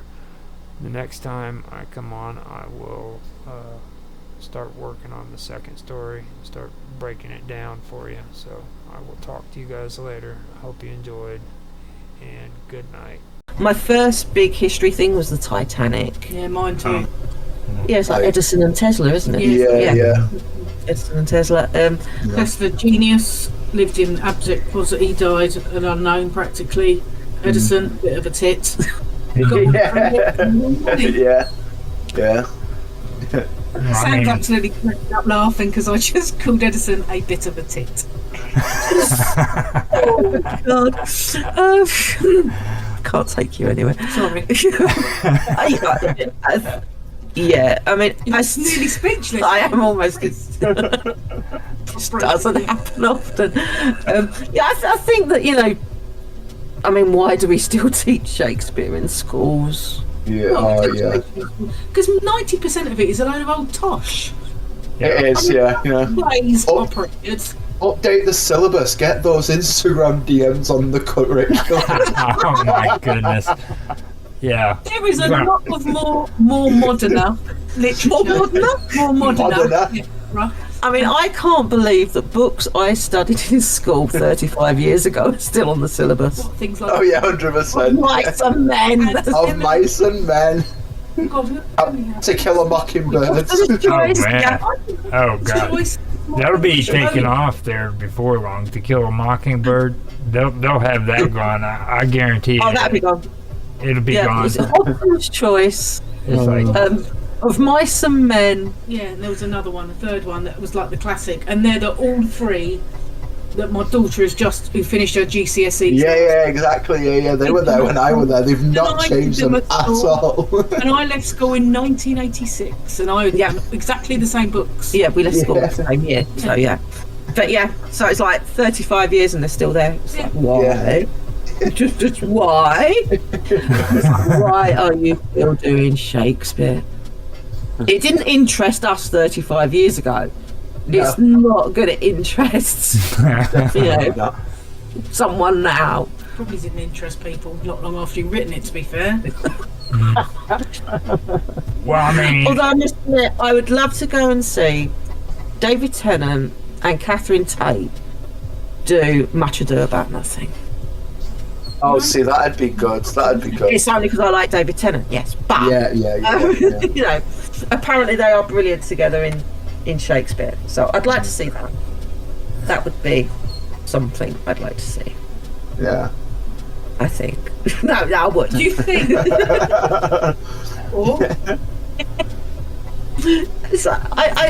I've always wanted to see the Nutcracker Ballet as part of like Christmas, because it's like the Christmas There's ballet. There's a Christmas festival. hat that I can't bloody find. Oh God! And I actually watched it on TV the other day.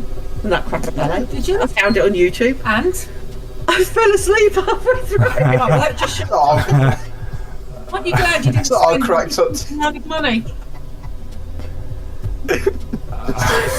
I am the world's worst. If you put me in a cinema and it's got reclining seats, she's gone. I'm gone. It's like it's dark. I'm asleep. Yeah, lights out. That's it.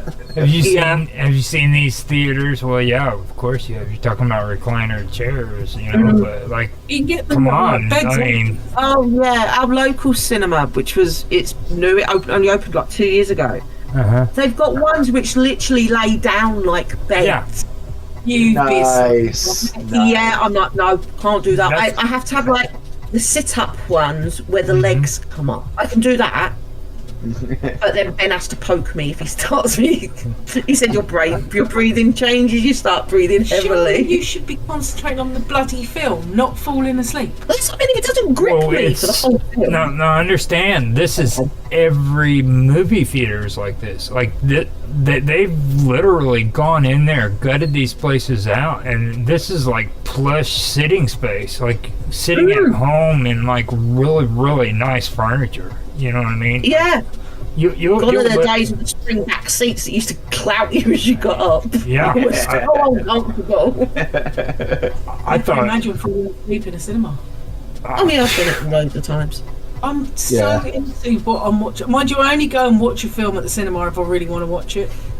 But I fell asleep during Pirates 5. Ben had to nudge me. I don't blame you. Pirates 5 isn't that great. I know, but it's got a lull bit where Johnny ain't in it. So that was brave. I was like gonna hold back because when you said it's Pirates 5, I was like I'm gonna say something. Then Zach just Alton says it. I was like, now hold on now.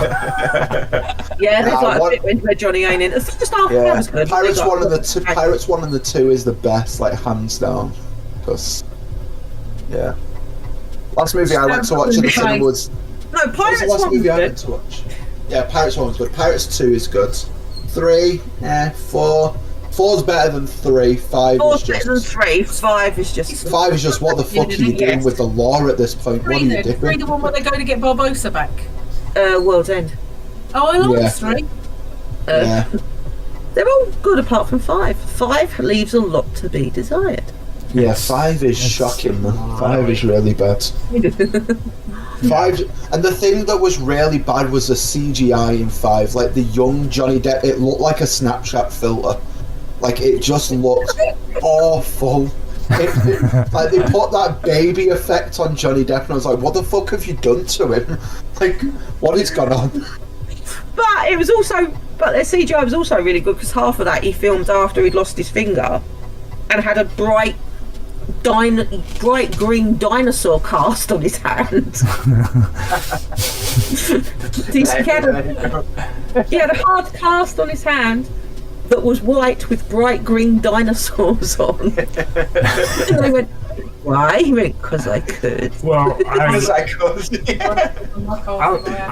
learned a little bit about Johnny Depp, okay, and like whenever he played, Sam thinks the sun shines out of his bum.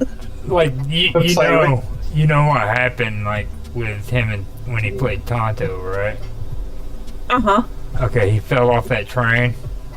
And, and everything. They said that the accident wasn't really as bad as what he claimed it to be. When it happened, like he made it out like he was so horrified, and the accident was just so terrible and stuff. And they said it wasn't as bad as what he's saying it was. The train was only going like 2 miles an hour. You know. It's like he falls off the side of this train because that arm was going across and it knocked him off. Like that. Johnny Depp. Right, for as much as I love Johnny Depp, and I have a very large tattoo on my arm of him as Captain Jack Sparrow. Mm-hmm. Johnny Depp is also a man.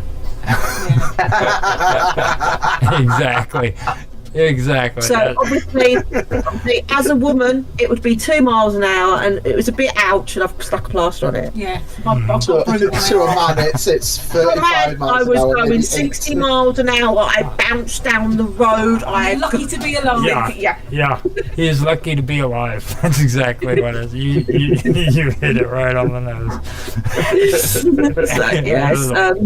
yes. As much as I love him and would worship the ground he walks on, he is also a man. Men are generally, sorry boys, but men are generally very melodramatic when they damage themselves. Yeah, I know. Yeah, I've been guilty of it. We don't get we don't get much attention, so we need to get it whenever we get it. I'm sorry, but most women don't have time for that shit. So... And now obviously we've had kids, we've raised them, we don't care anymore. That's it. It's like it's now our time.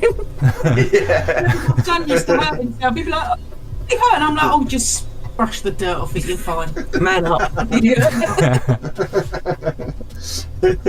knew this. Get back out there and do it again.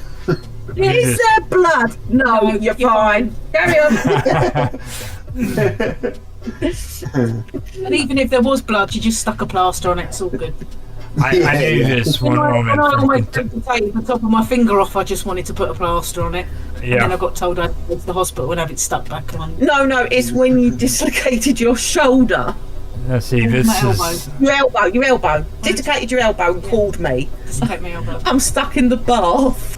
You know what kind of woman that is in the United States? That's a Kentucky woman. That's a Kentucky woman. Kentucky women are like that. Like they'll have like these horrible freaking accidents, and they'll go home and stitch it up with some thread and needle and make. I mean, some of them. That's the kind of thing I would do.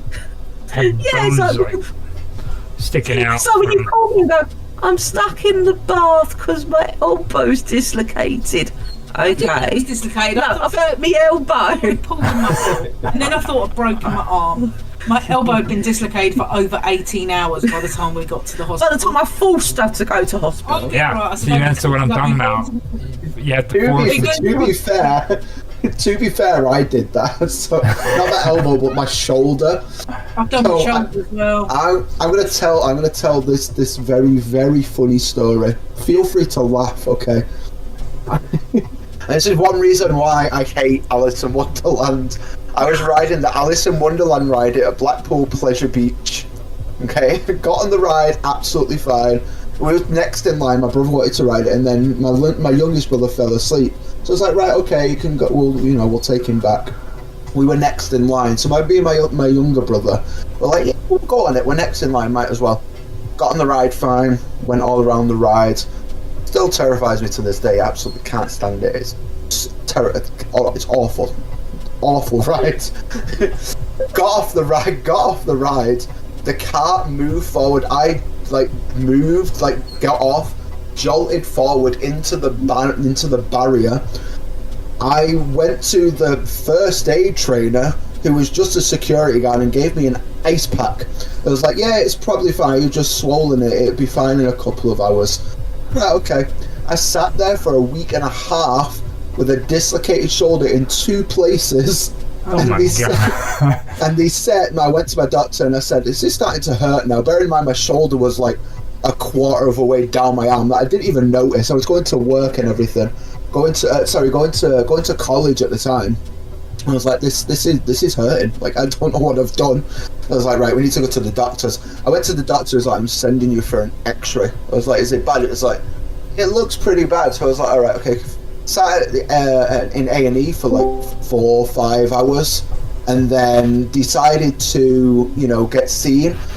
I got sedated, got put down to like have it put in. It was like, you're a very lucky man. If you come a day late, you would have had to amputate your arm because it would have pierced your artery. I was like, holy shit, I didn't even know I dislocated my shoulder. It was just hurting. Like, I thought it was just swollen. It's nice that they sedated you to put it back in, because when they did my elbow, they gave me some gas and air and morphine, and 3 people swung off it. Yes. She had like one nurse holding one shoulder, another nurse holding the other shoulder, and 2 doctors holding onto her wrist. Nah, mate, this was just one guy. This was just the guy that I saw when I went down, and the guy I saw when I woke up. It was like, we got it in. I was like, great. It was like, there was like a 50-50 chance I could have got it back, and I was like, fucking great, mate. Thanks for telling me that. Oh, she actually had nurses coming in to watch. Yeah. Because they went, do you mind if we watch? Because we don't see this very often. Apparently it was the worst dislocation of an elbow they've ever seen in the hospital up the road. Oh, it was God. It was about 2 millimeters away from piercing through her skin. Yeah. Jeez. Yeah. Oh my God. And see, that's what I'm talking about. That's what a Kentucky woman is. Like, they'll have their bones coming up out of their freaking leg, dude, with shit, stuff hanging out, and they don't want to go home and just like pop it into place and put a bandage on it. That's. See, Sharon and I think a part of it as well. Sharon and I are both like Gen X, so we grew up. Unless there was literally blood pouring out of you. Oh yeah. Shut up, boy. I mean, my mum made my sister come home from school. She was about 12, and she went, Mum went, right. She went, my leg really hurts. Mum goes, oh, it's fine, it's only bruised. Shut up, stop moaning. No. Have you cut it? No, there's no cut, but it's really sore. Okay, is it swollen? A little bit. Go get a bag of peas out the freezer, stick it on your leg. A week later, her knee is still now twice the size it should be. My gosh. So it goes, Mum goes, okay. We'll go up the hospital, let them have a look. She's like, okay. She'd been walking around on a fractured kneecap for a week. She ended up with a leg in plaster, from ankle to thigh for 6 weeks. Yeah, that's my generation, man. Like, I'm a. Hello, everybody, and welcome back to another gaming episode with me, infamous OG1973. Yep, that's me. Yep, that's what I'm saying. That's what's up. What's up? So now, today is going to be another interesting day. I went through and did a lot of the technicalities on the last one, so on this gaming episode, I was wanting to go through just some more current events that are happening with me and the people around me in the gaming community, and maybe go through that, because that's what I wanted to do whenever I did the first episode for this season. This is season 2, by the way, and I never got around to it. I was too busy talking about all that other cool stuff that was happening in the gaming world. So with that, I wanted to open up with something that's pretty cool that me and another gamer who goes by the name of Old John's Gaming, you can find him on Discord as well, and he's got YouTube channels that you can check out. But, well, actually, I should probably tell you what those are. He has his gaming channels, which is Old John's Dungeon Crawlers, and then Old John's Gaming World. You can check him out on Discord, and he has been coming on with me on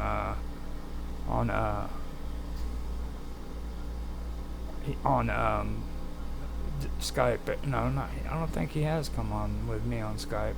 He may have, but I'm not too sure.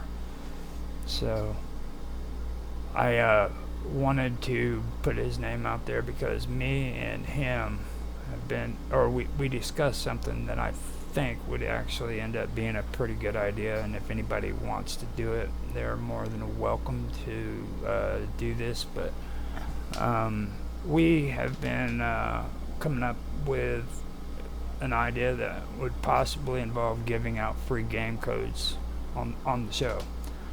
Now, the reason why we do that is because me and John both, John mostly, but me, I do it too. We keep an eye on platforms like Steam and Epic Games and GOG, and they're, believe it or not, they are constantly sending out free game stream keys to people. And John is really notorious for collecting them, so he's got game keys just sitting around, and every time I turn around, he's just ambushing me with these games that he wants me to play.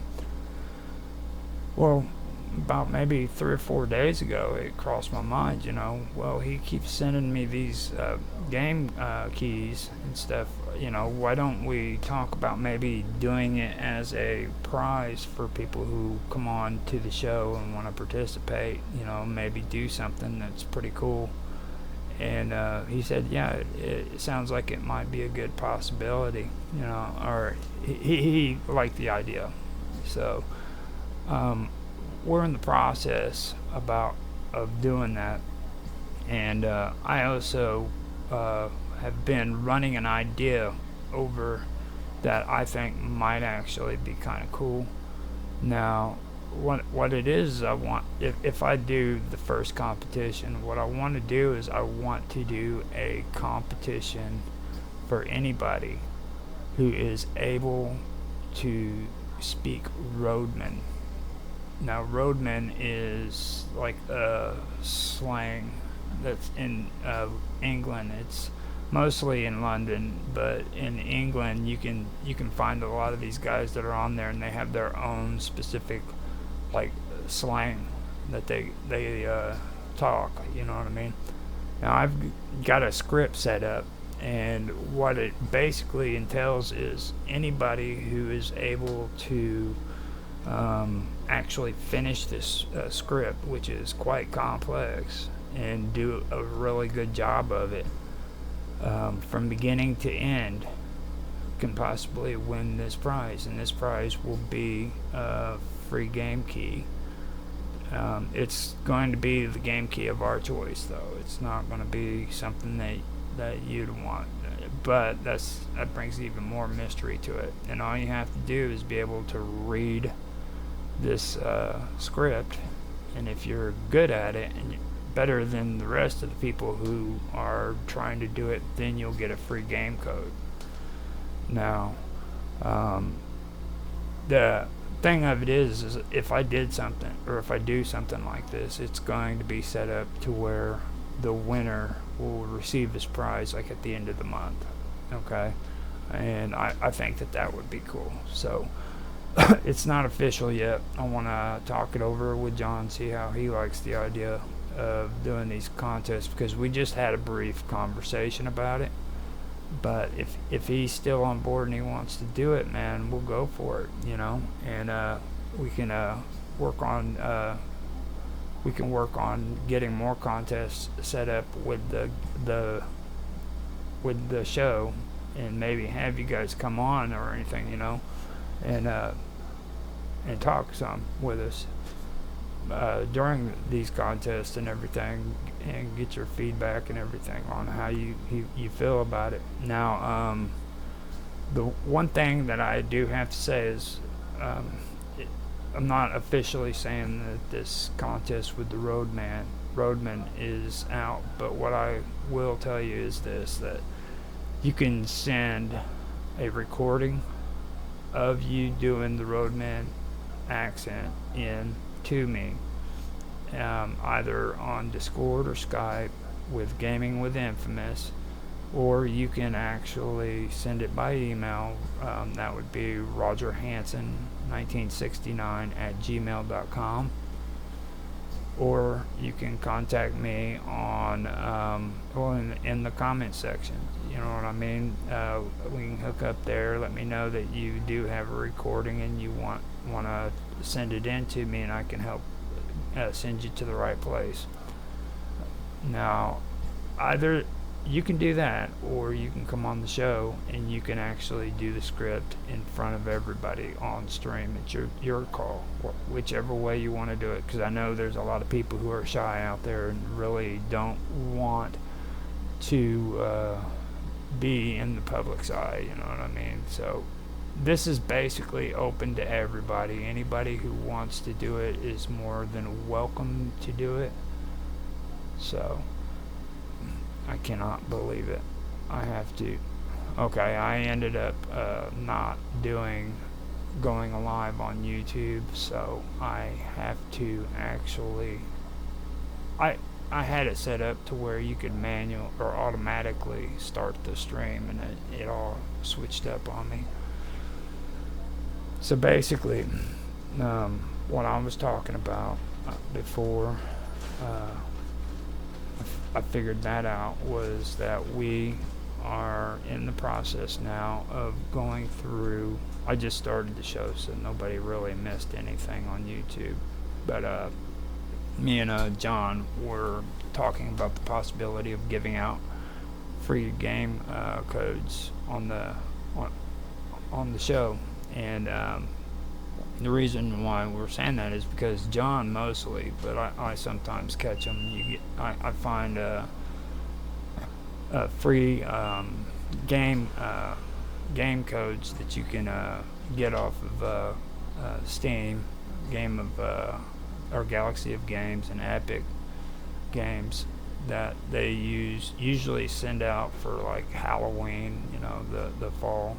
And they also do it for special events and things like that, you know, holidays. And I usually keep an eye out for it, but John's a stickler for it. So when he does that, he's usually always sending me a whole bunch of games that he wants me to play. And the other about 4 days ago, we were discussing, you know, or I brought it up to him. I was like, well, instead of you trying to give them to me, why don't we try to set it up to where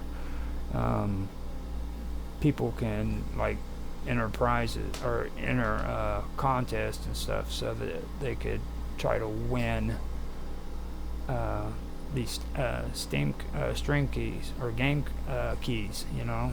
And from what I get from it, he sounded like it would actually be an interesting thing to do. So I'm gonna check back with him and see if he's still interested in that. And if he is, then I want to set up a challenge that I have been wanting. Well, I've been wanting to do something with this for a while, but it's there's a group in England. Usually, most of them are around London, and they call themselves roadmen. Now they have a really, really, really messed up freaking slang that they talk. And what I'm wanting to do is I'm wanting to set up a competition where people can come on the show and they can try to speak roadman. Now I have a script set up. Now this script is pretty complex. It's got between 1,400 and 3,000 words in it. The good news is it's a conversation between two people, so you'd only have to play one person. And my challenge would be that person being able to do the script and sound the best out of everybody who's joined the competition. And if they can do that, then they get a free game key for winning. Now, the whole thing about it is you can send it in to me, contact me through the comments sections or on Skype and Discord. Either way, I'm on Gaming with Infamous on both of those, or you can send it to me through my email at Roger Hanson 1969 at gmail.com. Now, if you don't want to record it and send it to me, you can do it live on the stream with me. It's up to you. It's like I was saying before I hit start stream on YouTube that I know that people are a bit shy, you know, and this isn't really aimed at just people who get on the internet and stream. So this is opened up for anybody who wants to do it.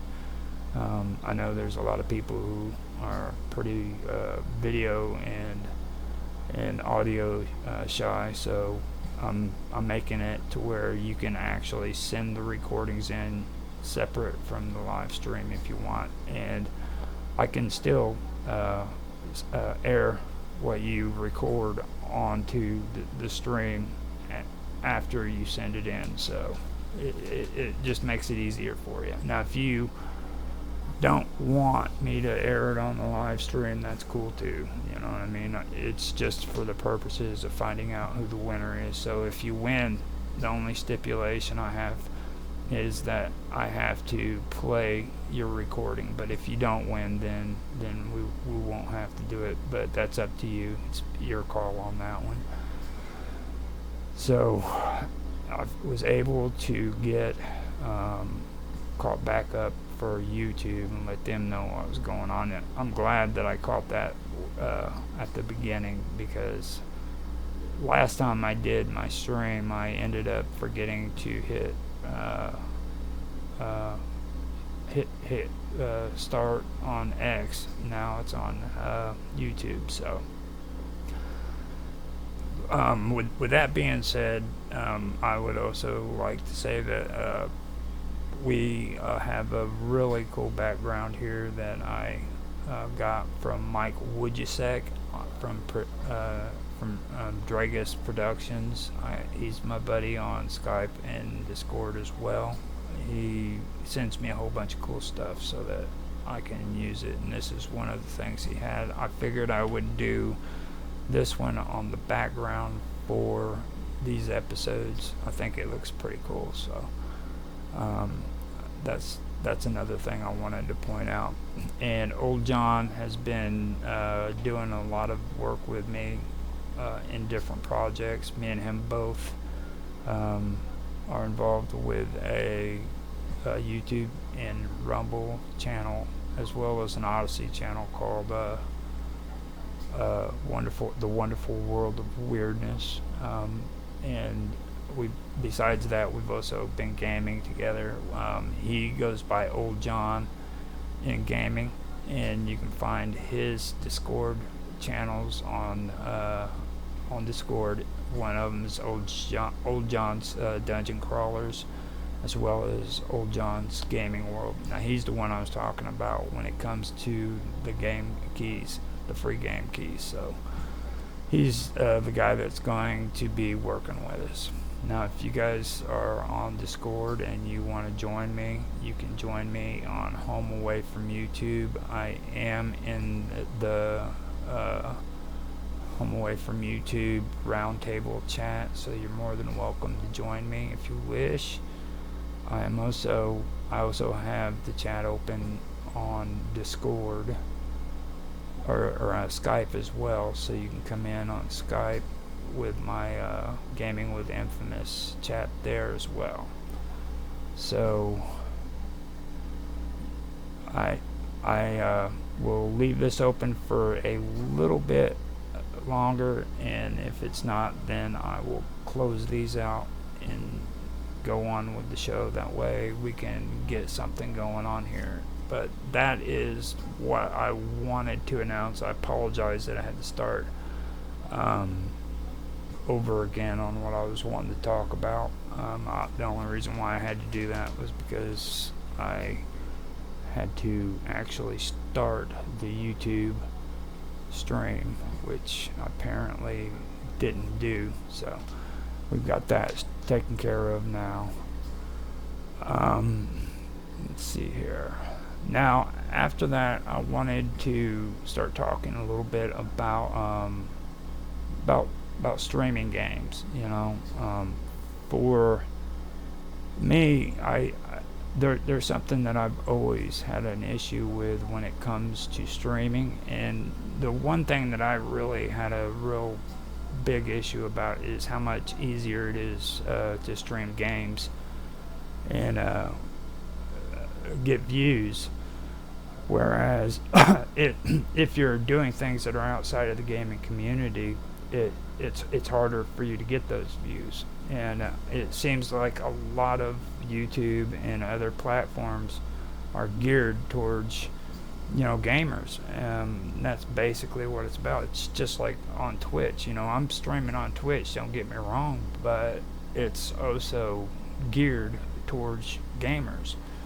And when you go on these platforms, it seems like it's so much harder to freaking get other content on, get views for other content that doesn't consist of gamings. Now I could sit here and I could just do gaming videos left and right, not edit it, not do anything, just game it, and I guarantee you I could get a heck of a lot more views than what I would get on my other channels. Like I have a channel that's called Earth, and when I first started it, you know, I wanted it to be more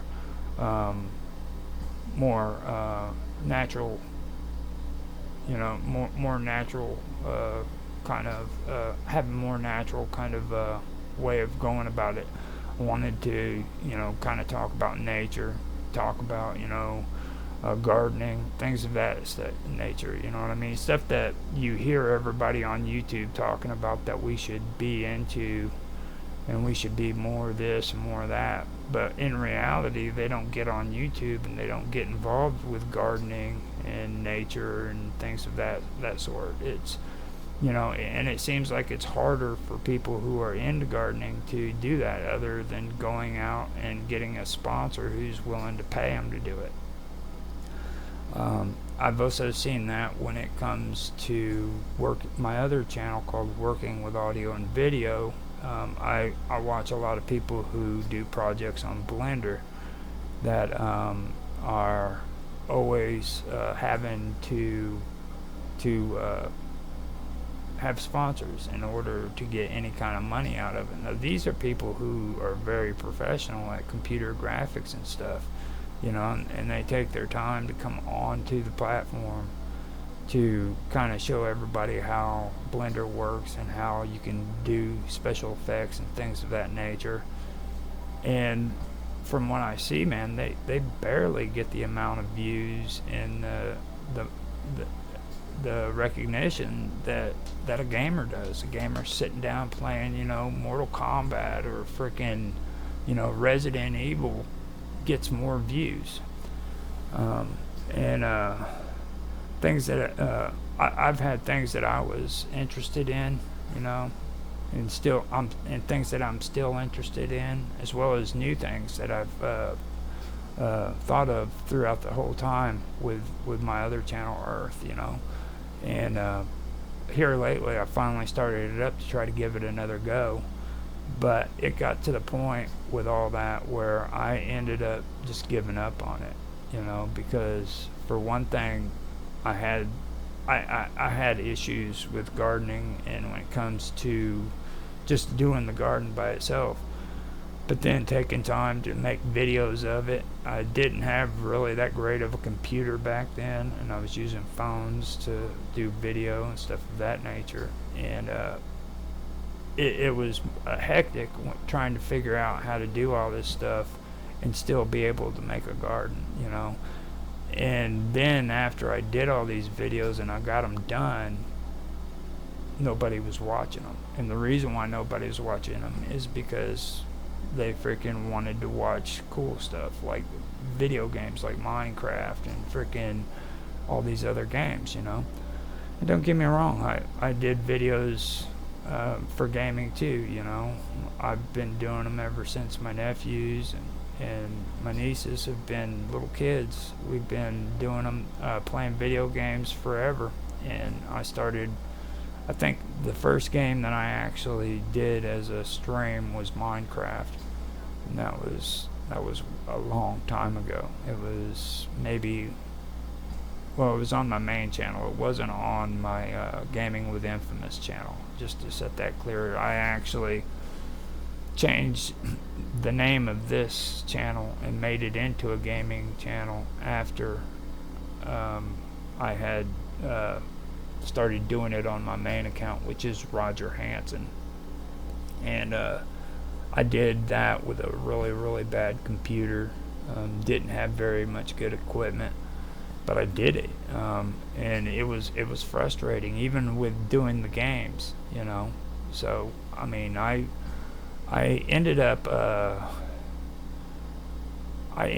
getting angry pretty much.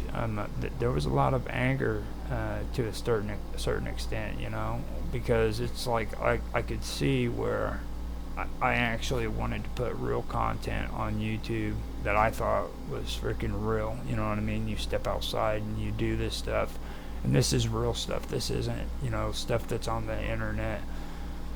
This is stuff that people do, and it wasn't getting support from YouTube. I mean, YouTube never ever gave me any support when it comes to that, and this was after using tags at the end of the videos. It was using SEO, all that stuff. It still just didn't go through. But then I could turn around, I could get on YouTube and I could freaking stream, a video game, and I could get views from it, and that was something that really annoyed me, and it kind of held on. I held on to that for the longest time, to be honest with you. It did cause problems with me.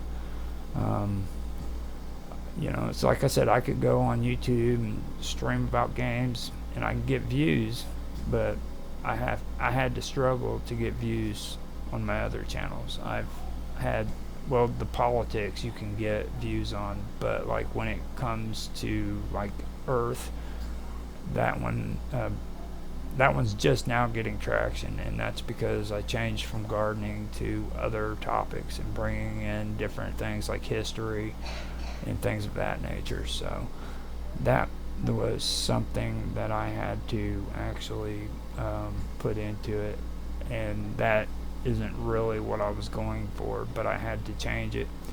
I also added a story that I've been going through and working on.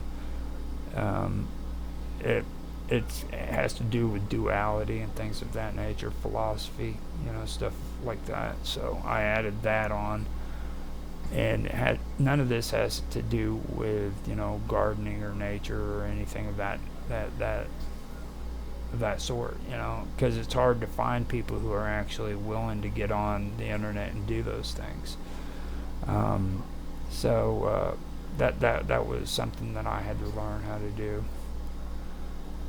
Now, the one thing that I do also want to mention as well is the editing. You know, when it comes to gaming, don't get me wrong. I know it's easier to get on YouTube and just stream and not worrying about doing any of that other stuff, you know. But when it comes to editing too, I think that I'm kind of stuck on that one, because there's some people that there's people that I've done these interviews with who have point blank said that they don't give a damn about editing, you know. I mean, they don't even care about it. Where I actually do edit. I edit a lot of things because, like I said, I come up with different content, you know, that I do that's outside of gaming, and I've learned to edit, and I like to do it. Now, I've also met a lot of people who do game, or not a lot of people, but I met some people who do game and they do edit their stuff, but not all of them do it. At the same time, I can also tell you that there's people who just live stream shows who feel the same way. They think you can just get on the internet and just live stream. You don't have to do nothing. You know what I mean? I've actually had somebody say that on a show, and then when I called them out on it later on, they straight up denied it. You know what I mean? But that is a thing that a lot of people do. They get on here and they live stream. They don't care about editing. They don't care about trying to learn something and get better at it. But I can say that I have learned from when it comes to editing from people in gaming, especially in the retro community. I learned how to do templates and stuff through the retro aspect of it, because a lot of people who do retro gaming, they always set up templates to do things like Pokemon and things of that nature, and that's something that I really don't get to do very much when it comes to other genres and stuff like that, genre or however you say that. So in that aspect, yeah, I have actually learned a lot from it. And in the beginning, I learned most of my streaming and the audio and everything that goes with OBS and all of the technical stuff like that. I learned from gaming. I even learned about playing games and streaming on a crappy computer, which that's not recommended, by the way, but I had to give it a try, you know. I have learned a lot from gaming when it comes to editing. I do have to say that. Now, stuff like with gaming, I also learned how to create good thumbnails, intros and outros. Those are things that I did learn in templates. You know, again, with retro gaming, I learned all of that because I actually went in and I actually added them on there to them, you know, and I enjoy it. I do enjoy it. It drives me nuts sometimes, but I do enjoy the editing. And when I hear people say that they don't like to edit, but they just want to get on like YouTube and live stream and that be done with it, I don't understand why they would do that for a long distance of time, you know, because to be honest, if I didn't edit these videos, and I wouldn't really want to do this for a very long time, especially video games, you know. I was talking to somebody about this before, and I said, you know, do you really see yourself playing video games 10, 15 years from now? And the truth is no. I mean, that's the way he even answered it, you know. You have to grow with this stuff. If you're sitting around still doing video games 15 years after you started as a gamer on the internet, then you have problems, because most people don't last that long with a gaming career.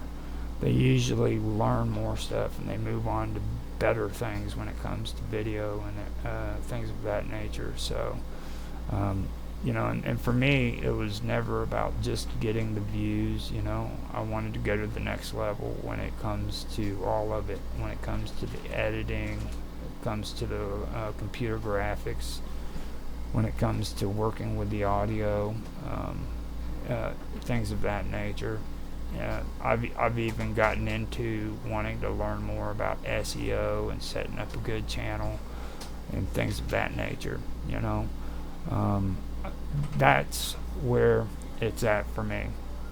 And the reason why I do that is because, you know, it has a lot to do with the interviews that we've done on this channel, on the Home Away from YouTube.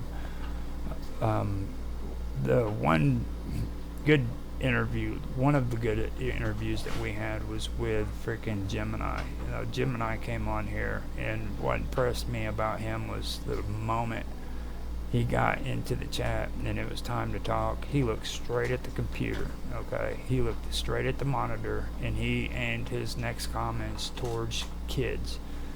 Not us, not anybody else, just kids who are on the internet and they're into video games and they're wanting to stream. And he just said it like it was. You know, he said don't come on here thinking that you're going to make a lot of money and you're going to get rich, you know. And then he proceeded to go into talking about his experiences and the things that happened with him, and he was dead set about it. Now, I was impressed with that because not too many people do that. And that took a lot of courage. And right now, I don't know exactly if that was his, you know, goodbye speech, him and Casual Hardcore, if they were like sick and tired of doing the streaming and wanted to go out with a bang or some shit, you know, or if, you know, he was serious about it. Either way, it was a really good thing that he did that, and I thought I gave him a lot of respect. I gave him a lot of respect for that, because that was really good, and I really liked that whole interview.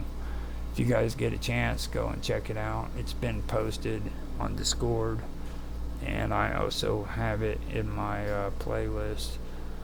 I mentioned before too about the Home Away from YouTube channel. At the moment, nobody has access to it, so I don't really know what to say about that, you know. So for now, I'm doing the streams on my own channel, and that's the one thing I think. But check it out; it's a really good stream. So, and then, you know, I mentioned RJ. RJ is pretty cool. He's one of those guys who I think would really do good if he'd stick to his podcast. He does gaming too, but he also does podcasts kind of like this, but better. You know, he gets into the award or reward systems and stuff like that of games, and he really breaks it down. Now, he ended up ending that one because his buddy moved off and had other things to do, you know, but I really think that that's something he should have really stuck with, because I think he's really good at it. There's very few people who can actually do a show as well as what he did, where they got on and they started talking about the actual business behind the video games and the award systems and how these games work and stuff of that nature. So that's the one thing that I did want to mention too. Before I ended up, you know, forgetting to mention it and stuff, because I got to give him respect. He does know his business. And, you know, this kind of goes back to what I was saying about editing too. RJ was one of those guys who says he doesn't like editing, you know, which is fine, I guess, for most people, you know what I mean. But he's got a lot of knowledge when it comes to the actual video game world.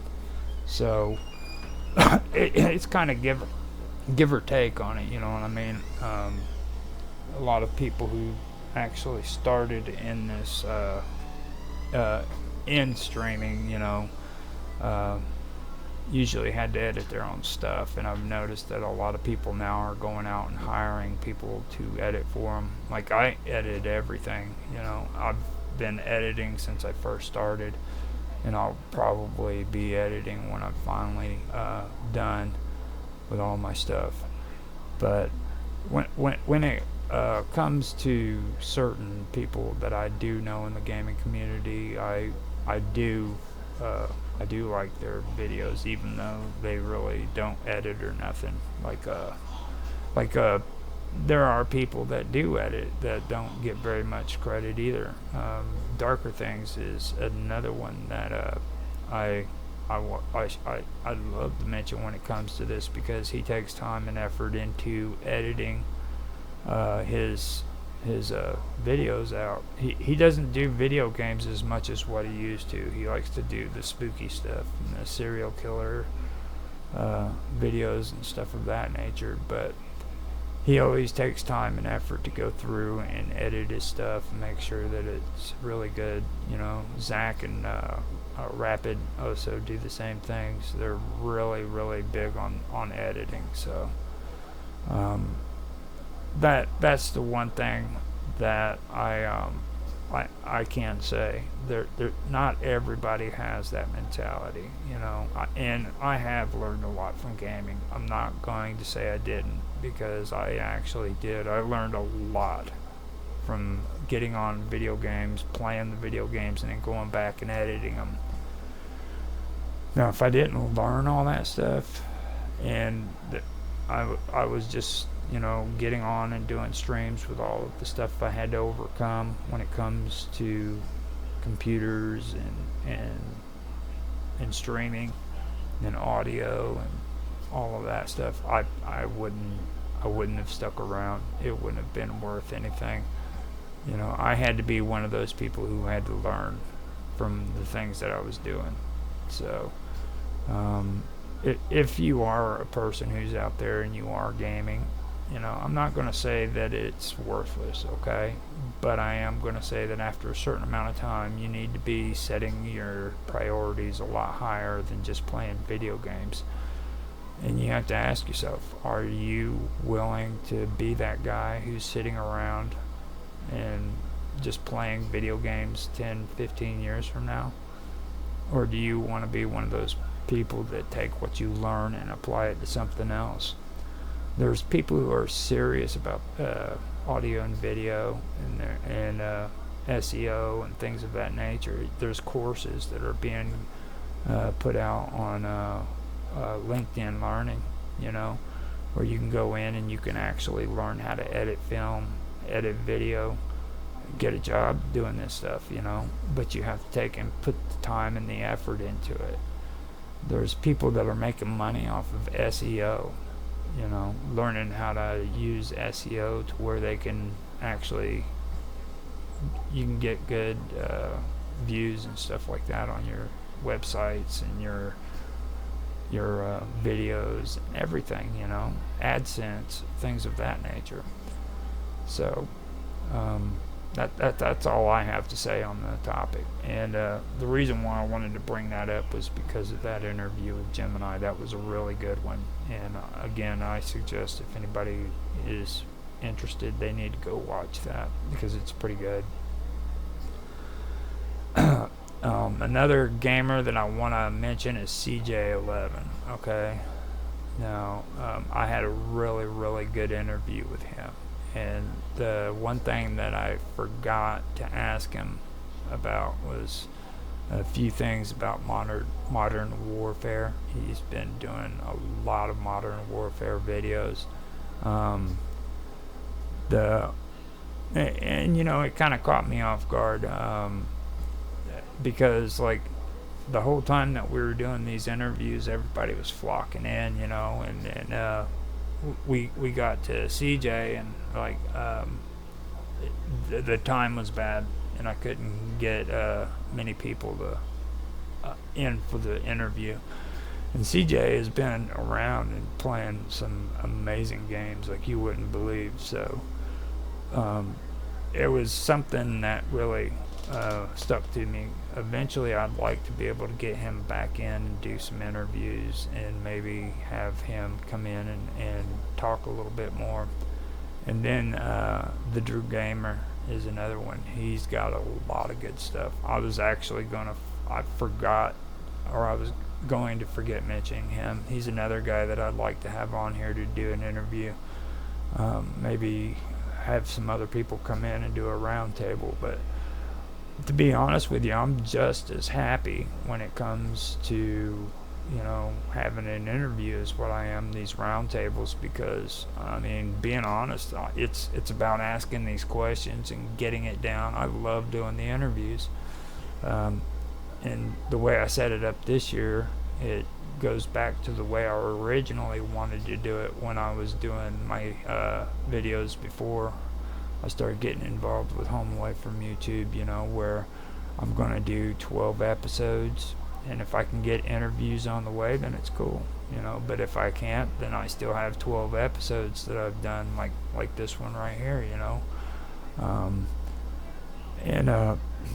that's something that I think was an issue when it came to doing CJ, because I was thinking too much on the lines of having people in while I was doing the interview with them, when in reality it was just as good having him in there and doing an interview.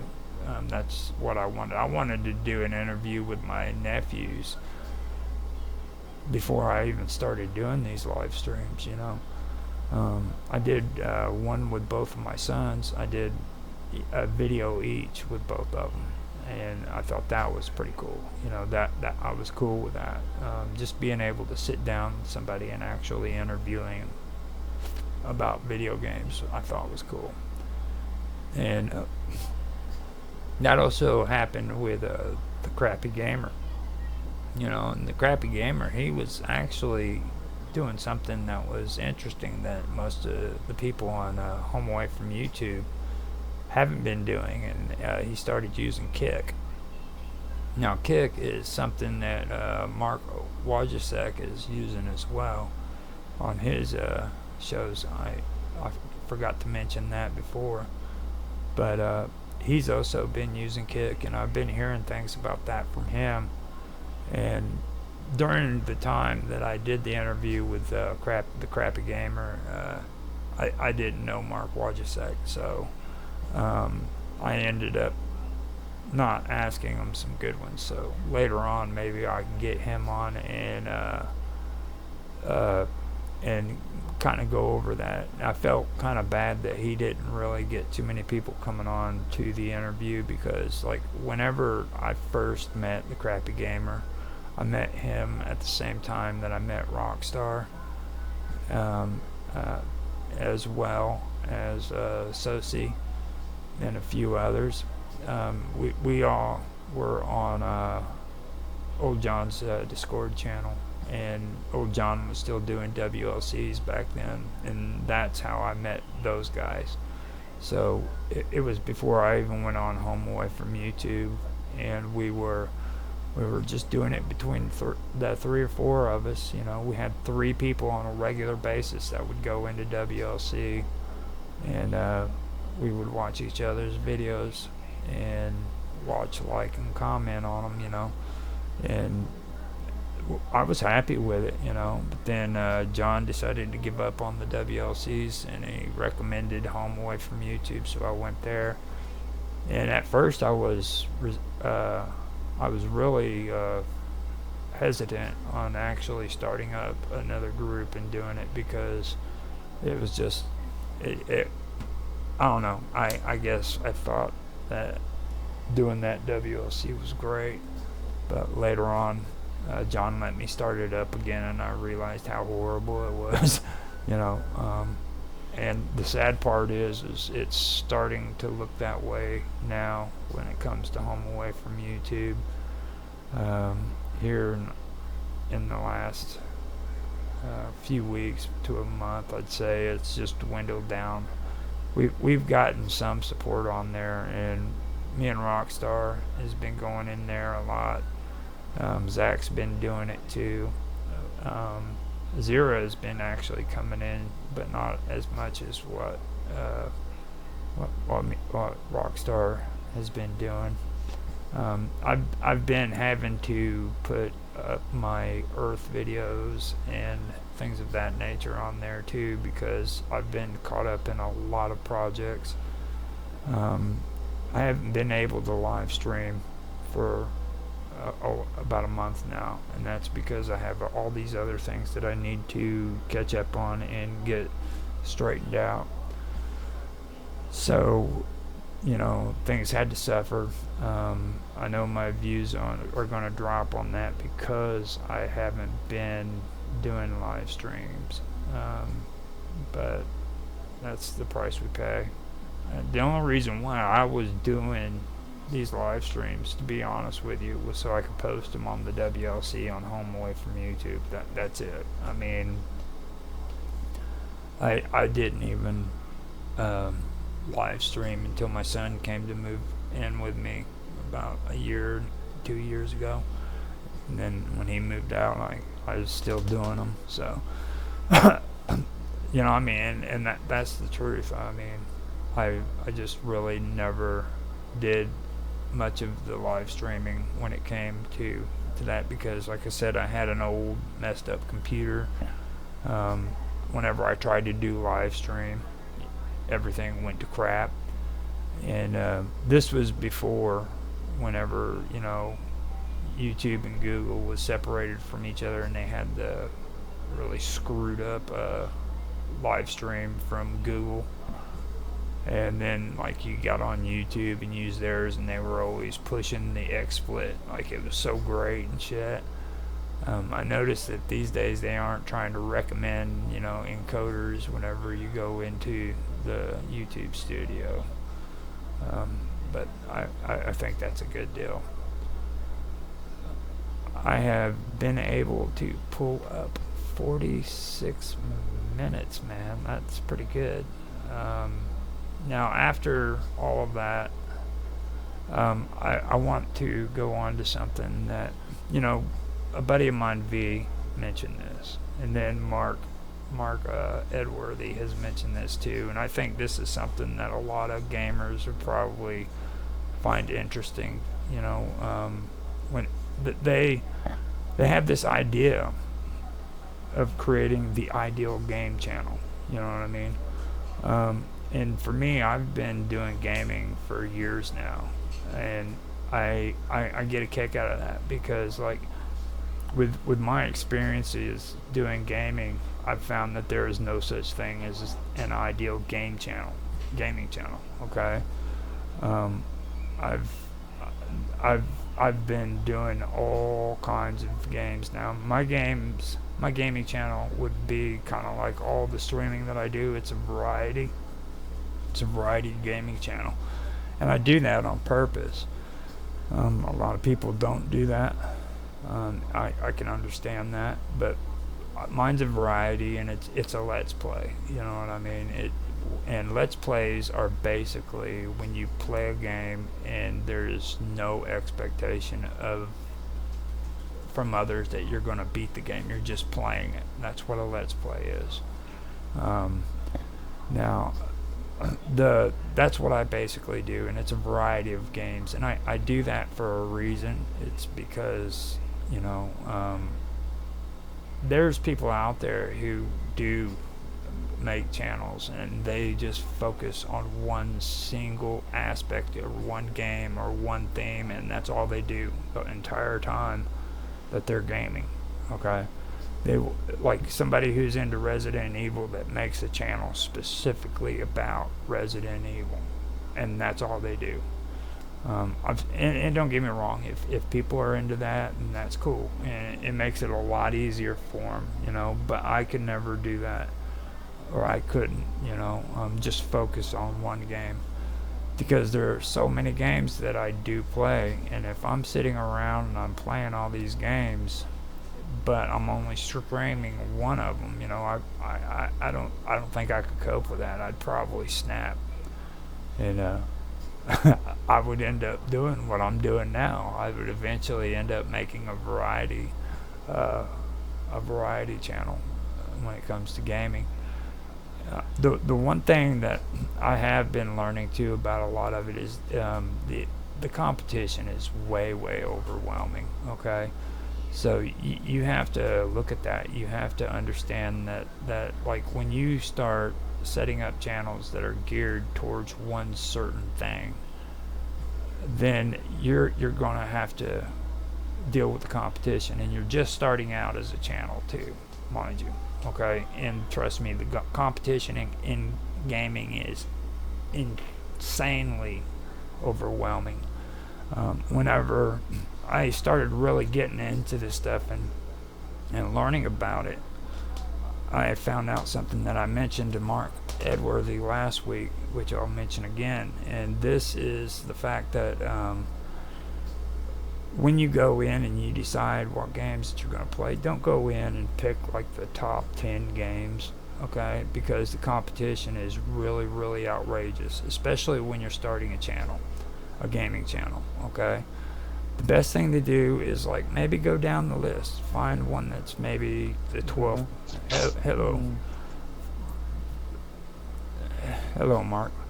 Yeah. Hi. Hello. Now, what I found out was like when you go down the list, you know, pick the one that's maybe the 12th popular, 13th popular. Don't go in and pick the first 10 popular games if you're a small channel. You know. Okay. Well, I was just wondering the lineup of this thing, this stream. The lineup. Just thought. Yeah, it's up there on the Skype. If you're on there, I've posted it on there if you want to check it out. So. Yeah, I've just been repairing my chair, and my chair's arm sort of broke off, and yeah, there's a pain in the backside. Caught you when you was just waking up, huh? Huh? Caught you when you was just waking up, huh? No, I've been off for hours. Today's just been. Yep. Yeah. So today I basically gotten to the later parts where I was, but I was wanting to just go through more of the current events and things that I wanted to discuss. I went through talking about how much easier it is for to stream games, and then I started talking about editing, and then some of the interviews that I had with gamers, you know, things like that. And then sorry, I thought you meant you were setting up an interview, or you had interviews live. Yeah, I've had past interviews. I've had tons. No, of I mean today. Oh no, I haven't had any interviews. Okay. Today. This is an actual interview with gamers, the one. Yeah, this was an actual show, but interview with gamers, it's just basically, you know, going through and talking about some of the gamers that I'd interviewed already. Okay. Then like this one, this next one this one kind of relates to you and V about the idea of creating the ideal game channel. Okay. Now, like, and V was really adamant about it. He really felt that you could do, you know, statistics and find out all the analytics, and you could pinpoint what was the best type of gaming channel to set up, you know. And it's like I said just before you came in here, you know, I've been doing this stuff for a really long time. I really have, okay? And I've come to the conclusion there's no such thing as an ideal game channel. Absolutely no such thing as an ideal game channel. It's not in your demographics. It's, when you say an ideal game channel, are you talking about sort of leisurely, sort of Angry Bird sort of games that people play on the bus, or see, this is what I was. Sudoku, or this is what I was talking about. See, this is what I was talking about. This is like with mine. Mine's a variety channel, and I've done that on purpose for a reason. Okay, and it's like I said before you came in here. You know, if there's people that want to be specific about their games and they want to focus on one game, they can do that, and a lot of them do it. you know. But for me personally, it would drive me nuts if I'm playing all these different games and I'm focusing on nothing but, freaking Call of Duty. Yeah, me. I'm going to make myself coffee because I haven't had a coffee in fucking hours. Seriously, hours. I went out earlier, wanted to do some grocery shopping, and then realised I had my card back here, and I've come back spent an hour looking for my card, can't find it anywhere. And then my chair broke on me. I picture you riding to town on a bicycle. That's right. Do you ride a bicycle to town? Sorry, you broke off there. I said, do you ride a bicycle to town? No, I walk shop on this. I've got a supermarket to the south of me, which is about 10-minute walk, and I've got a supermarket to the north of me, which is about 5 minutes right up to the north of me. It's only about 5 minutes to walk. I just, for some reason, I pictured you being one of those English guys that rode his bicycle to town. You know what I mean? You know what I'm talking about. You see it in all the shows, dude. It's like, that's so stereotypical. Boris Johnson Green Bike Initiative. Mm-hmm. So only in London. Yeah. So do you agree with me though about the competition is so overwhelming with these video games too? And like when you start a channel, you don't go, you know what I mean? You don't go in picking the first top games to freaking play on your channel because the competition's just going to eat you up. I don't know. I can think of a few people who will just play Skyrim mods and review Skyrim mods, or this very squeaky sounding English bloke that reviews more in mods.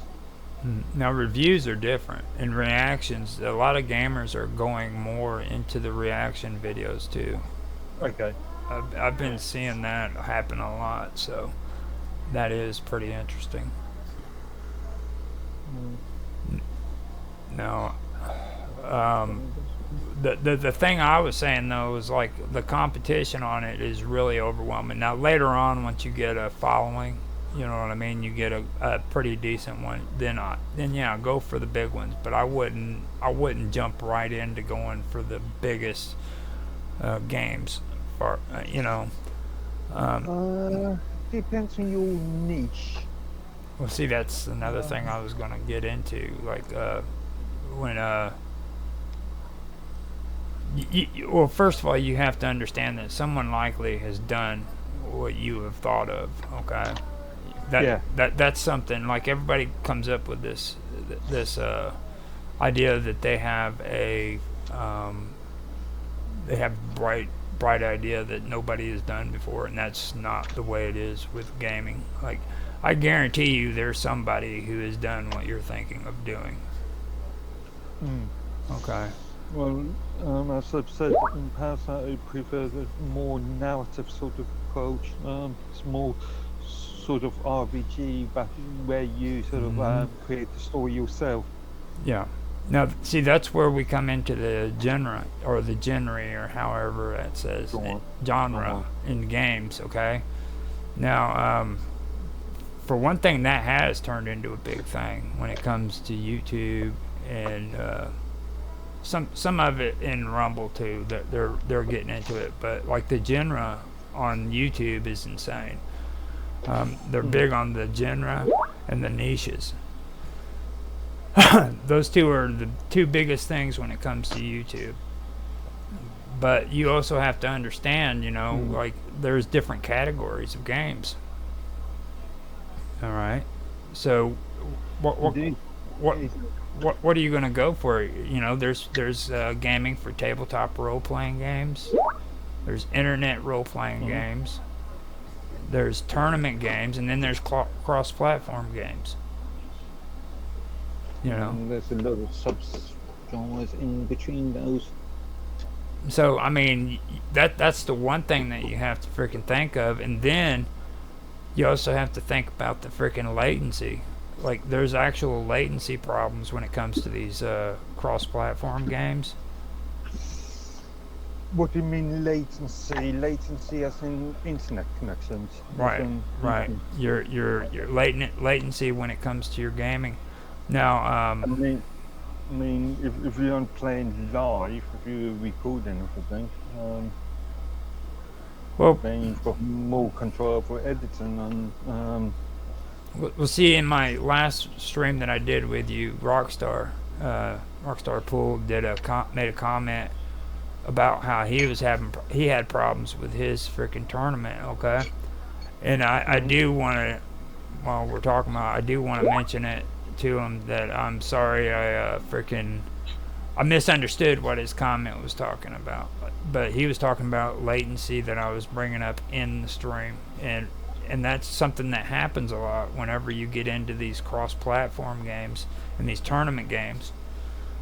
Like okay, yeah, I see what you mean. You know, like I tried Dota 2 out, and my computer wasn't very good. It was a quad-core CPU, and it didn't have a GPU at all. And when it did have a GPU, but it would be just all machines have got a GPU. Mm-hmm. Just because they're not the AMD or NVIDIA styles. Yeah. Doesn't mean that they haven't got GPU, it just means that they've got a lower spec. Yeah. GPU. Well, what it was though is just like whenever I played it, you know, it caused a lot of latency, which ended up getting me kicked off of servers. It also it also caused the game to just freeze up, or whenever like graphics were really, really strong and stuff of that nature. You know what I mean? So that's what he was talking about, and I agree with him on that. I was like, that was one of the biggest issues that I had when it came to playing these games. So actually, talking of which, I did get myself let's say a slightly dodgy version of Cyberpunk the other day. Oh, you did get a Cyberpunk? Yeah, but like I said, not a totally legit copy. But I was just playing one with that because I'm using an Intel Xe GPU on this machine. You've crossed over to the dark side, is what it is. Yeah, I've got to really look at the graphics on it, and running it on the wine as well, which is an interesting experience. So have you tried it? Only to quickly look at it. So you're about to enter. And notice that I needed to download graphical things and the graphical systems. You're about to enter a world, man, that you've never been to before. I don't know. I've played a lot of RPGs in my time. I'm a big fan of the Deus Ex franchise. These aren't the same. I know exactly what games. Last week you made references to a lot of games that I'm aware of when it comes to the RPGs, but these are in a totally different like catalog. They're cool. Don't get me wrong, but like two totally different. I don't know. It's an RPG with sort of that sort of pseudo cyber internet-y type thing like Deus Ex did, but also there's also the sort of car element, the driving element, the whatever it's called. Yeah, it's like I said, they're good. Don't get me wrong, they are good. Like, have you tried or have you seen the new freaking Final Fantasy games? I've never been a fan of the Final Fantasy, and besides, they only PlayStation packages, aren't they? Yeah, but have you at least looked at them? I've had a look at a few. What do you think about that? The new. Again, I'm not a big fan of the third person of the shoulder sort of games. Mm-hmm. If I'm playing an RPG, I would like to be able to see it from my character's eyes or my character point of view. That's actually pretty cool. That's a good thought. That is good. I never even thought about it like with Elder Scrolls. That's one thing that I do like. I just don't like the fact that when you're running around, the freaking your arms are sticking out and you're running like that. I think that kind of looks a little weird. You know. I don't know. When you're walking, you can see your arms by your side, can't you? You look either side of you and see your arms. So you mean you walk around like that in real life, dude? Well, I don't walk around in sort of... With your hands sticking out like a robot and shit, you know what I'm saying? Not quite, not quite. I'm just asking, you know. And then, like, running with your arms freaking spread backwards and spread out, you know, like you're floating in the air, you know? Yeah. Just weird stuff like that. But yeah, I think that's actually a good thing to talk about eventually later on, is going through that, and then like tournament games, you know, maybe start getting into a little bit more of the tournaments. I checked out a lot of the scores and everything for the upcoming tournaments and everything that's been happening. I get. Personally, I'm more of a sole player. I prefer playing sole sort of games rather than online sort of multi-user sort of games. Well, you know that's actually there.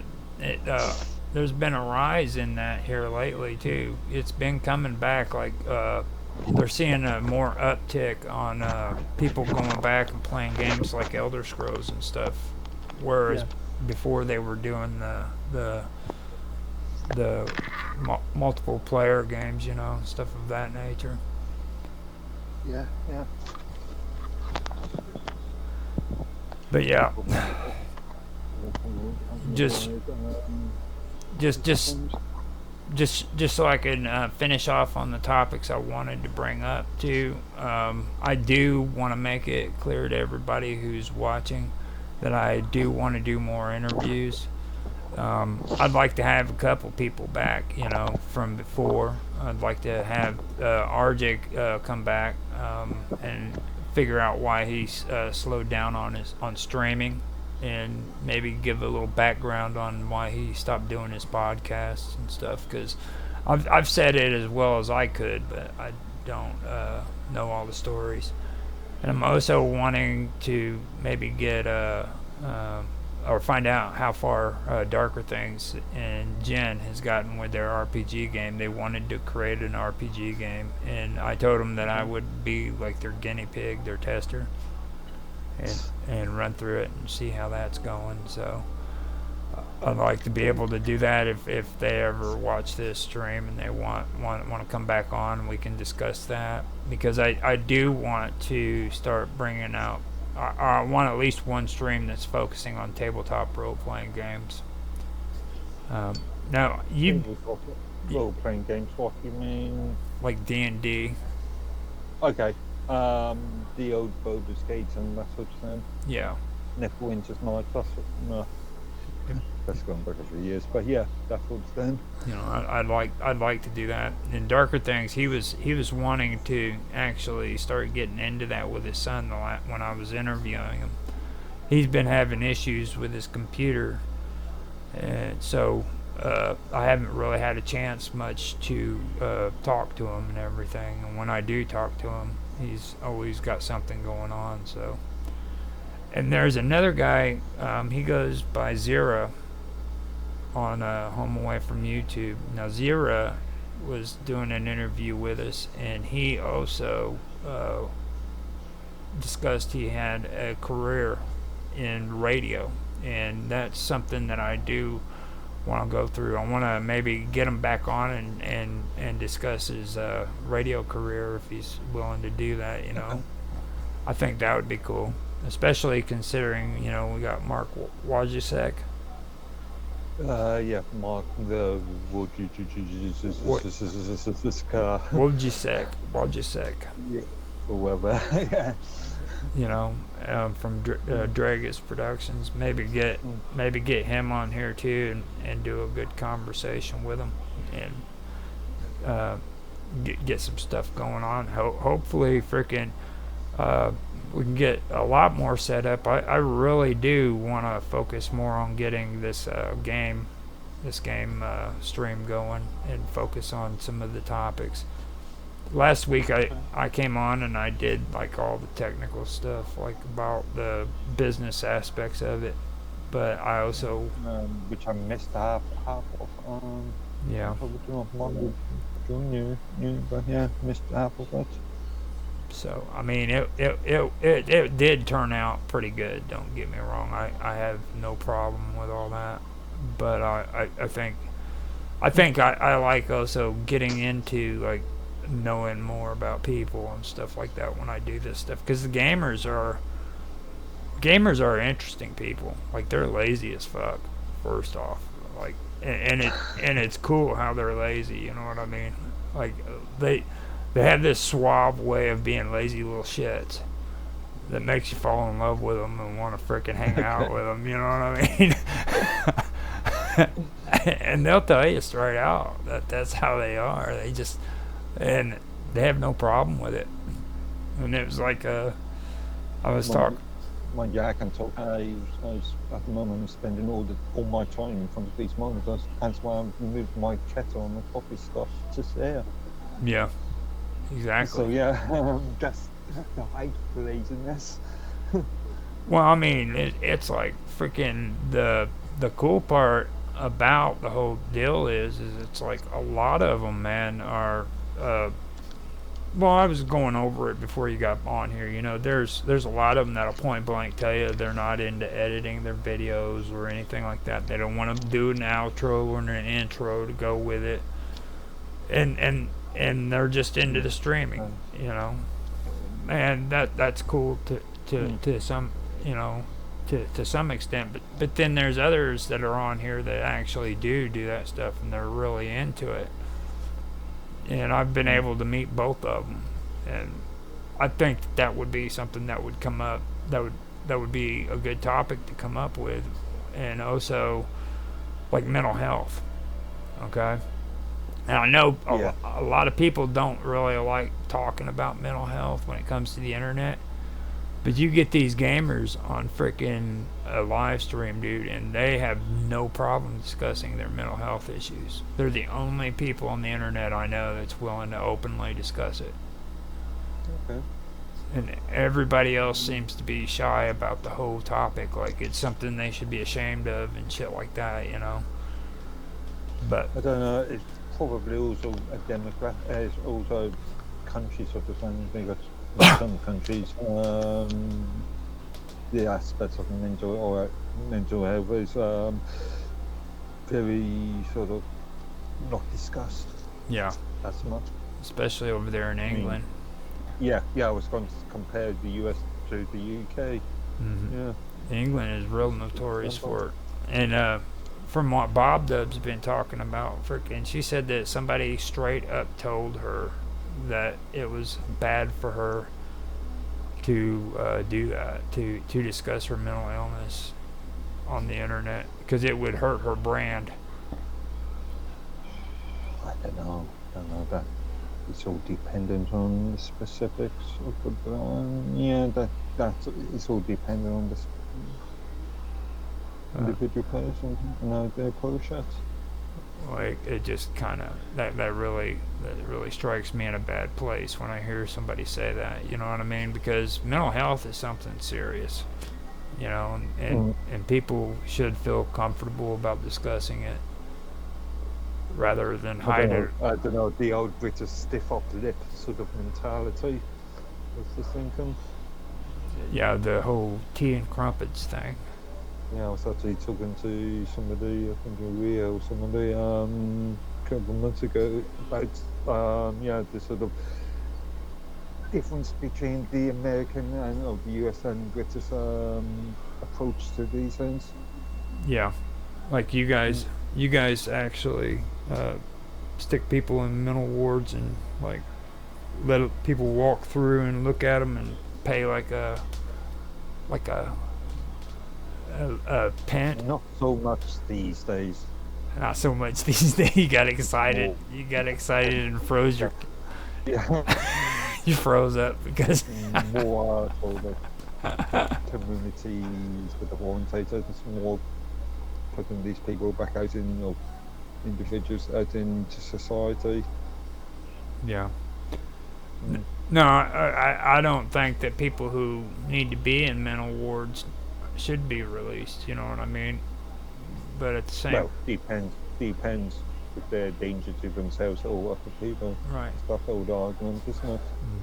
And then like, but there were cases where a lot of people got put into those mental wards when they shouldn't have really been put there. You know.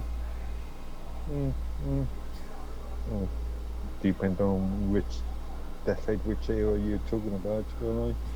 Well, England. Yeah, but which era are we talking about? Within the last 30 odd years, or are we talking about 100 years ago? Yeah, well, I'd say it all slowed down mostly in the late 70s for everywhere. Yeah, I would say slightly later, mid to late 80s.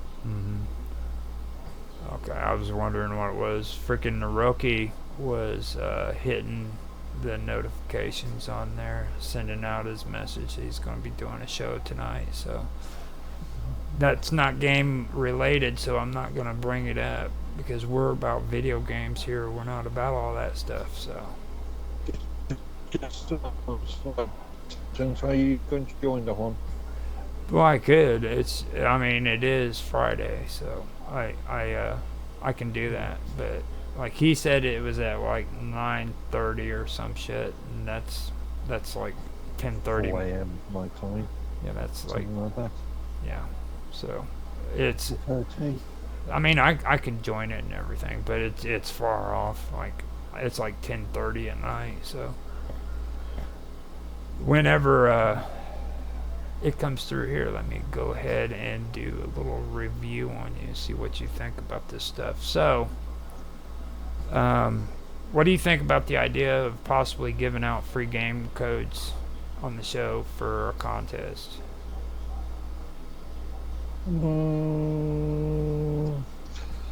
Depends on how you do it. Okay. This I'm is not a big fan of endorsements personally. This is the fun part. You're gonna love this. Okay. I've finally mastered my plan for the roadman. You remember the conversation about the roadman over in London? Just barely. Yeah, I remember. One. Yeah. You know the kids that walk around with the real thick accents and slang. I've created a script that is all roadman languages, we're slang. Okay. Okay. Now, whoever wants to join this contest and is able to talk roadman the best out of a script that it has 1,500 to 3,000 words in it wins the contest. Now they okay.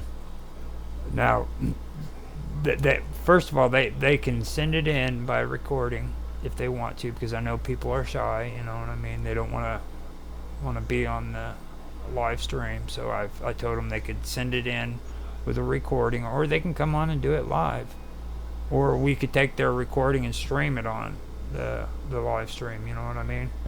Or if they don't want us to, we can leave it out. But if they win, we do have to play their video to show that somebody actually did do it good, you know. That's the only stipulation. Yeah.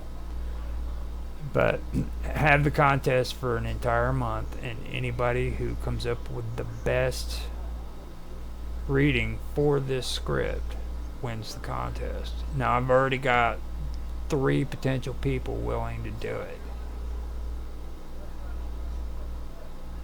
What do you think?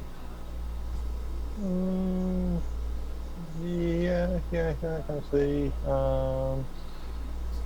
There's the entire question of ownership of the scripts. If you're going to read them out, or if you're going to have them aired. This is mine. This is mine.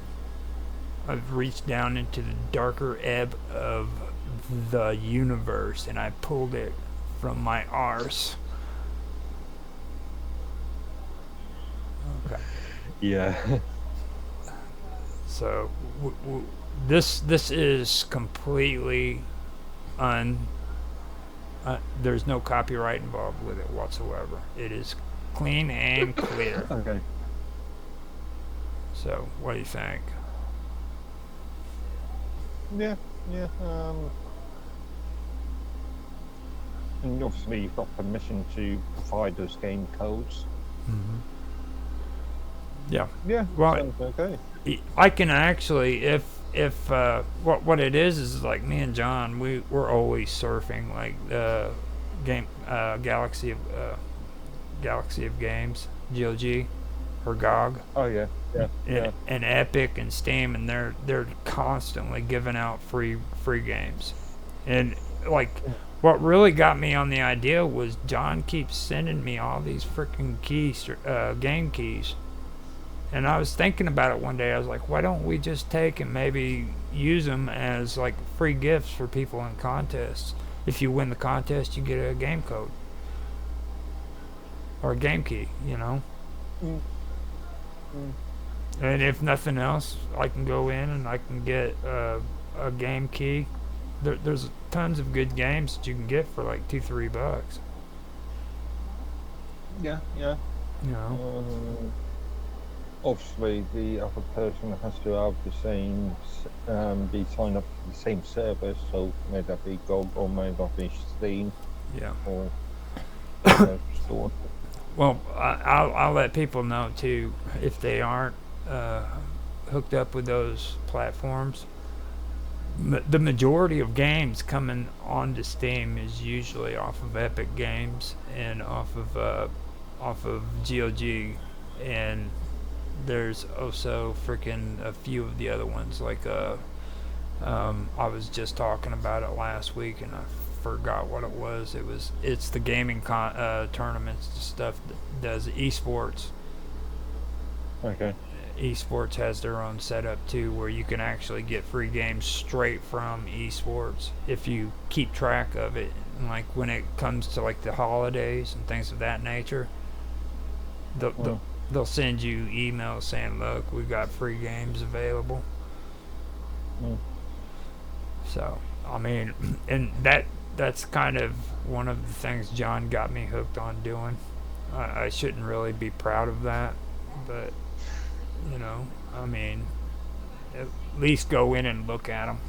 So, and then Epic. See, Epic, I always wanted to start getting more serious about them because they also have their own setup like Unity does. Yeah. Where you can create your own games and shit. So I wanted to get into that. So it was no big leap for me when it comes to Epic Gaming. Okay. As far as Unity is concerned, I remember there was an entire argument about ownership of those games. So you buy license from them to use their engine, but they still technically own your games. Yeah, and the games that I did attempt to make on there, you could never actually publish them. Now I could take the files and I could apply them to like a VR chat and make. You couldn't release them under any license apart from theirs. Yeah. No, I could incorporate them on VR chat to create my own VR world and stuff like that. Yeah. But that. Let's say you couldn't release them under an open source license agreement. No, I doubt that would even happen, to be honest. They're in it for the business. That's what they're in it for. That's kind of why I'm curious a lot about the stuff that I've been doing with Minds Gaming and Bob Dub when it comes to the stuff they're doing. But I'm still on the fence about it. You know, I'm not. The entire virtual world, sort of. Yeah. What we used to call VIML. Mhm. So, yeah. I've been wanting to speak more about them too when it comes to games, especially with the gaming community, because it is Minds Gaming. You know what I mean? So maybe that's something that I should be bringing up more of too. But I can't seem to get those guys to come on to the show because they're afraid of the CIA. You know, I need to make a freaking song about the CIA and Discord and Skype and open source. Yeah, like I said, you twisted my arm the other day and got me onto Discord. Well, I mean, painful. It was painful. For me, I found it to be encouraging and uplifting that a man of your stature would actually go on Discord. So you really made my day. Okay, you did a good job, man. You inspired me. If you can do that, then maybe I can say nice things about open source. Fair enough. You know, so you actually helped me become a better person with your actions. Oh, go to heaven.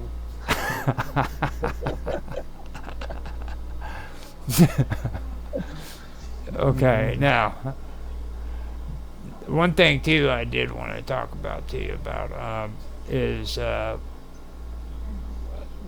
wanted to talk earlier, and I did do some talking about it. Now, what are your thoughts about this thing with gamers about like it's easier for gamers to go on and stream games, but like somebody who has other channels like gardening or freaking like Blender and computer graphics or something that's serious outside of the gaming community, other than politics, of course, because they get a lot of views, but they can't get those same views and they have to hustle more. Do you think that that's fair?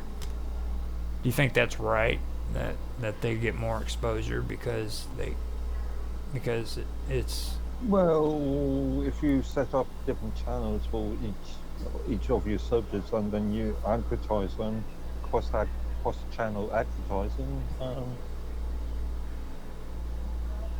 don't see any problem with that. No, I'm talking about organically too. That's a big issue that needs to be discussed too. Like pushing the dollar bill to advertise a freaking a video or a game, or not a game. Even games that's just shitty is, to me, wasting your money. You know what I mean? Like freaking, if it's got good organic reach, maybe use SEO and then like categories on the YouTube channel. That's a big one.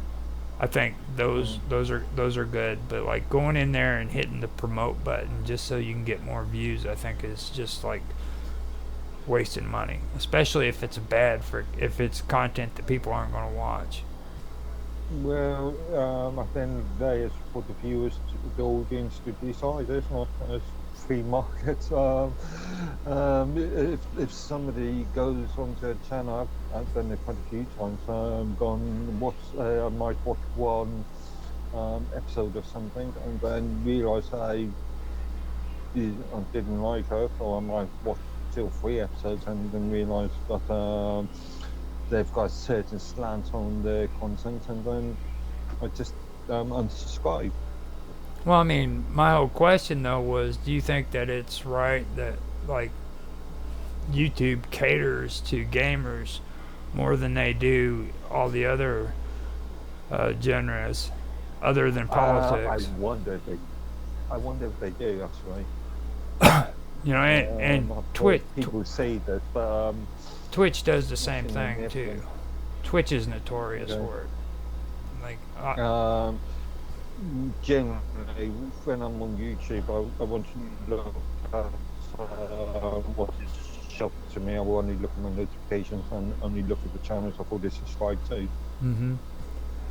Now, if you want to, man, if you want to, you can check that out later on, and we can talk about that, because that would be something like you would be the one who would be able to bring up the statistics and stuff. So that and time zones.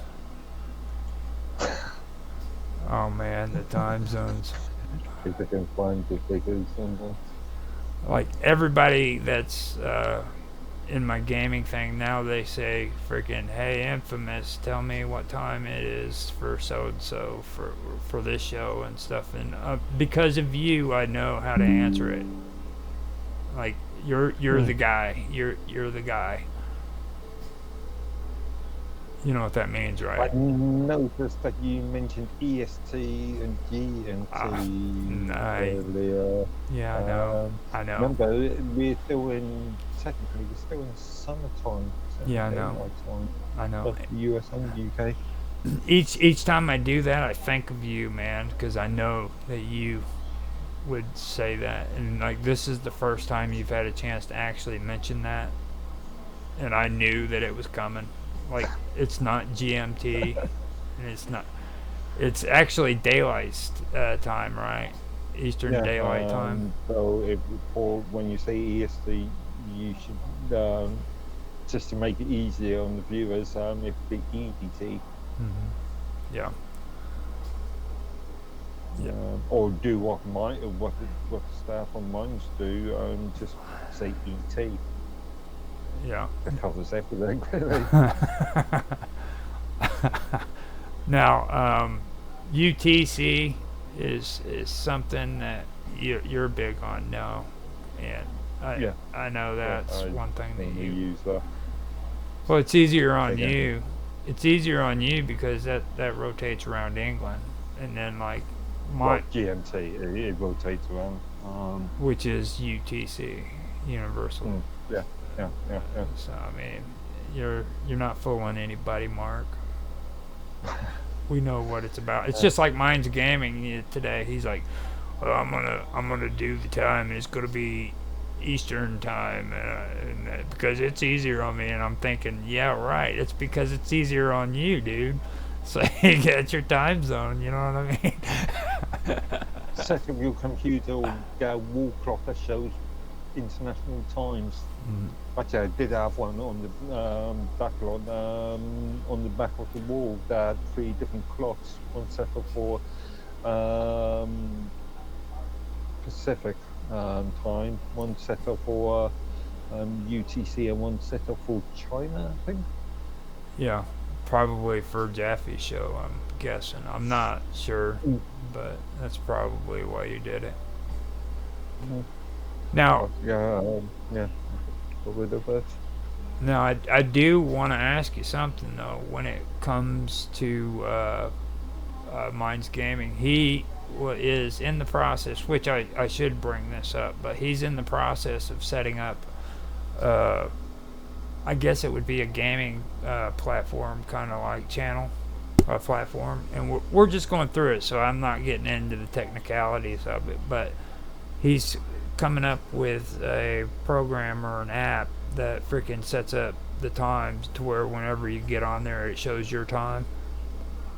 And I tagged you on Mine's chat over that because I told him straight up, I was like, you're the guy that he needs to talk to when it comes to that. So I kind of built myself up to be a cool dude.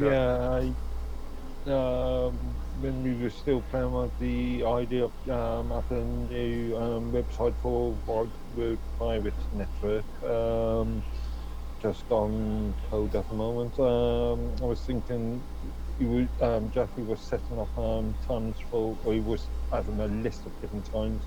I was thinking about creating some sort of calendar functionality to show local localized time. Yeah. Something that would show like what time it is for me and then what time it is for somebody else, you know what I mean? And when they got on there, like if somebody, like it would be 5 hours from now, so whenever you posted something, it would say that it was 5 hours from now, but when I see in your post, it would show my time. You know what I mean? So that I would know exactly how long ago it was that you made that post.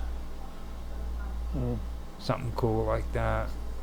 Not all this not all this rigmarole. That's an American word, by the way. This rigmarole. Rigmarole.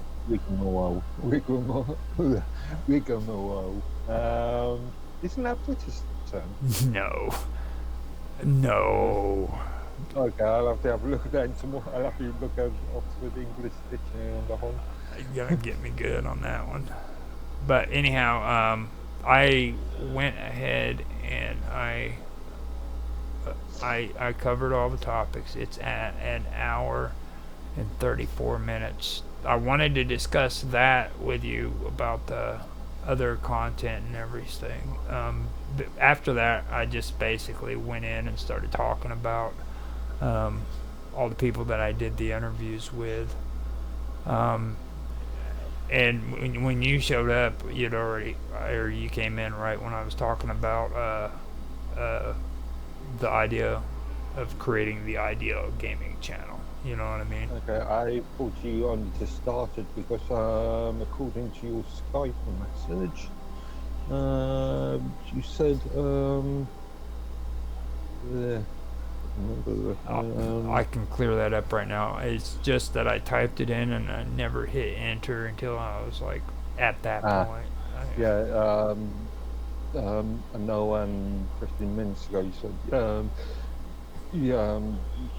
your stream doesn't start until another 15 minutes, so I was just thinking started half an hour ago. Yeah. Well, just so you know, man, if it's in there and it's on, just come on in. I usually set it up ahead of time where like today I set the chat up to where it was opened up like an hour beforehand, and that was because I can see you set up at 21:08 UTC.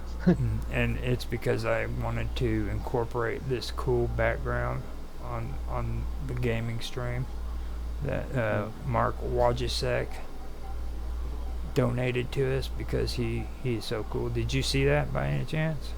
No. It's on the stream if you ever get a chance to look at it. It's really cool. And I'd like to say thanks again for him to do that. He also has like this hippie freaking alchemical freaking picture, like, you know, the one where it has the rainbow and then the little dude sitting down underneath the tree, he's laying down, and then the stars are up in the air above him. Not specifically, but you've described it well enough. I forgot what the damn name of it is here. I can probably change it, or I can share it to where you can see it, because he sent it to me in a message. Actually, yeah, here we go. I'll forward it to the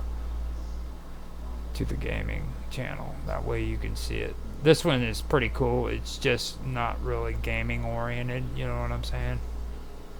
Okay. It's more, but I can still use this for my weirdo videos. Okay, yeah. So I think colorful. Now that is really, really esoteric picture, and what he did is he turned it into a hippie GIF, which like the more cool and updated version of the alchemical secrets of the esoteric. What do you think about that? Now, this little dude right here, the one that's laying down, he's actually supposed to be laying down under a rainbow. And like over to the right of him, it's supposed to be it's supposed to be like an altar with a lot of symbolism in it. And the stars that are up in the air with the sun and the moon up above, and then like that little all of that is basically supposed to be symbolic. So he ended up donating that, and or for it. And I went ahead and used the gaming one for this, and then maybe on my other shows when it comes to esoteric stuff, I can use that in there too. So I thought that was cool. It would have been better if it was on the 16:9 aspect ratio, yeah, than the 4:3. Now, just because of monitors. I did notice though it goes beautifully with the freaking verticals, like on the vertical for Twitch. It's fitting in. Okay. It's fitting in perfect right there. So I think that's cool. Yeah. Like, you know, people who are sitting and listening to us talk and everything can just sit and watch the background where people are playing games and stuff of that nature. So I think that's pretty interesting. I don't know, there's a lot going on there. If you've got something in front of it, it could be a bit too distracting, maybe. I have dealt with people like that on streaming, and you know what I really think of them? I think they can kiss my ass. Fair enough. You know, yeah, I said it, you know what I mean? They're like, you know, that's just a little too much, and you need to stop putting so much stuff on your videos. You know, why you have to do all those transitions and stuff like that, and the background music. What do you need the background music for? You know, yeah, but I've come across videos with the background music is so loud that you can't hear what the commentator's saying. Yeah, I know. It's very hard to hear what the commentator's saying. I ended up stopped using it because I realized what it was, and one dude hit it on the mark whenever he mentioned it in the comment section where frickin' it's probably the headphones, and that's what it was. Like whenever I go in and I want to put this background music in to the streams that I do, it doesn't sound like it's that loud when I'm doing it.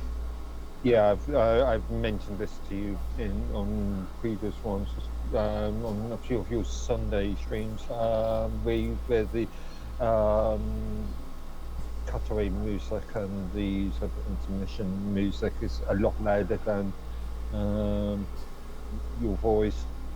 Yeah. So 1 minute it sounds I've got my volume levels at 1 point. And then I've got to change my volume levels because music's a lot louder.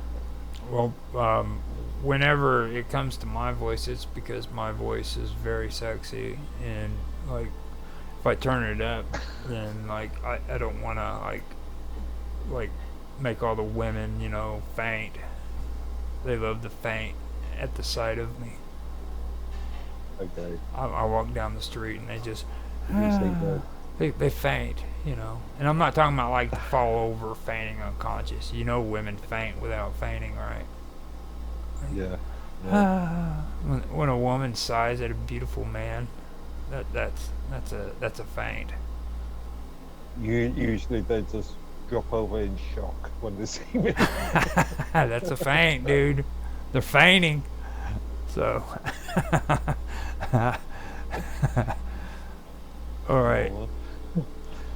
So yeah, we've covered quite a bit. We're at an hour and 45 minutes 43 minutes now. Before we go, do me a favor and tell everybody about you and how they can contact you, Mark. Okay.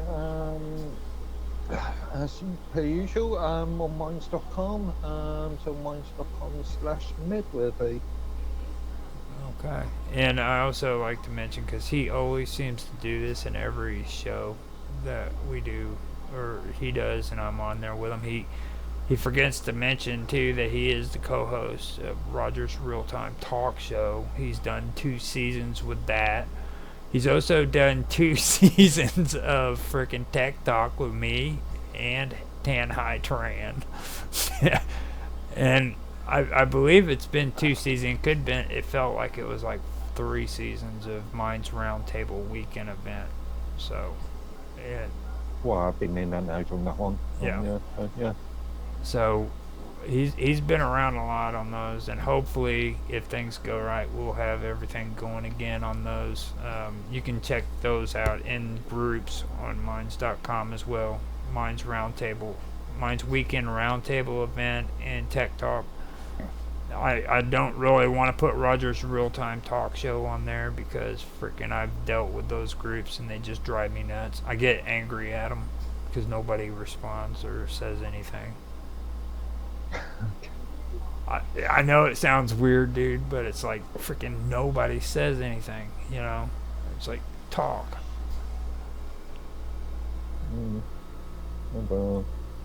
Okay. You know what I mean? There's comments there for a reason, dude. You know, just make a comment. Say, hey, dude, how you doing?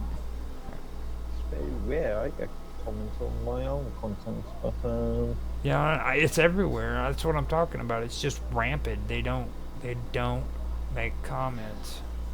So it just irritates me. It's one of those things. It's kind of like you and your timekeeping thing. You know what I mean? I get annoyed because nobody comments on videos. Hint. So with that, we will go ahead and end the show. Thank you for being here, Mark, and thanks to anybody who actually watched this show. I appreciate it. I really do, because I'm desperate. Bye.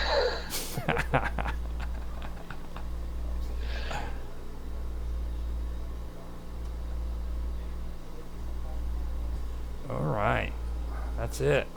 Yeah, actually, yeah. I thought you just started when I joined. No, it should was. have mentioned, if I knew we were live, I should have mentioned my illegal activities as far as I concerned.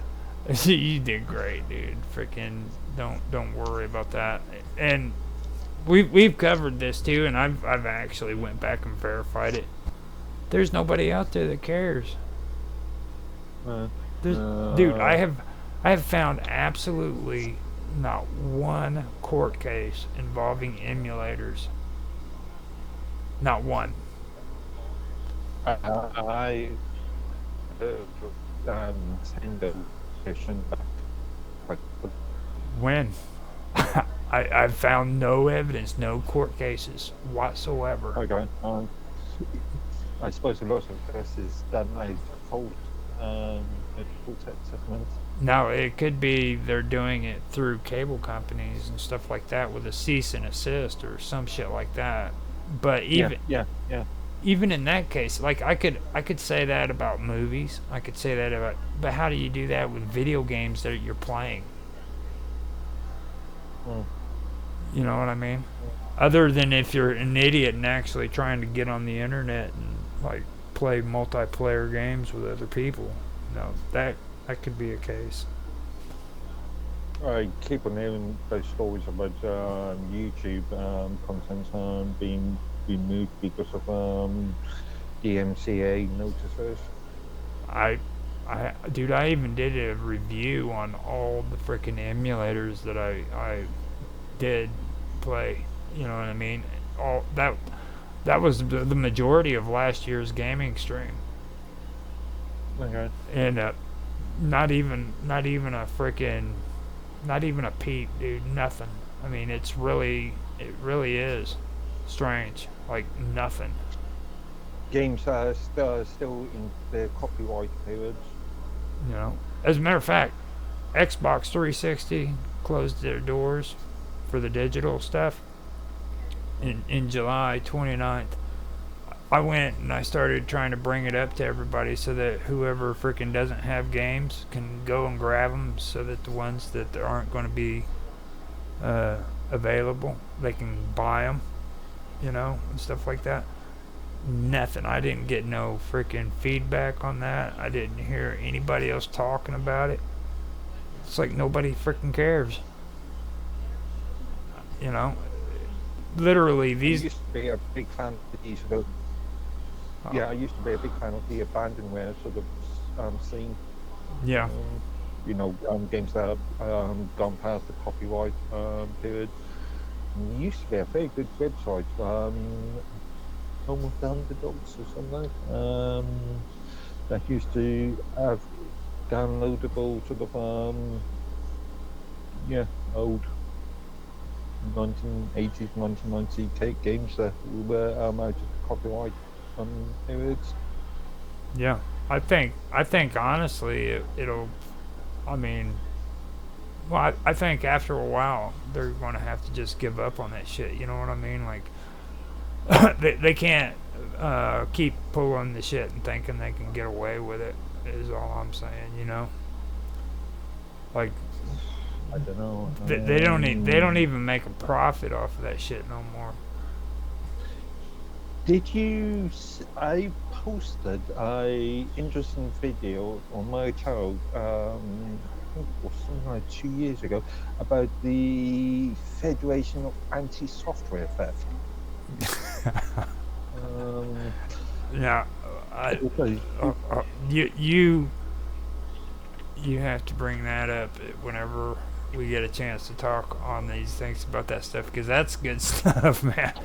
Yeah, at the time, both in the UK and the US, software piracy was never defined as legally defined as theft. But this organisation, need to see if I can find it. It's an interesting discussion made after this. I'll reference it in the chapter. Yeah, Yeah, he says, Naroki says, Red Pill Nation Hangout will be either tonight or tomorrow. Tonight or tomorrow, 9 p.m. So that would be 10 p.m. my time. That would be Sunday, 4 a.m. Yeah. You could. No, technically I'm in a new day now. Yeah. After midnight. So I mean, I'm cool with it if frickin' he wants me to come in, but I don't know if he's doing it tonight or tomorrow. So, but it all depends on.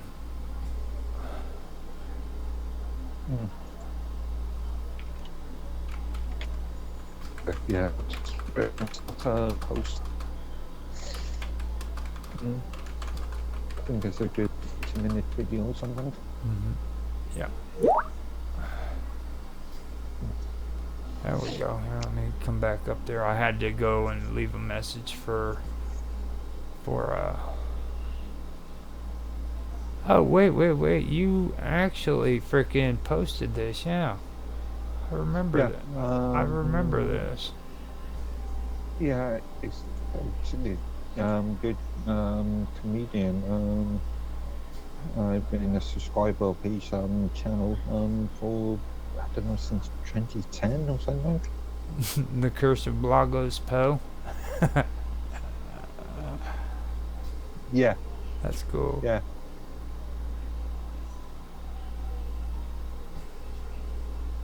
That's cool as hell. Hello, Brett. I keep getting annoyed when I come on here to check this because I end up having all these notifications, and Venom keeps like. Yeah, I actually, that really annoys me, seeing the same notification time after time after time on different rooms. And he just constantly posts. It's like I used to do that too, so I can't really. I've set up URL Pigeon and a very mature instant messaging client. I've set up so I can unify my messages notifications all together. I've set up Pigeon so it receives Sky Matrix, but not Minds Chat, Discord messages, all using one client, and I keep on seeing notifications, millions of notifications about the same thing. Yeah, they just keep and the bad part about it is most of it is like freaking like memes and shit, you know, like they're not even real posts, they're just like memes and little gifs, and everybody just mainly just links, really, links to YouTube or notifications about the next show that whoever's doing. Oh, that's not bad. I mean, that at least they're freaking doing those. You know what I mean? They're trying to put it out there. Look, I have a show. If you guys want to check it out. But like, Facebook is notorious for the freaking the memes and shit. It's like horrible. That's why I ended up. Well, that was one of the reasons why I ended up leaving Facebook. Now I ended up screwing up and getting caught up with X. I left them a long time ago. To be honest, I felt like they were useless. And like I've said in the past, I only previously used Twitter for passing log files, and it was on the you twist my arm yet again to join Start broadcast this time. And again, I very rarely go in there. I've had to do it because I went ahead and did the whole premium thing. I want to see if I can bring up my following there and maybe be able to do something constructive. But actually, that's I again using Pigeon for notifications, and that's why I plug in Paul on Twitter, but it doesn't work. Yeah, it's dead now. If most of the ones that have Twitter on them are usually dead because they didn't transfer over. I found that out with I used to go on Twitter to a group called Community, and I have all these old messages from Community where they were sharing their information and stuff, and I went on there and checked, and come to find out it was just a Wix fucking website. And they were doing all their shit off of a Wix website. Some fucked up. Yeah, you remember Wix? W-I-X. Okay. I was thinking W-I-C-K, which is a building merchant retail store in the UK. No, this is like a W-I-X. It's where you can go in and build a static website. Okay. So much like GeoCities. Yeah. Or back in the day. Or GoDaddy. Yeah, GeoCities. The first site I used to actually create a website. Really? That's it, yeah. The first platform I ever used to create a website back in 1995. Wow. Yeah. Freaking, hold on, I gotta figure it. Finally went on there to. I remembered that I needed to go in and check or make sure I posted that stream on X, but I went ahead and decided to go in and check and see how everything is on that whole. I'm up to 288 subscribers. On X.com. And I don't know, people follow me on no, this was the one. Remember? It would be Minds. No, the other one. But yeah, an X, that side an X. But yeah, I don't post anything on there. I only with them. No, I tried to search. I tried to search for you, and I want to ask you something, man. Do you have like an account on there that says you are like a warrior of Christ?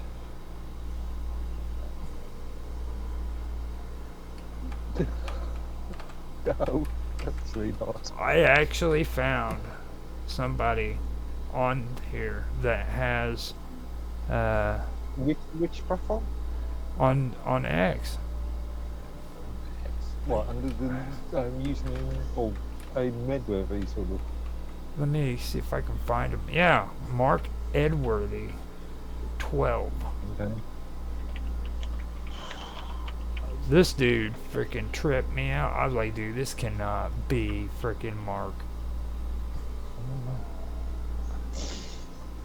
I don't know, just type in Mark Edworthy into X's search engine, and I see, what, 1, 2, 3, 4, 5, 6, 7, 8. Add 12 at the 8 end. entries, including myself. Add 12 in at the end. Okay. And it says Medworthy 12. No. Mine is M_Edworthy. Well, I'm just wondering, dude. Is that you, dude? No, definitely not. Definitely not. What do you think about that? Come on, dude. Come on. Actually, funny enough, I just got a Mark Edworthy, who's a entrepreneur and financer, and it is. I've come across his content on LinkedIn before.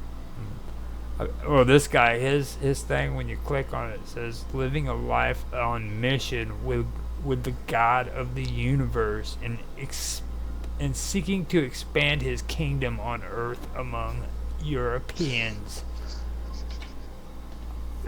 Definitely not me. That's kind of why I freaking had to bring it up. Like, if I didn't read that, I'd have been okay, yeah, whatever, dude. But then I seen that, and I'm like, oh my fucking god. And he even uses the term Medworthy 12, dude. Are you named, like, after your dad? Okay, yeah. Bloke with a moustache with he suffered a bloke with a moustache with a Mrs. next to him, I presume. Now, is okay, yeah. Is he like maybe a freaking Czech Republic? Oh, he's from the Czech Republic. Yeah, he didn't say this. So, well, that's a little strange. He said, "Hi, Boyd Hatchet. I gotta go see if I can get, because they won't let me, like, look. Yeah, Prague, Czech Republic, joined January 2014. Yeah. That's interesting. No, that is pretty interesting. I did not even notice that. He's got that freaking European face. You know? I don't know. That moustache, the way he looks, reminds me of some sort of 1970s. There was I don't know, somebody that set in I don't know, an episode of Cheers or That's kind of what I was trying to say without saying it, you know what I mean? I'm trying to be nice and shit, dude. You just bring out the devil in me. I said he has that European look, you know? Which a lot of them back in the 70s. On the set of Cheers or something. Oh, yeah. Yeah, kind of like freaking Woody and all of them. Yeah. Sitting there at the pub with, what was his name? Norm and Cliff. Norm and Cliff. Yeah. Cool. I never even thought about that.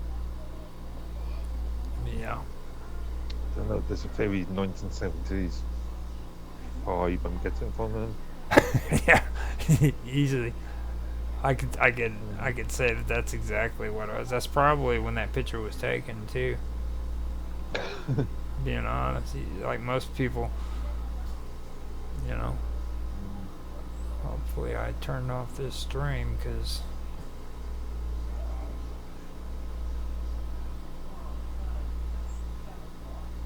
Oh shit! I'm.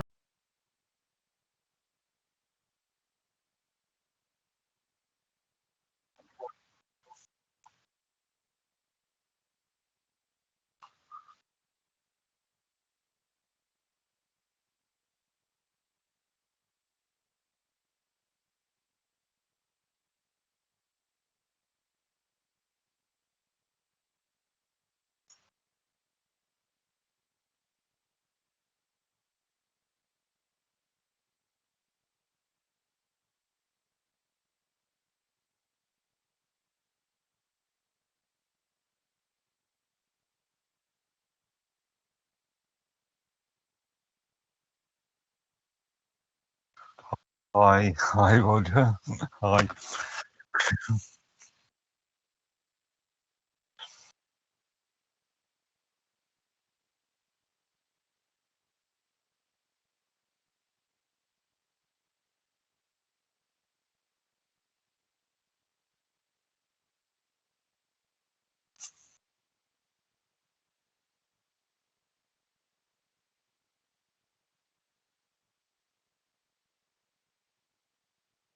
Okay, silence is gold.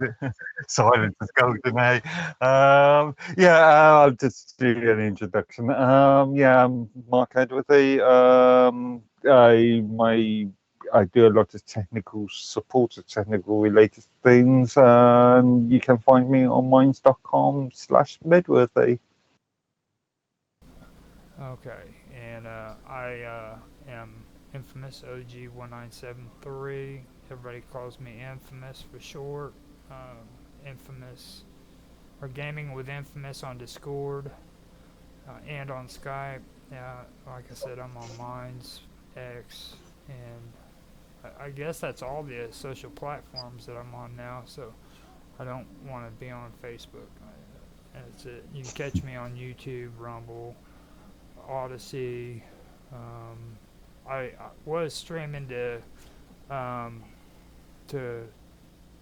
Twitch for a while now, but after tonight I'm gonna have to cut that short. It was causing issues with my streaming. So, but the good news is we're up and running. And we got things going.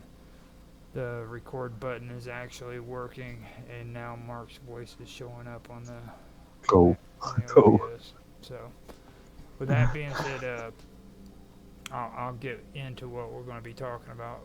On my other channel that I have, it's called Earth. I did a article that was about the games clouding, and for a while now, I've been somewhat obsessed with this whole situation with games clouding concerning Activision and Microsoft's acquisition.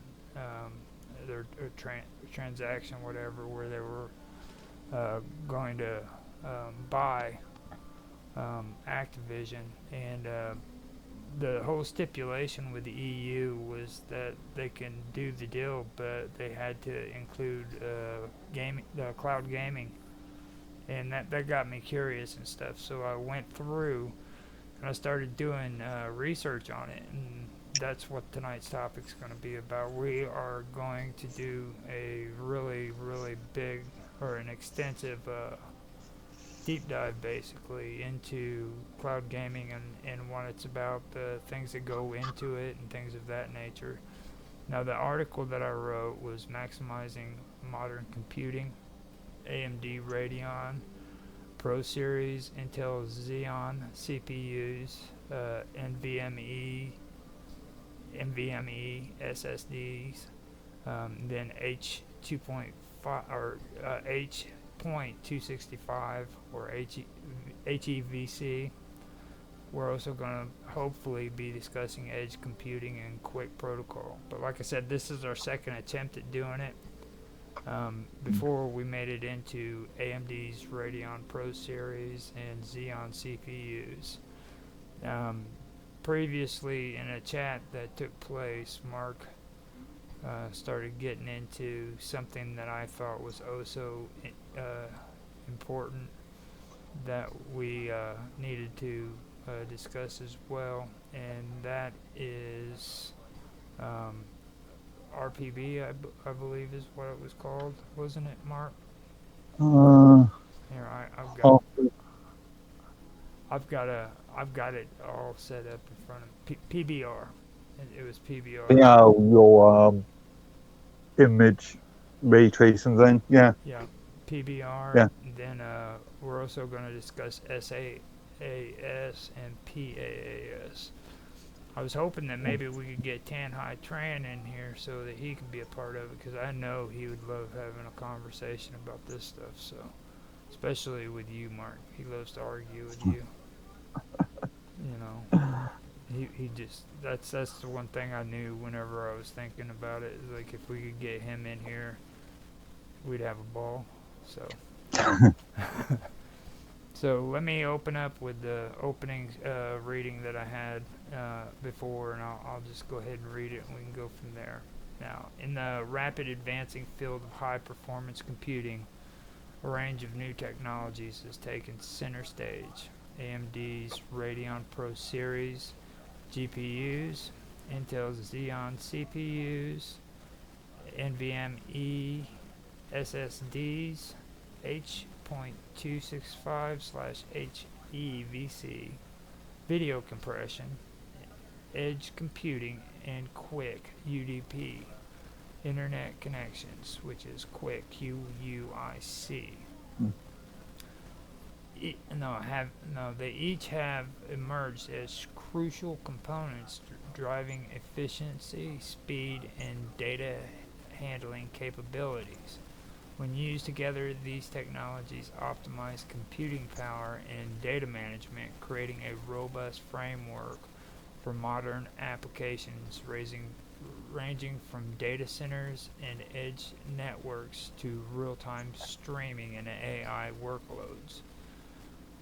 This article explores the features of these advanced tools, their individual contributions to the computing world, and the benefits of combining them to meet today's demanding requirements. Now, I know when I read this the last time, you had a lot to say there about what I had read there, Mark. So if you want to, go ahead and... Indeed. I actually did a bit more research on the so-called quick plain sense, and realised that it was just a general purpose transport layer network protocol. So much like UDP or TCP, is one of the it's just a modern variant or a layer that sits on top of UDP. It's just technically, when an average person looks at the internet, they will look at a web page through an HTTP protocol that sits on top of TCP IP. So the HTTP protocol being the top layer of the final layer protocol, and then you've got a network transportation layer, which in this case would be TCP IP, and TCP, and UDP is another layer. Okay, and like TCP, general purpose layer, and quick is just a protocol on top of that. No, from your perspective, what do you think the use for that would be? Again, it's just a general transportation layer, so it's just something that sits in between UDP and wherever protocol the end user sees. Okay, so we do have a section that we're going to be covering that over, so we can get more in depth with that later on. And and start talking about that a little bit more closer. You wanted us this time to focus on not only the AMD Radeon, but we're also going to go into the Intel Xeon CPUs as well. Yeah, as I mentioned within the previous stream, that was a bit of a disaster. The article that you produced was very sort of marketing heavy. It was focusing on AMD Radeon and Intel Xeon, but obviously AMD Radeons aren't the only graphic processing units out there. You've got NVIDIA, you've got Intel, especially with the more modern Intel Xe. Yeah, but you also have to understand that these are the parts that they're using for the cloud gaming, like the whole system that they have set up for it. Well, again, depends on individual companies, depends on individual circumstances. Not all data centers will be using exactly the same technology because free market, really.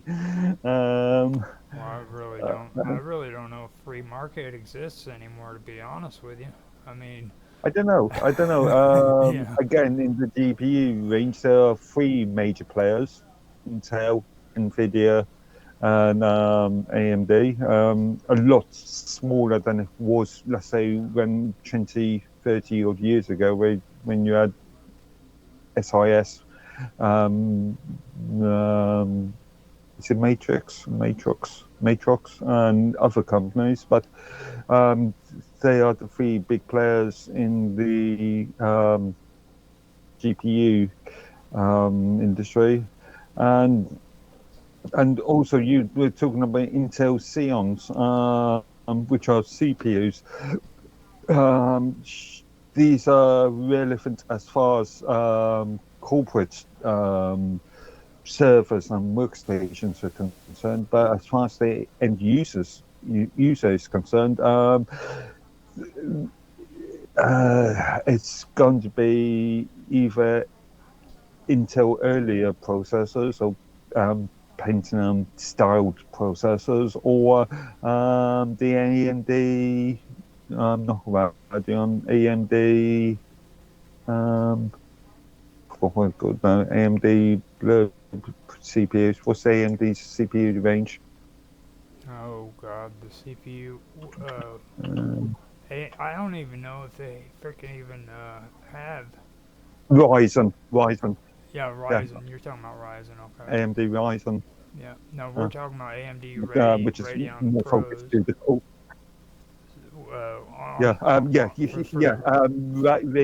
Radeons are the GPUs, and the Ryzens are the consumer level CPUs. Yeah. Now with the cloud networking, what they're doing is they're using these AMD Radeon Pro series for. Well, let me go ahead and read this off, and we can get through it and have a conversation about it. So, AMD Radeon Pro series represents some of the most advanced graphic processing units, GPUs, available. And like I said in the last one, some of the most advanced graphic processing units, not the only one. Okay. Now it delivers high performance graphics power that is essential for fields ranging from 3D rendering and simulation to machine learning and artificial intelligence (AI). Radeon Pro GPUs are designed with multi-core architecture and advanced parallel processing capabilities, which enable them to handle visually intense tasks with ease. Whether powering computer-aided design (CAD) for engineers, supporting VR or AR applications for creating lifelike graphics for video game developers, Radeon Pro GPUs have redefined expectations on GPU performance. These GPUs are highly compatible with professional software applications such as Autodesk's suite for architecture or architects and Adobe tools for designers and content creators. Radeon Pro GPUs support high-resolution multi-display setups and provide high color fidelity, an essential feature for users who rely on accurate visual representations, like architects or visual editors. Additionally, they incorporate AMD's energy-efficient design, which is crucial for extended workflows, as it helps keep temperatures and power consumption lower. For industries where visual quality and consistency are paramount, AMD's Radeon Pro Series GPUs provide a reliable solution that meets the growing demand on both users and applications. In conclusion, the inclusion of features such as AMD Radeon Pro Render, a physically based rendering engine that enhances engine realism, is invaluable for industries like film and game design, where photorealistic imagery is increasingly important. This hardware accelerated rendering engine utilizes both CPU and GPU power, optimizing rendering speeds and allowing for faster creative iterations. Now there was a couple things in here that I remember you threw a complete fit over. Yeah. As I mentioned yesterday, that entire segment sounds more like a marketing, advertising sort of PR statements rather than anything else.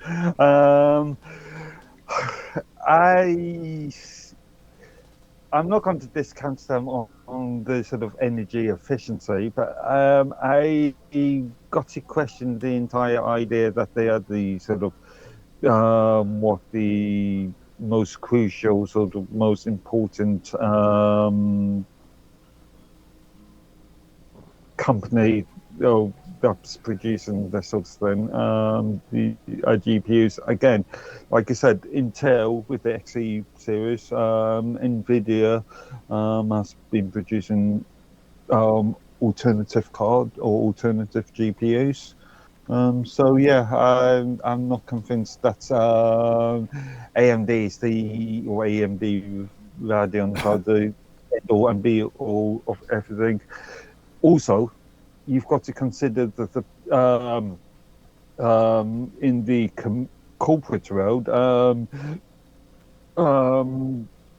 things like Intel, companies like Intel have got a bigger foothold, especially when it comes to sort of workstation usage. So when it comes to the Internet Computer Aided Design, I wouldn't be surprised if you find more professionals using Intel GPUs than AMD's. Just saying that though, I have actually got an HP laptop, which is actually marketed to the sort of more corporate professionals, and HP Hewlett Packard actually presents it as a professional workstation, and that has got a Intel chipset plus a dedicated AMD secondary chipset in it as well. Now, one thing that I noticed too, it's actually good that we are doing this, because there's something else that I wanted to point out as well, like you know how you were talking about NVIDIA and all of these other companies with their stuff. Now, like AMD, they're using it for graphics processing, all right, with the Radeon Pro series. Now, like with Intel Xeon, for example, they're using that for performance computing. Now, yes, Intel Xeon CPUs, but I was thinking more the Intel XE series, and the Intel produces not only CPUs but they produce chipsets for graphics. They produce all kinds of chipsets. In fact, CPUs, fingerprint, biometric chipsets, APUs. So artificial intelligence processing units, FPUs, and also NVIDIA seems to be jumping into more of them. I don't know. I would say that they're slowing off on the GPU market and actually pushing more into the artificial intelligence processing unit market. Well, it was like just after getting into the Intel though, like the cloud is also using NVIDIA, the NVMe's SSDs, okay, for speeding up data access. So you do have NVIDIA playing a role in it, but and you have Intel playing a role in it, and you have. Funnily enough, as far as storage devices are concerned, all non-volatile memory express solid-state drives, and I haven't heard very much from NVIDIA recently. Samsung making a lot of roads, Crucial making a lot of roads, a couple other companies, but NVIDIA, I haven't heard anything from them in quite a while. Now, and funnily enough, in this workstation that I'm using at this present moment, I've got a relatively new Samsung 990 Pro drive in it, and that's only been released in about a year ago. Yeah. Yeah, but yeah. Now, Tan said that he isn't going to be able to join us, but he will watch us on the stream. So I put it in there. I just saw the notification. So I can get through on the Intel Xeons and read through that and hear your criticisms on that, because I know you just hate these advertisements, adverts, these horrible freaking corporations just manipulating people. You should ask for a sponsorship deal with some of these people. Dude, all I did for talking points is like went in and copied and paste. That's it. Like there is no freaking original writing here. That's the reason why you're hearing it. I just every time you say that, it sounds like an advertisement. That's because that's what it is, dude. Because it was written by marketers. Yeah. Yeah. You know, I mean, it's a good chance for you to get it in there, you know, and like with you know how you're saying, I do agree with it, but I think that there's a contract in there, and like when you listen to this when you listen to this language when it comes to the freaking to the cloud gaming, they're always talking about equality and shit like that, you know what I mean? So they're really up on this whole woke liberal idea. Well, yeah, you know what I mean? That's just the sort of environment we're in at this present moment. The entire DEI argument. So I could see them like saying, okay, we're going to give AMD this area to work with, and then we're going to give Intel this area to work with, and then we're going to do the same thing with, because you know what I mean. That's how they always do all that stuff. So I could see. I disagree, because as far as when it comes to the corporate world is concerned, it's all about longevity of contract and also cost efficiency as well. Well, that would cost efficiency would fit right in here. You know what I mean? Yeah. Because like.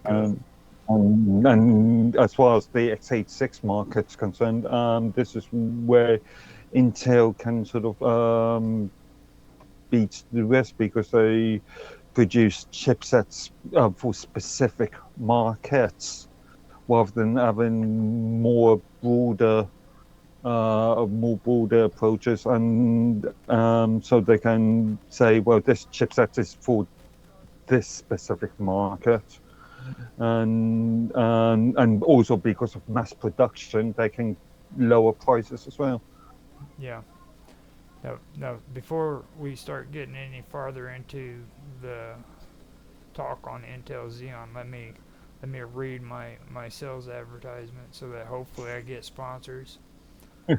So, Intel Xeon CPUs are known for their ability to manage large-scale computational demands, making them integral for data centers, scientific research institutions, and companies running AI or deep learning projects.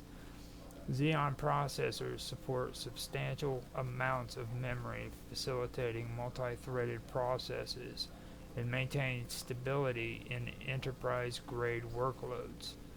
Intel's innovations such as Turbo Boost technology, hyper-threading, and advanced vector extensions (AVX) empower Xeon processors to tackle everything from complex computations to high throughput data processing.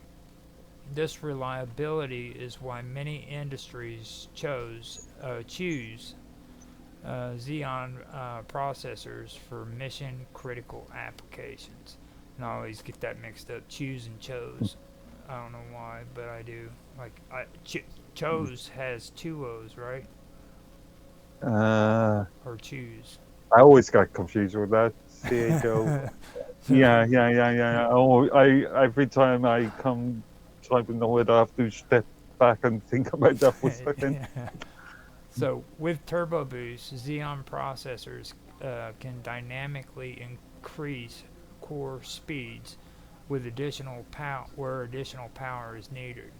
Hyper-threading, on the other hand, doubles the number of processing threads per physical core, enhancing multitasking by distributing workloads across virtual cores. These technologies enable data centers to process millions of operations per second efficiently, making Xeon CPUs a solid choice for cloud providers and companies running high-performance computing clusters. Moreover, the scalability of Xeon CPUs is well suited for virtualization environments where multiple virtual machines need to operate simultaneously in a single physical server on a single physical server. In cloud environments, this capability is crucial as it enables providers to serve more users with fewer physical resources, thereby reducing hardware and energy costs. High core counts and reliability to make Intel Xeon CPUs ideal for databases which require substantial computational power for real-time queries and data analysis. That hurt. So okay, I was just I bought this workstation back in July to replace my Hewlett Packard machine. I primarily bought this machine because it's a 8-inch UMPC, so I could stick in my pocket and walk off with it easily. And something that I've been really impressed with this machine, it uses an Intel Core i7 chip, which has a base frequency of 2.9 gigahertz, but can go up to a turbo 5 gigahertz on one core, or 4.6 gigahertz on all cores, so technically 8 cores, but 4. Okay. Now, the one thing that stuck out to me, the one thing that stuck out to me on that though is, does yours have turbo or no hyper threading? Yeah, that would be the virtual cores. Yeah. So as an this makes a lot of sense for my workload. So when I'm out and about, and I might not be close to a power source, I can on the machine and extend the battery use. And then when I get back to my desk, I can and need the extra boost. I can just increase the I can have the turbo and use the extra performance. Okay, now on the hyper threading though, one thing that I noticed was like, especially when I use Blender, if I had the hyper threading, I could actually, you know how CPUs have their freaking cores and then they have the threads. I can actually utilize like one thread to do one freaking job with Blender, and all of the resources from that thread will be just on that project, and then I could take and do another project and put it on a different thread, and then you'll have two projects running off of two separate threads. And Technically, thread is just a core. So, but as I mentioned with this machine, there's 4 actual cores and 4 virtual cores. So in effect, 8 threads. If that makes sense. And now, like, can you split your workload up in between each thread? Like, yeah, I can.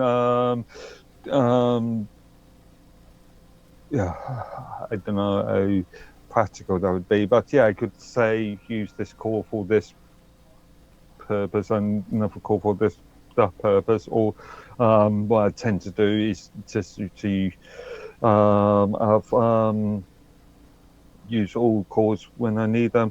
But something what I was experimenting around with power saving utilities. I was planning on with reducing the amount of cores.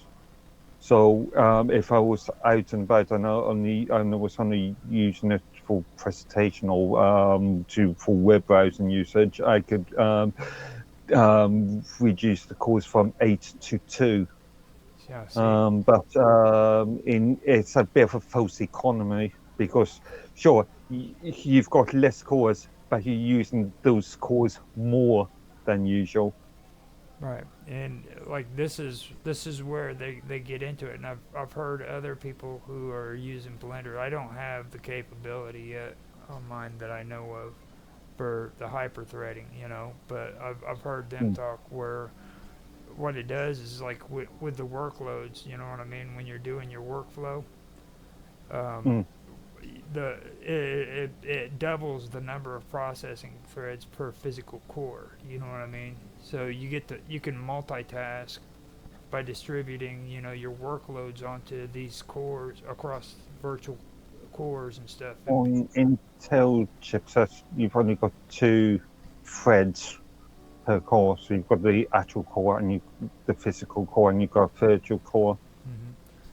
And I know on average, for good graphics, they usually go with like, I always get this mixed up. I think it's 32 or 36 cores. 32 bit. 32. 32 base 2. Yeah. 2, 4, 6, 8. Yeah. 16, 32. So I know they do that, and then you take and multiply that by 2. So freaking, you've got that many threads. And they can just ration them out, and they can have like freaking all these projects multitasking at the same time. You know what I mean? You were talking about corporate usage and data centers, and this is where Intel is much more appropriate when it comes to things like virtualization and virtual machines. You can have individual cores on a specific virtual machine. So you could have, let's say, one host computer running, let's say, 4 virtual machines, and then they all using their own, the host CPU by individual cores split for those virtual machines. Right. It's pretty interesting. they consider this like high performance computing. You know what I mean? So it's just the basic computing that they're doing this for, and they're doing it in large amounts. Yeah. That's the one thing that really stuck out to me. I know we were talking about it yesterday and everything. We got into a little bit of a conversation about it, and I remember reading this part, and I couldn't remember exactly what part I read it in. But it's cool that we went ahead and did this, because this is where I read it at. The whole hyper threading and the turbo boost. This is where, again, this is all about user case usage. So if you are a graphical person, then maybe AMD chipsets maybe much more appropriate to you. But if you are thinking about creating a virtual machine host setup, then yeah, Intel chipsets might be much more appropriate for that. And I also want to point out too, we are discussing freaking the cloud gaming servers and big projects like that. So take Mark's advice if you're wanting to do something close to like this, because you know what I mean, that's the best way to do it. So now after that, we can go into the NVIDIA, the NVMe SSDs for speed up data access. But I'd really like to get into what we were talking about in the last one too, when it comes to diving into some of this stuff. We can talk about NVMEs, because that's a fairly short subject as far as I'm concerned. NVMEs are faster than hard drives, but it all depends on things like PCIe lanes and so forth. But the most important thing to consider when it comes to NVMEs is that they've got a shorter shelf life than physical hard drives. Most NVMEs are generally wanted for 5 years. They, in theory, may have a 10 years average lifespan. I'm saying average. Some of them could last for forever, and some of them could last 2 minutes, depending on defect and other issues. But compared to magnetic hard drives, if stored in good conditions, if treated good, could in theory last forever. Actually, we aren't even there yet. I have some more stuff that we need to go over concerning AMD Radeon and Xeons. There's a couple. Yeah, really, that's just really a brief sort of my views on NVMEs and hard drives. That was bad on me, because I forgot. I didn't realize that I was way up higher on the notes than what I thought I was. Now, you were talking about how there's other ones that have that you could choose above AMD Radeon Pro series. Now, this is what I learned. They said that was the key advantages for Radeon Pro GPUs, and then I'll read it off to you and see what your take on this is. Radeon Pro GPUs are known for their exceptional rendering capabilities, allowing faster processing times on high-resolution tasks like 8K video rendering or virtual reality simulations. By using AMD's RDNA architecture, the Radeon Pro GPUs deliver up to 25% better performance per watt than their predecessors, supporting high-end graphics and compute functions efficiently. Use cases for Radeon Pro GPU. The primary use cases for Radeon Pro GPUs include CAD 3D rendering and high-end graphics production. These GPUs are particularly beneficial in fields such as engineering, film production, and game development, where the intense graphics processing and high frame rates are essential.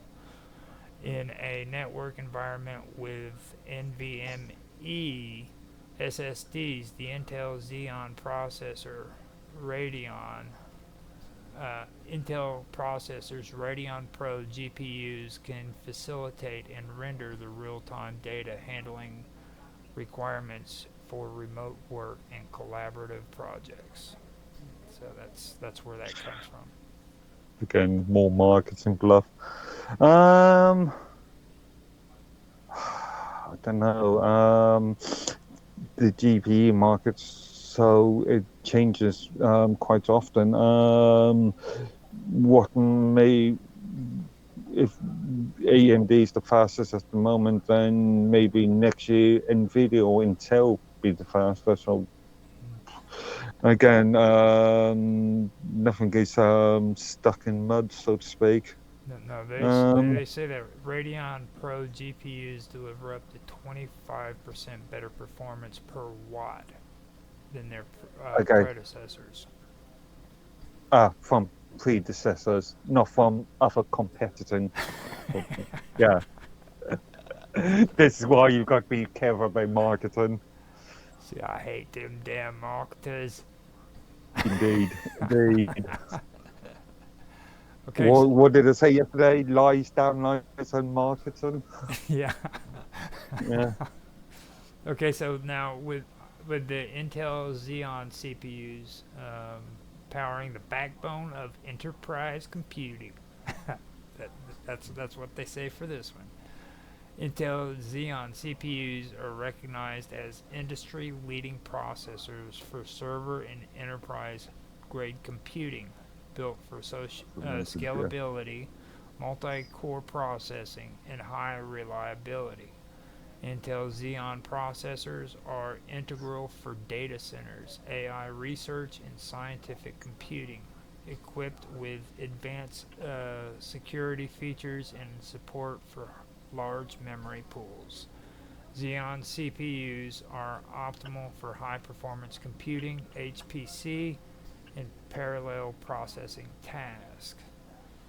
Now, the advantages of Intel Xeon processors. Intel Xeon CPUs feature hyper-threading, turbo boost, and high core counts, which contribute to significant parallel processing capabilities. Moreover, with security built into the hardware, Xeon processors ensure data protection, a crucial requirement in data centers, cloud environments, and enterprise-level servers.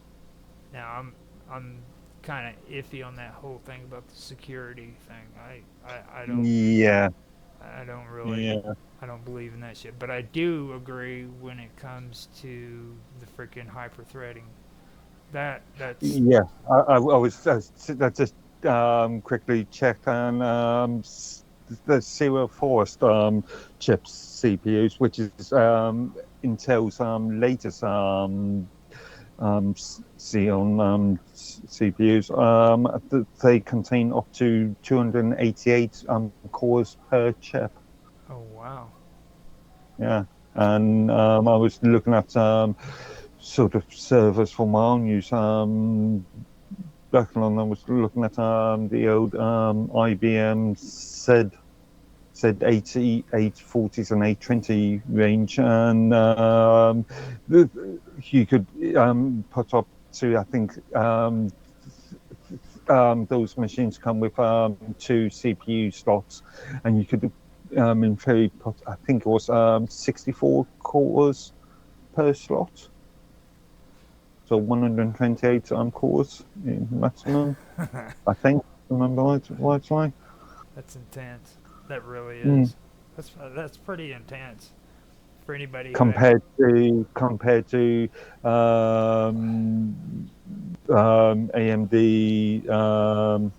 not Radeon, whatever I called them earlier, AMD Ryzen chipsets, which I think is up to 16 cores. Yeah. At the moment. Yeah. Well, Pentium, that's what annoys me about a lot of these, especially the younger kids, the ones that are, and when I say younger, I'm talking about they're in their 30s. So, Yeah. you know what I mean? But like they're big on this whole freaking AMD and freaking Ryzen and all this shit, you know. And when you mention Intel to them, they're like they snarl their nose because that's like the Yeah. old people's freaking computer parts. You know what I'm saying? Again, this is the difference from taking an approach from a sort of consumer sort of level approach to a sort of more corporate sort of approach. Well, it's also the looks, you know what I mean? AMD has all the cool stuff. They got the freaking glowing lights, and they got the charger, you know, the power supply that's freaking got shit where you can just plug it right into the back, and it looks all cool and tidy. I know. If I'm in a data center and I'm looking at racks full of machines, I'm not interested in seeing RGB pretty lights. I'm only interested in seeing green or red lights saying either on or error. Now, you also have to take into consideration you got to have windows on the side of those freaking chassis so that you can look in and see those neon lights. Why? I've come from a background. When I was doing a standard corporate and also retail support, repairs and builds. I was back. It was back in the days of beige boxes, no windows. You had a choice of two colors as far as computers, or actually three colors as far as computers concerned: white, cream, beige, or black.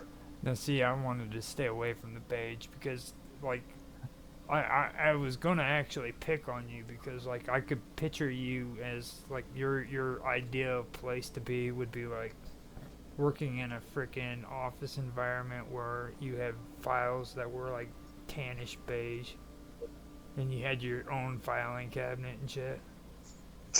You know what I mean? Mine cabinet would be grey, and you know, yeah, grey. If you were working over here in the United States, I could see you like working in a state job where you freaking had filing cabinets and you had those old metal freaking desks and shit. Been there, done that. Yeah, see, that's what I'm talking about. yeah. I've literally been there, done that. Yeah. That's what I'm talking about. I know. I was like, I could just picture it in my head. It was pretty cool. Like the last time I seen it. With one of those large multifunctional telephones next to me with buttons to go to, I don't know, accounts, or buttons to go to sales or marketing or whatever. Have your big old freaking bulging pocket protector in your shirt pocket and freaking. I've never used a pocket protector. and a beeper on your belt, you know. I used to actually. I didn't actually have a mobile phone until 97, 98, and actually about 98 to 99, actually. And before then, I was reliant on a pager. Mm-hmm. Now I'll come back to this part down here, but since I guess since we're going to go into NVIDIA, that we might as well do the first one that we started out with, and I'll drop back down to this second part and go over that, but that way we can cover both of them. You can hear all of the commercial advertisements that are being brought to you right here on Gaming by with Intel and AMD. By Gaming with Infamous. Just remember me when it comes to monetization.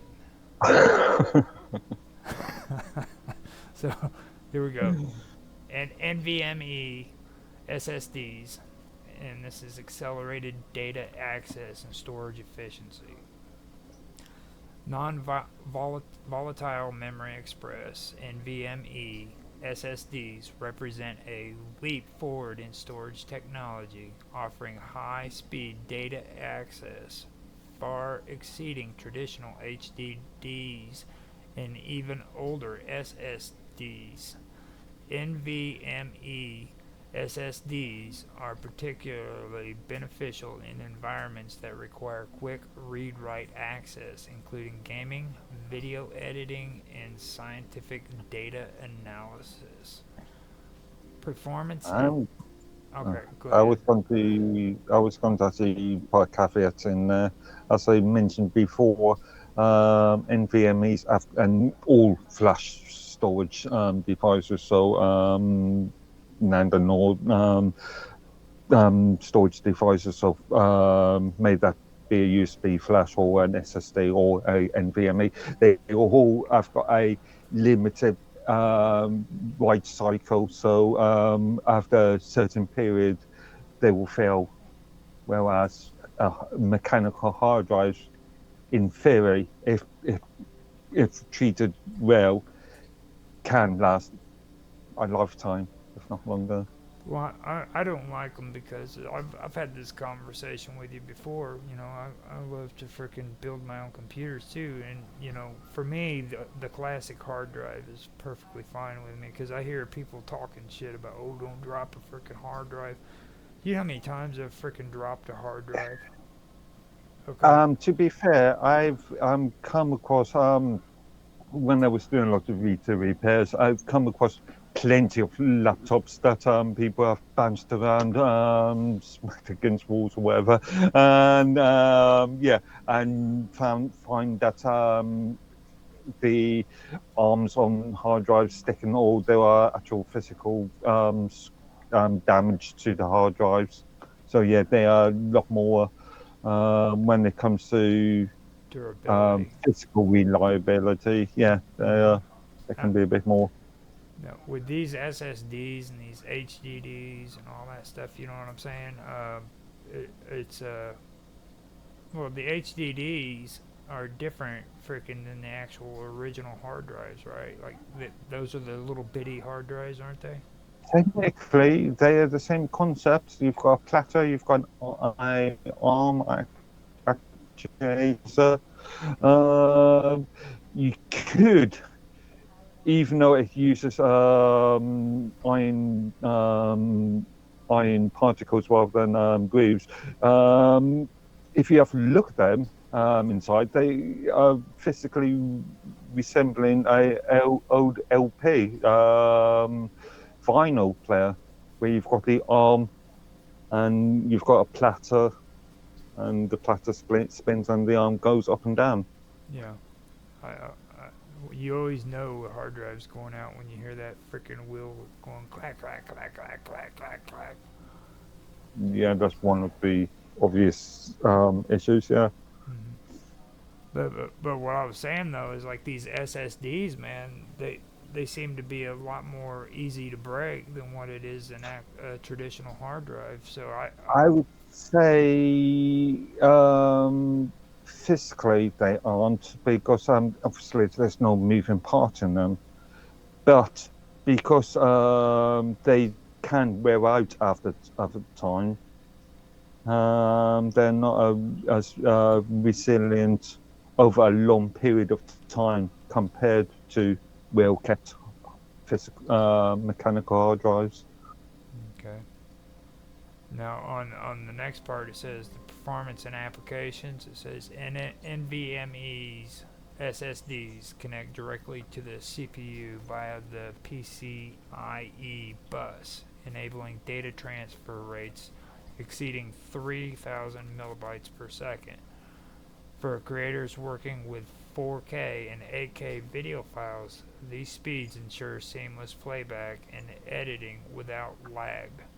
Moreover, in big data applications, NVMe SSDs allow data scientists to access and analyze data assets in real time, reducing the latency that can hinder productivity. Integration with edge computing in H.265 or HEVC. When used in edge computing, NVMe SSDs enhance local data storage capabilities, provide rapid access for data analysis close to the source, This is especially beneficial for LOT networks and autonomous networks where devices need immediate access to data.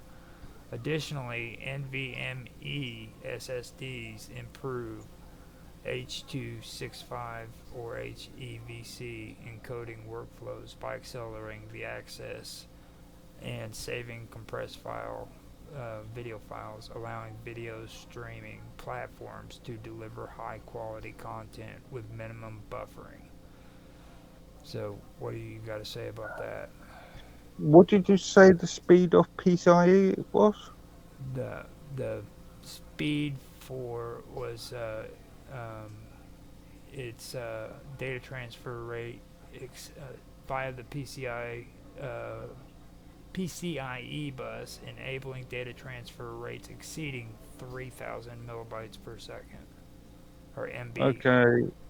Yeah, I have to do the maths on this. But that depends on the generation of PCIe, because there's been, in fact, there is no 5 generations, and I know I'm using megabytes rather than megabits per second, so there's a slight difference there. But on PCIe 2, on one lane, you were only looking at 500 megabytes per second. But just do a quick maths calculation there. Hold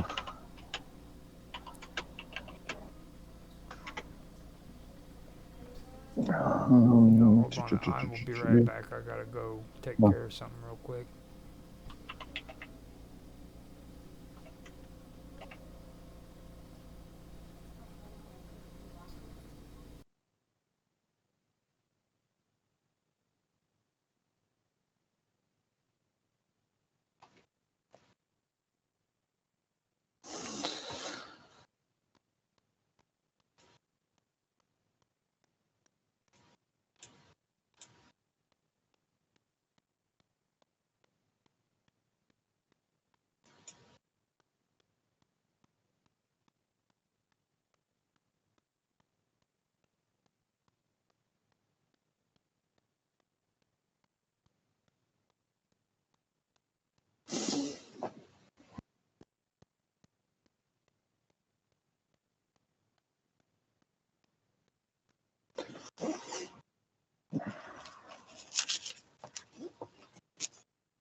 Okay, I am back.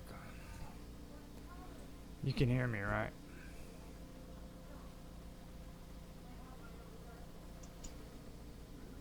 Mark? He's doing calculations. Can you hear me, Mark?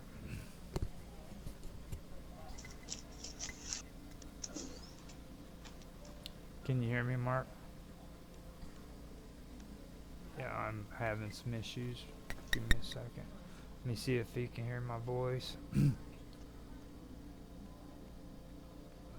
Now, I'm gonna have to get back on here real quick. Can you hear me, Mark? Hello, Mark.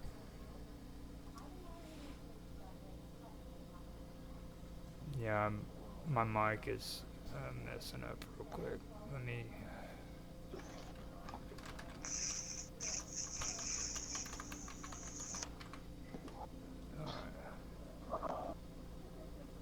Mark, can you hear me?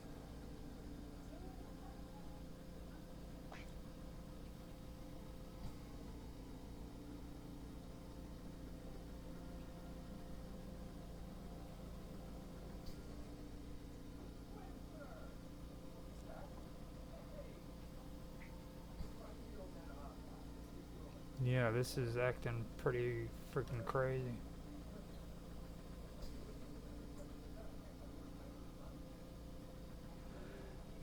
So, I'm having some issues with getting back into Skype, it seems. I had to step away, and it's just been like this for the last couple of freaking days, just a complete nightmare. I'm working on trying to get back into the stream real quick. Give me a second. Now it won't even let me back into the stream.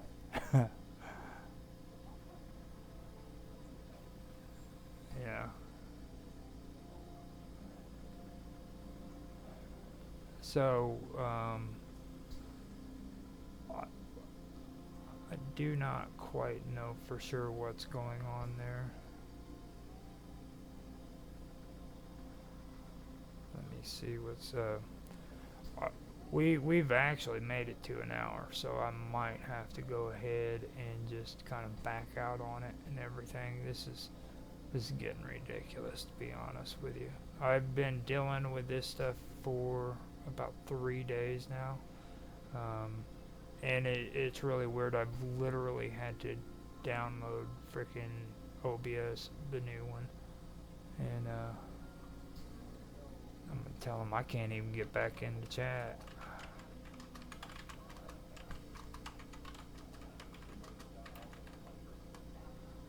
Yeah, I can't even get back into chat with the whole setup, so we are having a lot of issues going on right now, and I will be able to maybe get in, but there's no guarantees.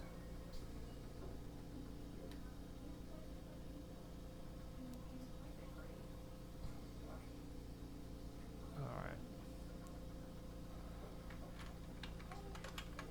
I have them leave the chat real quick.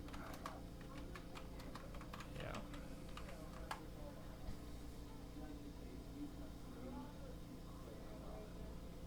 So.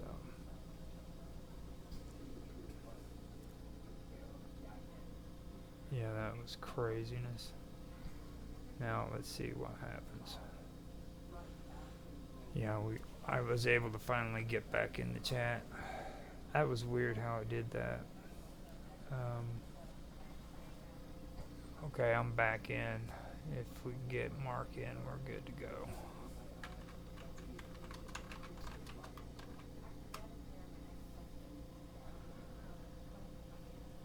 But yeah, I apologize for the last part of this being all messed up like that. I am going to get Mark in, and we'll go ahead and end it while we are safe and able to do it. You know what I mean? But hopefully we can get him in here.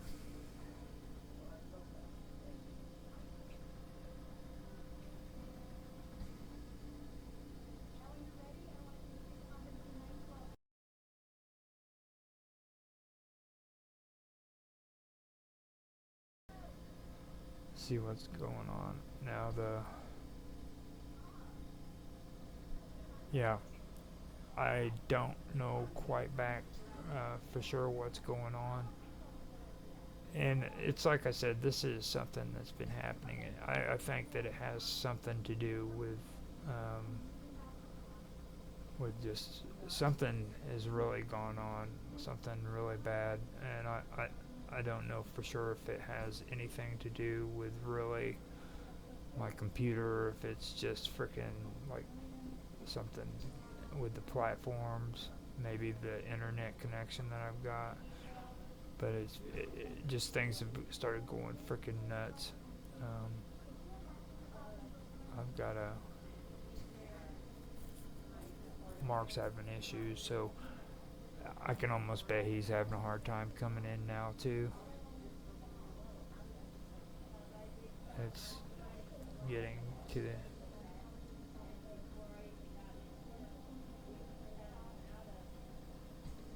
yeah.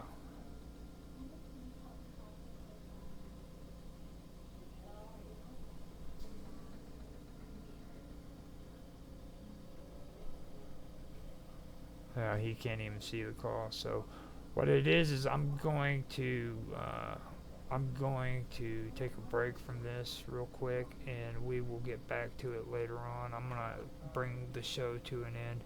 I apologize for the ending starting, but at least we got through this when we started it out. We did a good job. And I'm going to let Mark know that we are going to end and start back up where we left off.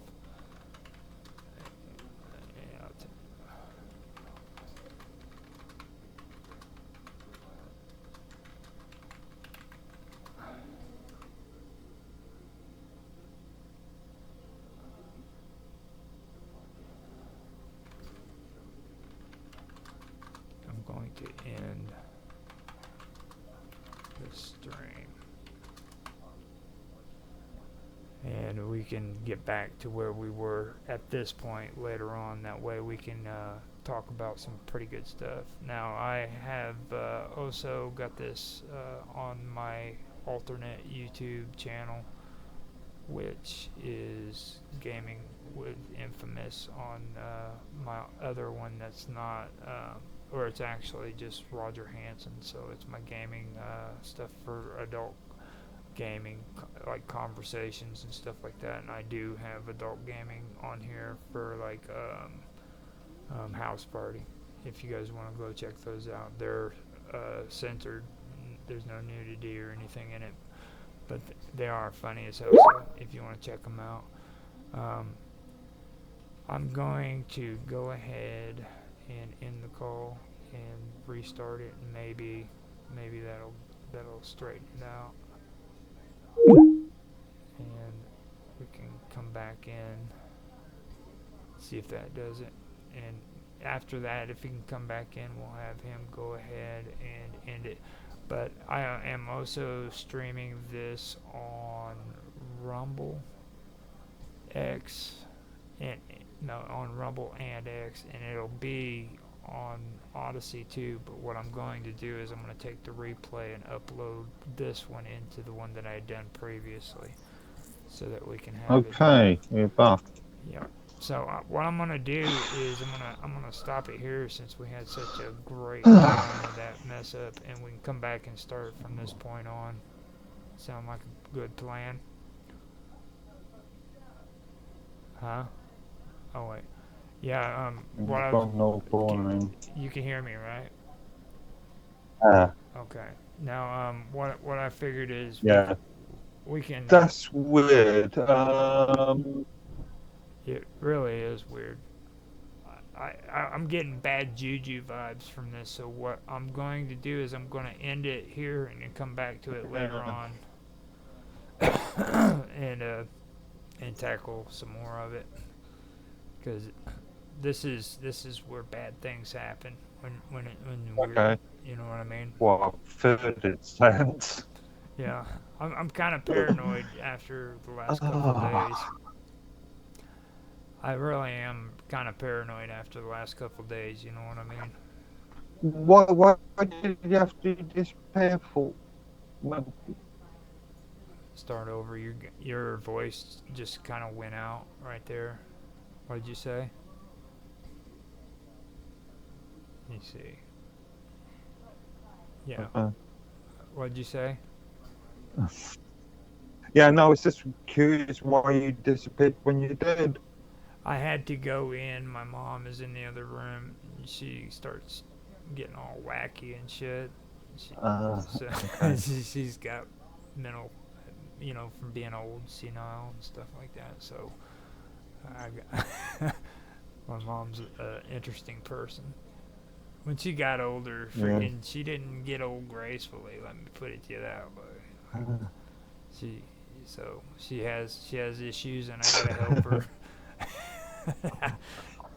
So, I'm going to hold off on going further with this, though. We can kind of go back over NVIDIA and stuff later on, because this also gets into integration with edge computing and stuff. And I don't really want to have any mess ups on the audio and everything like we're having right now. So we can do it. We've gotten hour and 9 minutes into record time, so I think we did good. No, sorry, I'm totally missed good 3-4 minutes of that. Yeah, I know. It's fine. We'll forgive you this time. So are you suggesting that we should try a third attempt a bit later? Well, we've got the episode. Okay, well, we've got halfway through it. Well, no, we I haven't, think. dude. We're not even freaking halfway through this. We're not even halfway. Yeah, but it sort of suddenly stopped.